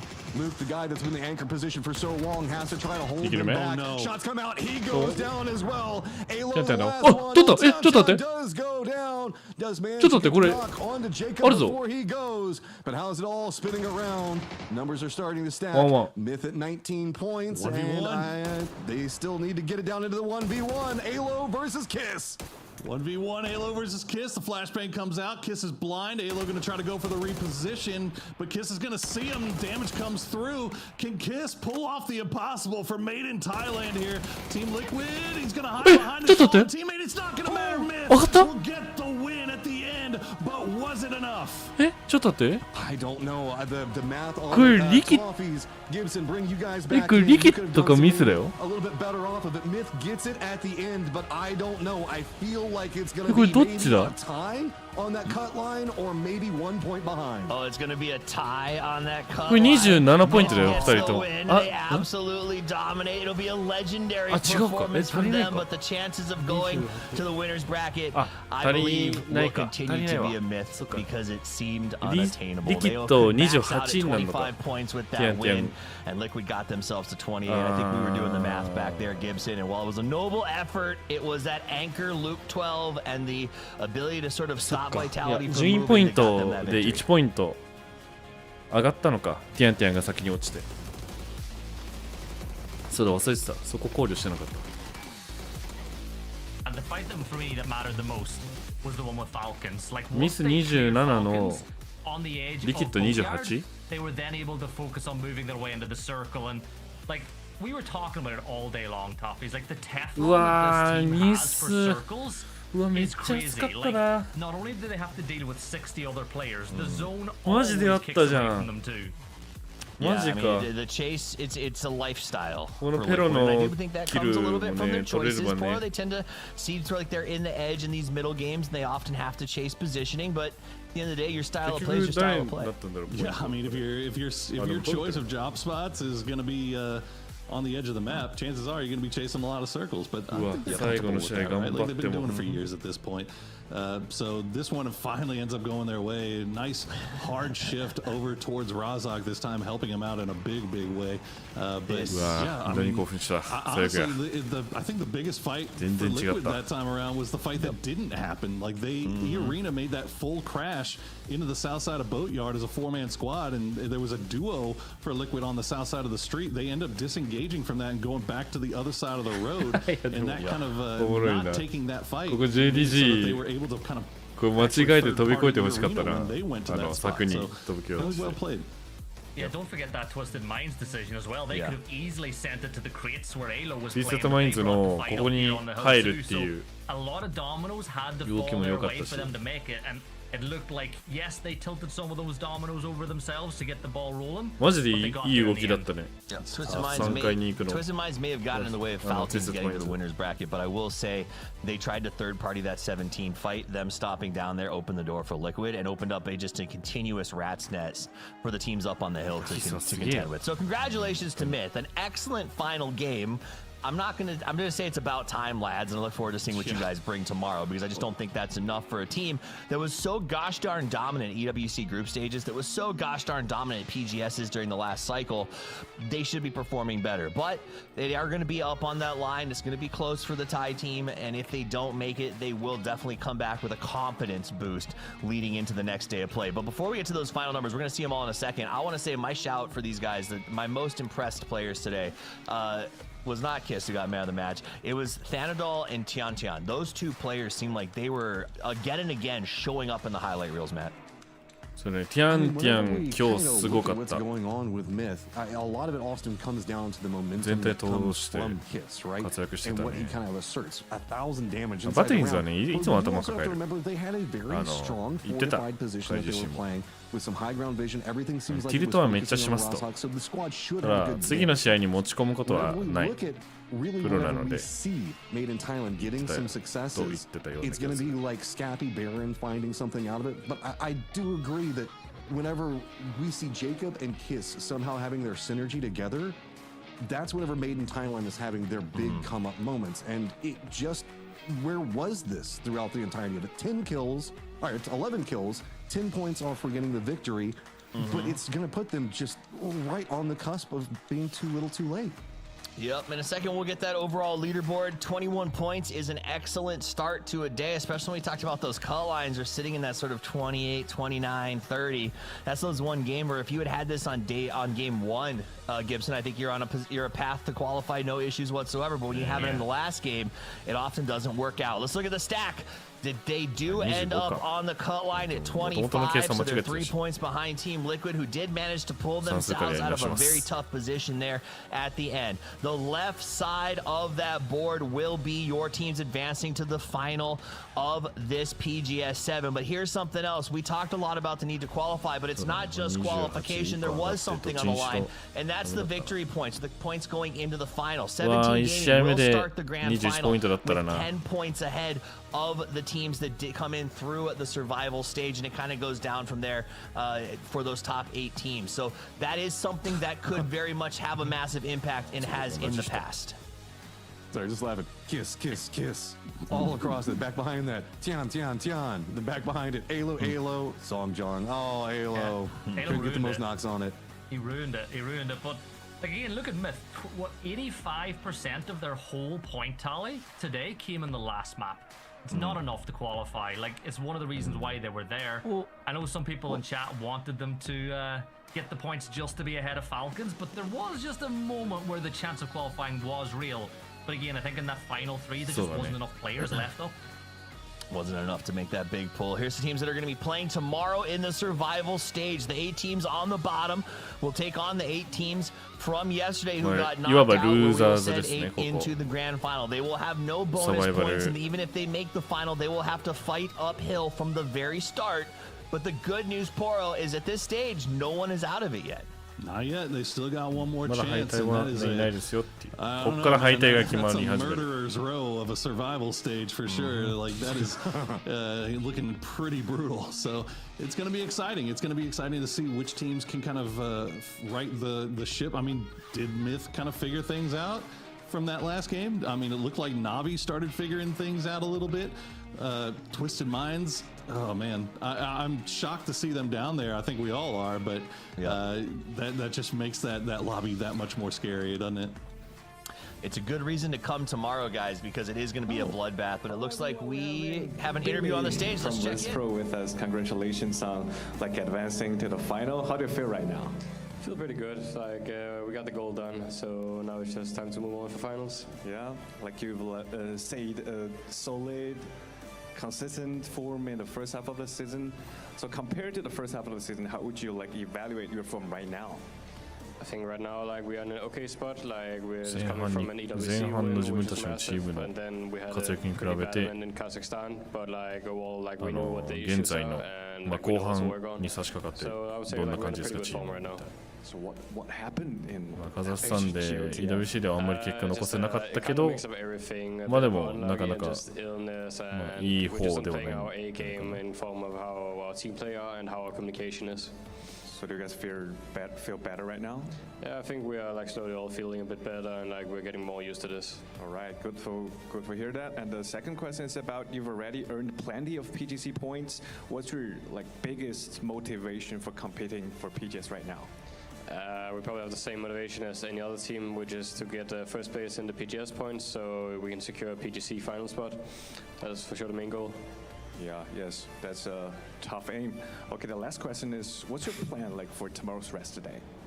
Honestly, I think it's just rest and recover for all of us after this back-to-back events, and just have some good food and be ready for finals. All right. By the way, you like your beard?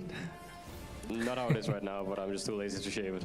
Maybe you can vote for shave it or not on your social media. Could be. It could be. Okay, looking forward to seeing that. Thanks for being me, and looking forward to seeing you in the finals. Bye. Thank you. That's all for the interview. ね、まあ確かにヒゲ青い似合うよね。Well, the good news is he has an entire day to cast Expelliarmus on that beard and get himself ready for the grand finals. It should be a lot of fun because it's going to be brutal at the end. A VP and those teams looking very, very good. But I got to talk about tomorrow again, Poro. It is going to be a brutal bloodbath. That is a very unexpected list of teams to see playing tomorrow. It is, and I mean, I can guarantee you one thing right now. Tomorrow, in that bottom 8, we're going to have some teams that don't make the final stage that I think a lot of us were probably expecting to see there. So it's 5 games to figure it out. That is not the situation that you want to put yourself in, but that's where you're at. So we'll see if these guys can shake it off, reset, and come in here and succeed and make that final stage, make the final weekend. 5試合で敗退などが expected 決 to ま see る in the finals, but teams that we expected to possibly be competing for world championships this year, to be struggling to get out of the group stages at PGS is a wild development. And we're back tomorrow. We're gonna have lots of action for you guys as these teams take the field and try to stamp their ticket to the grand final. Before we sign off for the night, though, you know I love final thoughts. So I'm gonna start out with Matchroom. Final thoughts on the day. Tomorrow's gonna be crazy, but いや I ー gotta マジ throw で it out ティアン there. テンよかった Team な Liquid, yes, you managed to qualify, you managed to dodge it. Great performance, big kills. It was like 11. We didn't get to talk about it because we got caught up talking about MiTH not making it. But give them their laurels. Tomorrow is going to be brutal. まあまた明日 I was waiting for a Team Liquid すごい is ね doing it because that もう was 必 that, but 死 they did it in a Team Liquid way. So quiet, so passive. Go stand over there, Luke, and hope nobody attacks 必 you. 死になるでしょうね I love 全 it. チーム Final thoughts? Yeah. Great job at Liquid, but remember you gotta tune in tomorrow because not only do we send 8小 teams to the 汚い final 作戦が tomorrow, 刺さる we かも also しれない send ね 8 明日 teams into the losers next week as well, so you could ruin your whole PGS if you don't turn up tomorrow. You got to ここ turn から up. 多分 All right. ハイライトが流れるんで First of もう all, ハイライト終了後に congratulations 配信 for は making 終 the 了 final しま stage. す Love 明 to 日 see サ that バイバル from ステー the ジ team that made their way up from the ま cup. た会いましょ And う also, 天の声からジョン・マイケルで Virtus し Pro, they た still ま look た明日 like that team that's お in ー the と driver's 今 seat. They 月 still look like the 今 best 月ず team っ in と the 僕なん world. で So よろし they くお will 願 be い in し the ま final す stage once again. We'll see if anybody can dethrone the UWC champs. Ain't no one gonna stop VP unless it's called sickness, as you heard in that interview. He very candidly was like, it was a mix of things. Mostly we were Professor sick. That's all that stops us. Professor Snape. That's fair. That's fair. It's a very scary situation for them. So if they run into the wrong professor, they could get torn to shreds. There's only one way to find out. It's to spend the rest of the weekend here, guys. We appreciate you choosing to hang out with us this morning, evening, or afternoon, wherever you are. On behalf of myself, Matchroom, Darren, Mike, the entire production team, Crafton, and all of the players, thank you for spending your day with us. And until we see you tomorrow, play more PUBG.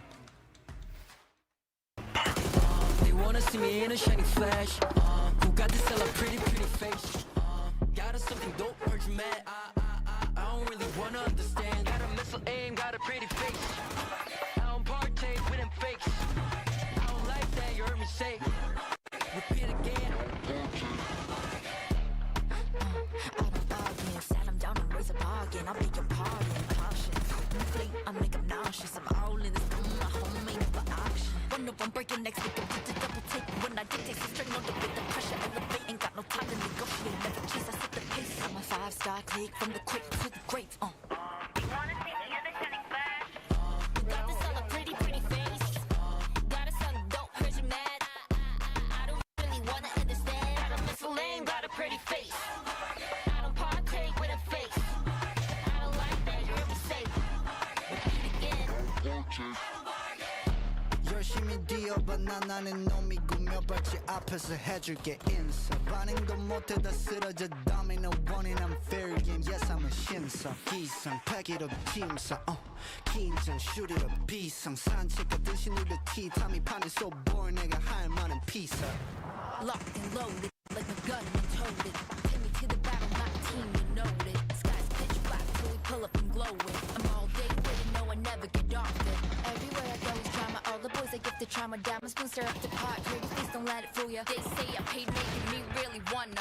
Now I gotta keep going, they'll never walk. Got a missile aim, got a pretty face. I don't partake with them fakes. I don't like that, you heard me say. Repeat again.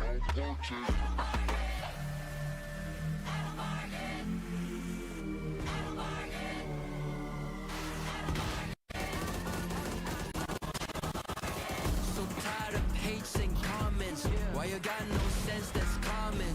Talk the beef get cooked like ramen. I just make gala and I dress her up with diamonds. I know what I know, I don't bargain. You can price me, look at all my garments. 나는 놈 위에 있는 놈이 난데 채널 고정해 5번으로 내 향이 남네. 난 다른 missile aim, got a pretty face. I don't partake with them fakes. I don't like that, you heard me say. Repeat again, I don't partake. Got a missile aim, got a pretty face. I don't partake with them fakes. I don't like that, you heard me say. Repeat again, I don't partake.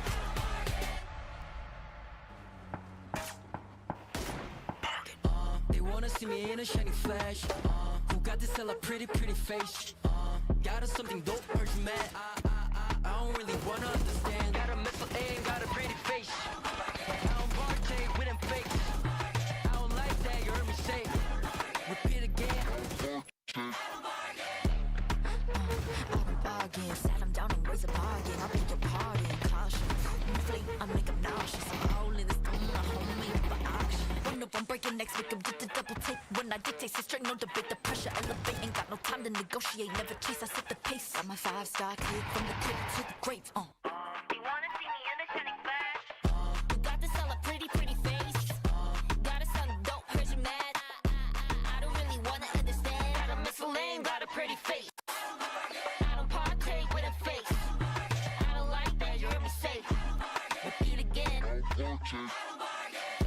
Yoshimi Dio, but